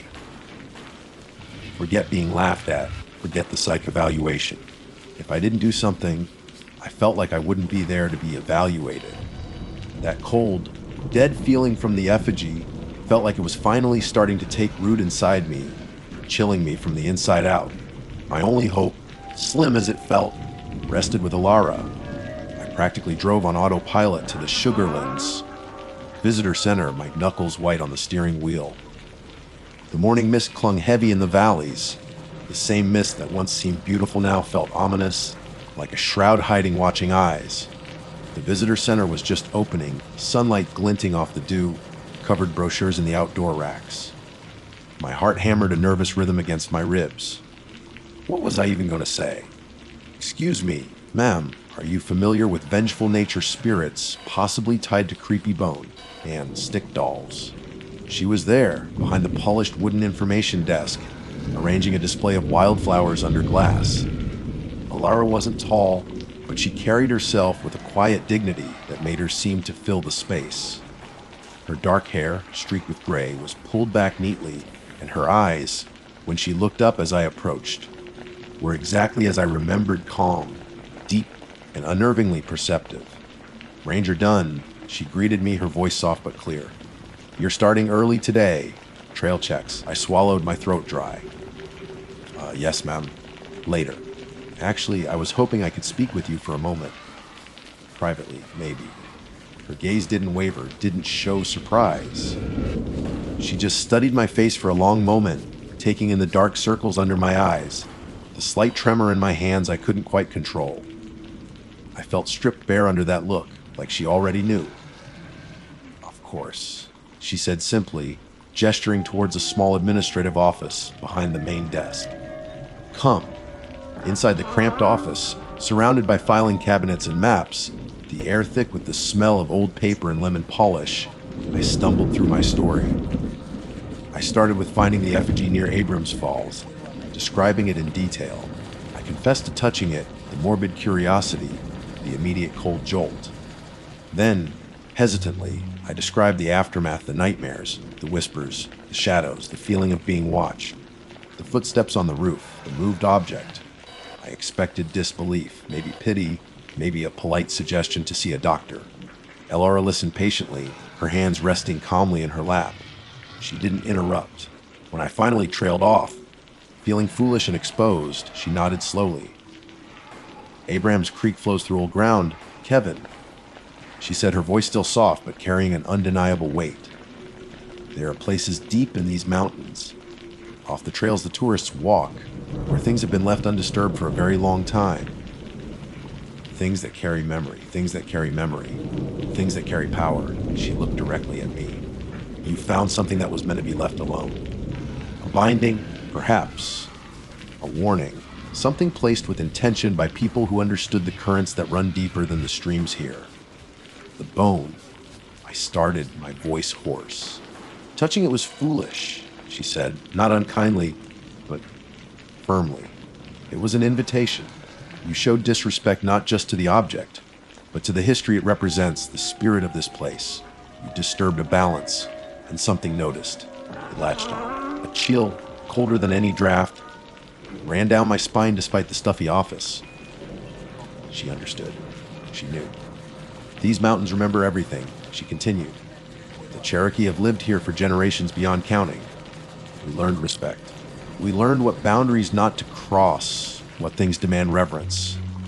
Your Park Service maps show trails and elevations, but they don't show the other map, the one of memory and spirit. She reached into a pocket of her cardigan and pulled out something small. It was a little pouch made of soft, dark deerskin, tied shut with a thin leather thong. From the pouch, she carefully took out a small object and placed it in my hand. It was a smooth, dark river stone, worn almost flat. Etched onto its surface was a symbol I didn't recognize, intricate, circular lines that seemed to both draw the eye inward and radiate outward simultaneously.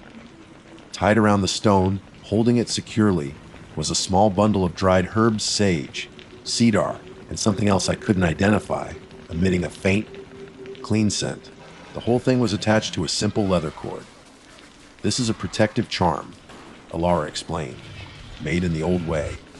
The stone is from the river, blessed. The herbs are for cleansing and warding. The symbol is for balance and closing doorways you shouldn't have opened. She met my eyes again, her gaze intense. Wear it. Keep it close, especially when you sleep. Let it be a shield. But understand this, Kevin, it's a shield, not a weapon. It offers protection, but the true remedy is respect. You cannot simply take. You must give respect back to this land, to its history, to the things you do not understand. Her voice lowered slightly. And never touch such things again. Curiosity is not an excuse for desecration. Some doors are meant to remain closed. Some knowledge carries too high a price, especially for those who haven't earned the right to it. I clutched the charm in my hand. It felt solid, warm, strangely grounding against my skin. Thank you, Alara. I whispered, the words inadequate. Thank you. Go now, she said gently. Do your job. Walk these mountains with open eyes, but also with humility. Listen more than you speak. Respect the silence. I left the visitor center feeling lighter. Not cured, not instantly free, but like a heavy weight I hadn't fully realized I was carrying had been lifted slightly. I put the charm around my neck, tucking it under my uniform shirt. The stone rested coolly against my skin. That night, back in the cabin, the oppressive atmosphere felt lessened. I still felt a residual unease, a hyper-awareness of the surrounding darkness. But the suffocating dread was gone. I slept. Truly slept, for the first time in weeks. There were no nightmares, no cold pursuits through dark woods. The whispers didn't vanish overnight, but they faded. Over the next few weeks, they became less frequent, more indistinct, eventually sounding like just the wind again. The fleeting shadows in the corners of my eyes ceased. I never heard footsteps on the roof again. The feeling of being constantly watched slowly receded, replaced by a more general awareness of the vast, ancient presence of the mountains, something to be respected, not feared. I still work here as a ranger. I love these mountains, maybe even more now, but my perspective has changed. The naive romanticism is gone, replaced by a deep, abiding respect bordering on awe, tinged with a healthy dose of fear. I do my job, I help the hikers, I clear the trails. But I stick to the paths, I don't poke around off trail unless absolutely necessary, and even then, I move with caution and announce my presence, quietly, respectfully. I never went back to that specific spot near Abrams Falls where I found the effigy. I don't need to. The memory is burned into my mind, just like the feeling of that cold jolt. The charm Alara gave me is always around my neck, a constant, tangible reminder. Sometimes when I'm deep in the backcountry, especially as dusk begins to fall and the mist rolls in, I'll feel a prickle on the back of my neck, a fleeting sense that I'm not entirely alone. It's not the aggressive, malevolent presence from before, more like a quiet observation. A reminder that the mountains are always watching, always remembering my rookie mistake. Thinking that wearing a badge and knowing the names of trees made me knowledgeable. Thinking that my curiosity trumped centuries of history and belief I couldn't begin to comprehend. It was disrespecting something ancient and powerful in a place saturated with memory. The charm keeps the door closed now, I believe. But I know deep in my bones that what I woke up is still out there, waiting. And the most important part of my job now isn't just protecting the park from people. It's protecting people, including myself, from unknowingly crossing lines they don't understand in the heart of the Great Smoky Mountains. Because some things, once touched, leave a mark you carry forever. Most folks around here know me as Old Man Hemlock. Can't say I mind the name, feels earned somehow. Like the rings on one of the ancient trees I look after, each year out here has etched itself onto me, inside and out. My given name's Ethan Bellwether, but that feels like someone else now, someone younger and maybe a bit more naive about what these mountains truly hold. I've been a ranger in the Absaroka, Gartooth Wilderness for nigh on 40 years. Started fresh out of college, full of piss and vinegar and textbook knowledge. Thought I knew how ecosystems worked, how geology shaped the land, how animals behave. 40 years teaches you that the books only cover the surface. The real knowledge comes from the wind whispering through the pines, the tracks left in the mud after a hard rain, the silence that settles over the valleys when the sun goes down. These mountains are my home, my church, my whole life mapped out in ridges and ravines. I know the game trails like the back of my hand, which creeks run clear year, round and which dry up come August.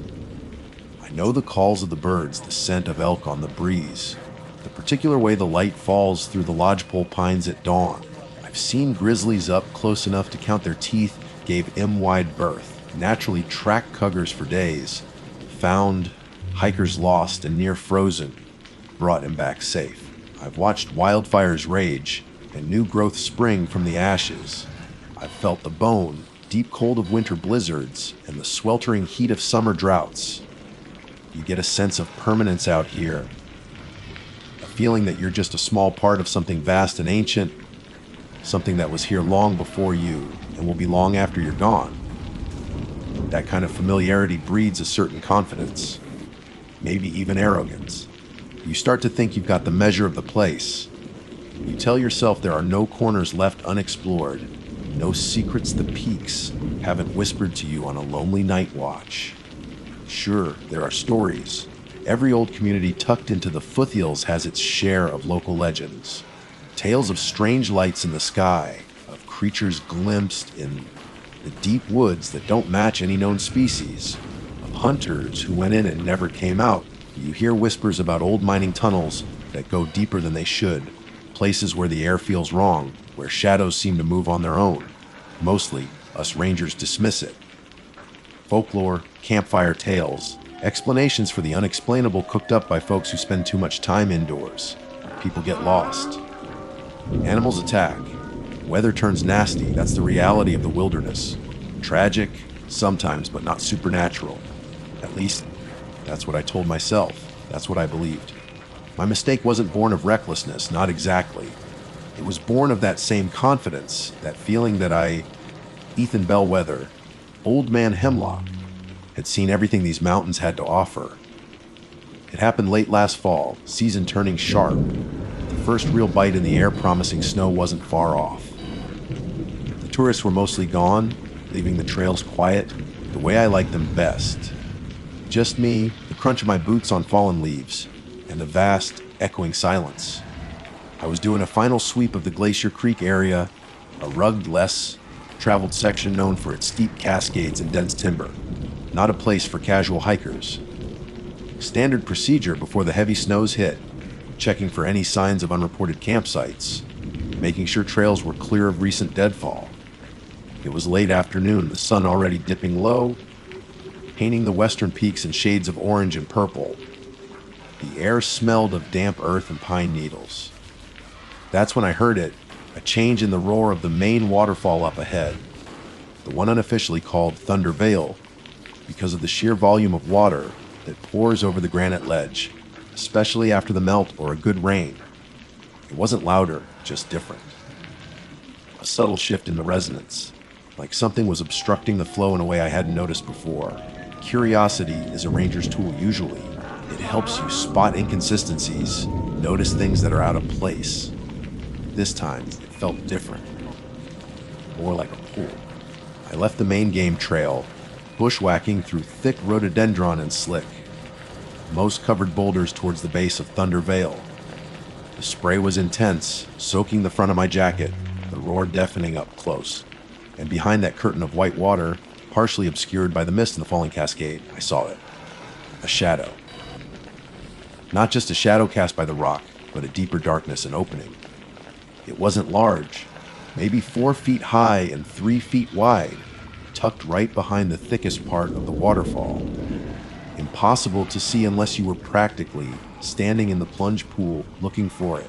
And I'd been past this waterfall hundreds of times over the decades. Climbed the ridges above it, scouted the stream below it. Never seen this. It wasn't on any geological survey map, no record of it in the station archives. Caves aren't unheard of in these parts, mostly limestone formations, but usually they're known quantities, mapped, sometimes gated if they're unstable or environmentally sensitive. This was new, or impossibly old and hidden. My training screamed at me.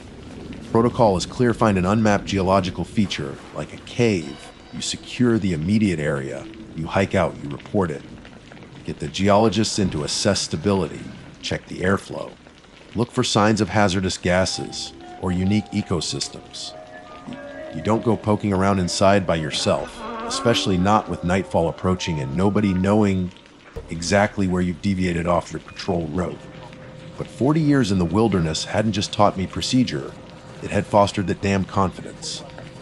My mountains, my discovery, and the pull, that strange curiosity, was stronger than the voice of caution. Maybe it was the dimming light, the roar of the water dulling my senses, or just the hubris of an old man thinking he knew better. I told myself I'd just take a quick peek, just enough to see if it was a real cave or just a shallow alcove. Getting behind the waterfall was treacherous. The rocks were slick as ice with algae and constant moisture. I had to brace myself against the cliff face, moving slowly, feeling the punishing weight of the water pounding down inches away. The roar enveloped me, vibrating through my bones. Finally, I reached the opening. The air coming out of it was noticeably colder, carrying a damp, earthy smell, but different from the usual scent of wet rock and loam. It was flatter somehow, staler, like air that hadn't circulated in a very, very long time. I pulled out my high-lumen flashlight, the beam cutting into the darkness. It wasn't an alcove.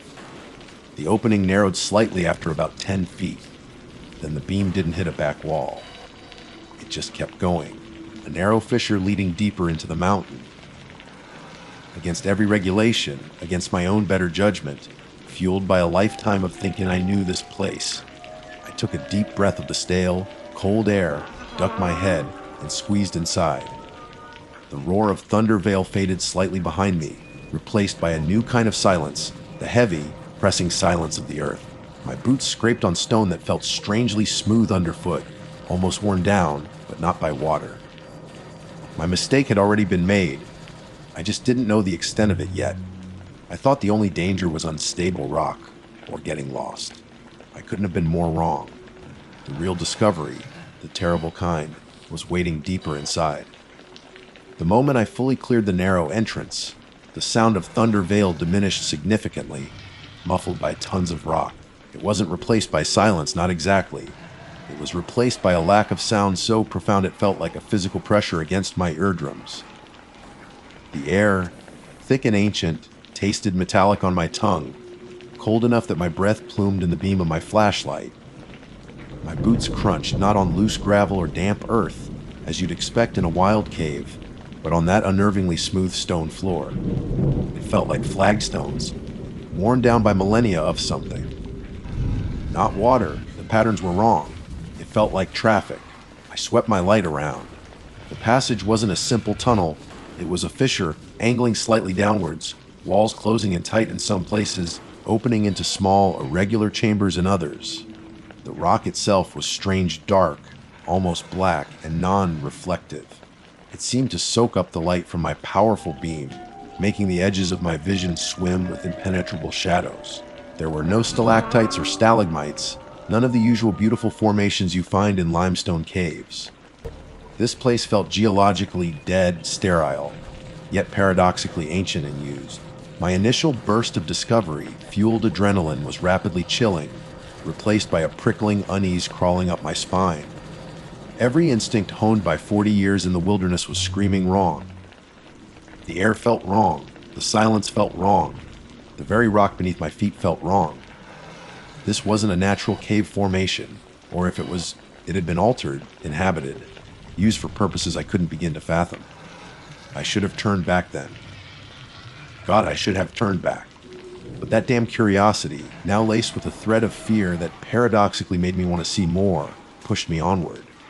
Just a little further, I told myself. Just see where it leads. I moved cautiously, testing each footstep on the slick, smooth stone. The passage twisted, turned back on itself, always leading deeper, always sloping gently downwards. Maybe 50 yards in, the fissure widened into a larger space, roughly circular, maybe 20 feet across. I played my light around the walls, and that's when I saw them. The drawings. My breath hitched. These weren't petroglyphs like the ones found elsewhere in the region, depicting bison hunts or sun symbols. These were nightmarish. Scratched crudely into the dark rock, yet rendered with a terrifying clarity of intent. Figures dominated the panels, tall, spindly things that walked upright, but had heads that were disturbingly bestial. Some had antlers branching at unnatural angles. Others had elongated snouts filled with needle-sharp teeth. Still others possessed far too many limbs, jointed in ways that defied anatomy. They weren't human, not animal, but some grotesque fusion of the two. And they were hunting, not deer or elk or bison. They were hunting people. Smaller figures, clearly human, were depicted fleeing, falling, impaled on crude spears wielded by the monstrous hunters. The scenes were rendered with a brutal, almost gleeful violence. Eyes were gouged out, limbs torn off. In one panel, a group of the beast. Men stood around a prone human figure, seemingly engaged in some ritualistic act that made my stomach churn. The style was primitive, childlike in its lack of perspective, yet sophisticated in its portrayal of terror and suffering. It felt ancient, older than any Native American art I'd ever encountered, imbued with a malice that felt chillingly alive, even after countless centuries. Who could have made these? What kind of mind conceives of such horrors, let alone etches them into the rock deep within the earth? A cold sweat broke out on my forehead, dampening my hair under my hat. The stale air suddenly felt suffocating. This wasn't just a hidden cave. It was a tome, a gallery of horrors, a testament to something dark and predatory that had once stalked these mountains. Or maybe still did. I forced myself to move the light away, my hand trembling slightly. Get out, Ethan. Report this. This isn't exploration anymore. This is trespassing on something that should have stayed buried. But even as the thought formed, my light snagged on another marking near the floor, leading towards a narrower opening on the far side of the chamber. It wasn't a drawing. It looked like script. Symbols I'd never seen before, angular and harsh, arranged in lines that suggested writing. It wasn't any language I could identify, not tribal, not pioneer markings, nothing remotely familiar. Against all reason, against the klaxon horn of warning blaring in my mind, I found myself drifting towards that further opening. It was like being caught in a current, pulled deeper into the mystery despite the mounting dread. The air flowing from this deeper passage felt even colder, carrying with it a faint, almost sub-audible vibration. A low thrumming, like distant machinery or something else. I squeezed through the narrower gap, my shoulders brushing the cold stone. The passage beyond continued its downward trend, steeper now. The smooth floor persisted, disturbingly unnatural. The thrumming grew slightly louder, resolving itself into something rhythmic. And then I heard it. It started subtly, woven into the low vibrations that seemed to emanate from the very rock around me. A sound that was almost, but not quite, chanting. It wasn't human. No human throat could produce that sound, a low, guttural resonance that was simultaneously a hum, a growl, and a discordant melody. It seemed to come from multiple sources overlapping, creating complex, shifting harmonies that scraped directly against my sanity. It was deep, resonant, impossibly ancient, and filled with an alien intelligence that was utterly terrifying. The sound echoed up the passage, seeming to come from somewhere far below, yet it felt intimately close, vibrating in my teeth, in my bones. It wasn't just sound waves, it felt like the mountain itself was singing this awful, mesmerizing dirge. The crude drawings flashed in my mind the beast, men, the ritualistic horrors. Were they the ones chanting? Was this some echo trapped in the rock? Or was something still down there? That thought shattered the last vestiges of my composure. The 40 years of confidence, the ranger's calm, the belief that I knew these mountains, it all evaporated in a rush of pure animal terror. This wasn't folklore. This wasn't a geological anomaly. This was something else, something ancient and wrong, still alive in the roots of the world. I didn't think. I reacted. I spun around, my flashlight beam dancing crazily on the oppressive black walls. The smooth floor, which had seemed merely strange before, now felt lethally slick under my scrambling boots. The chanting seemed to swell behind me, no longer just a sound, but a tangible pressure, pushing me, chasing me. I stumbled, catching myself on the cold, unyielding stone, scraping my hand raw. Pain barely registered. All that mattered was getting out, reaching the muffled roar of Thunder Vale, escaping the resonant horror that echoed from the depths. I plunged back into the chamber with the drawings.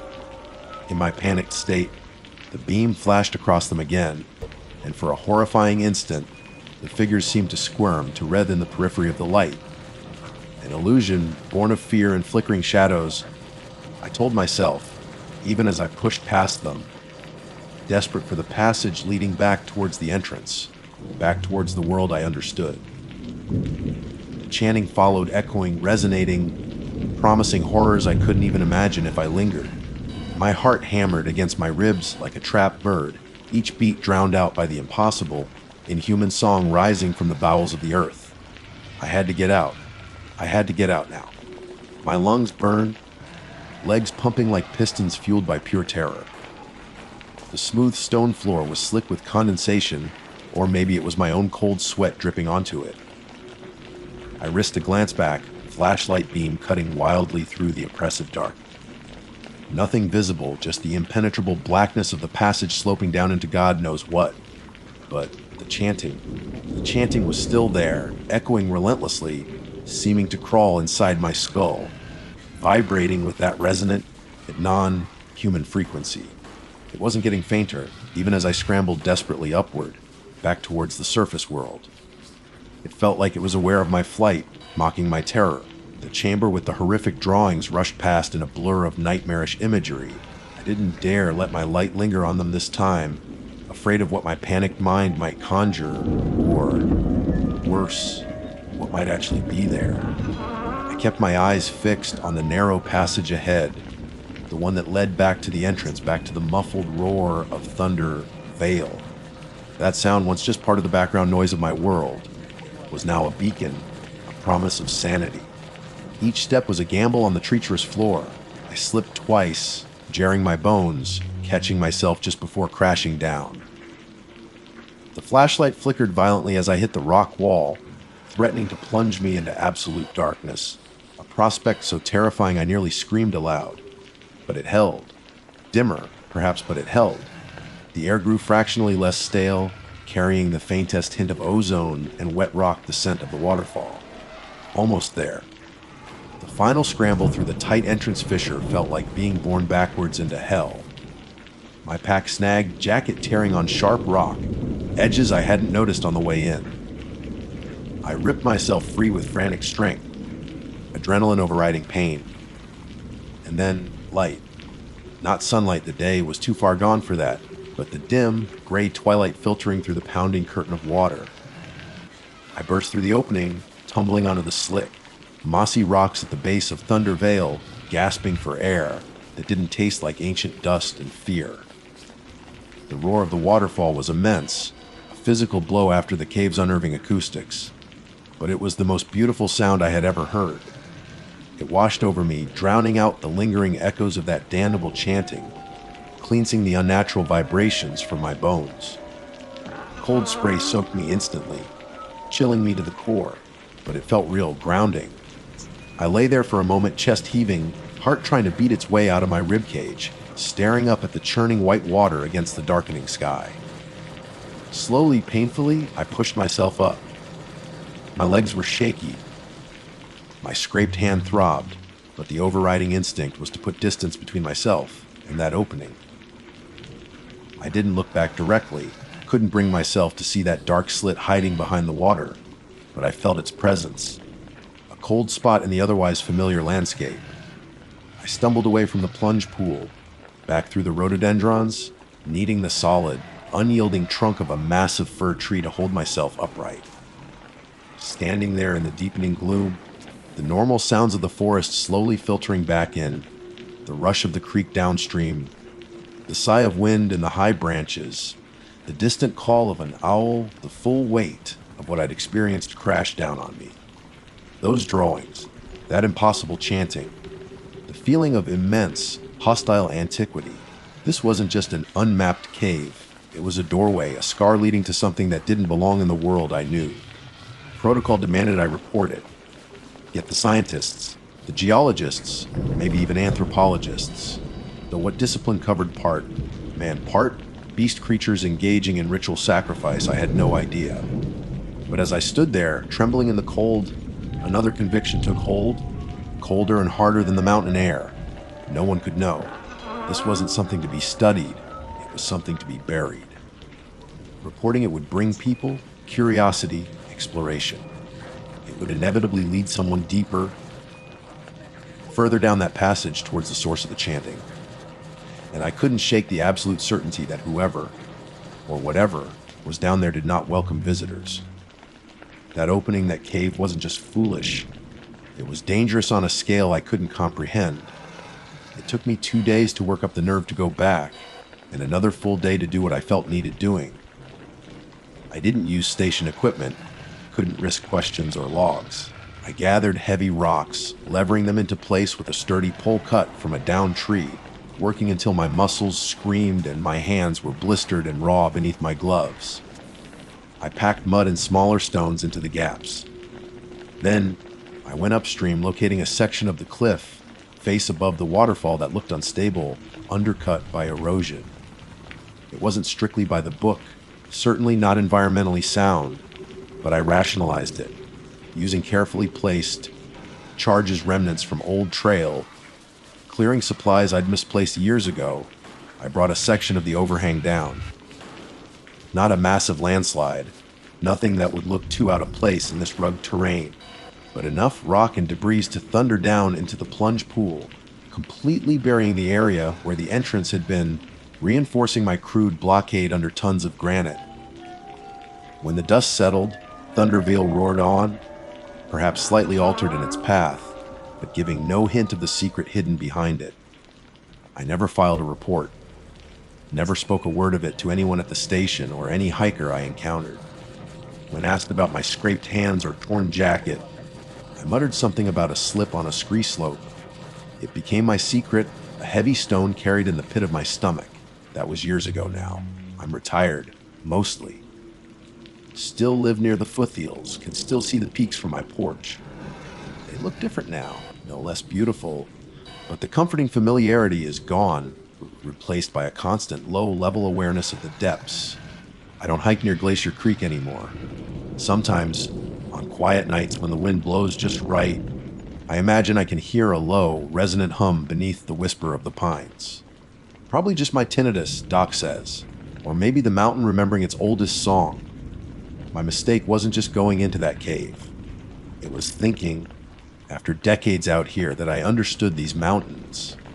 It was believing that the world only contained things that could be mapped, measured, and explained away by science or folklore.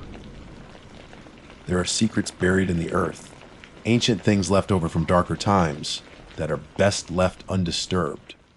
Some doors shouldn't be opened. Some knowledge is too dangerous to seek. I sealed that cave entrance, buried it under rock and denial. But I know, deep down, that I didn't destroy whatever dwells in the passages below. I just locked the door. And sometimes I wake up in a cold sweat, wondering if, someday, something might find a way to unlock it from the other side. They call me Old Man Hemlock. Now I thought I knew these mountains. Now I know nothing at all. And that's the most terrifying thing.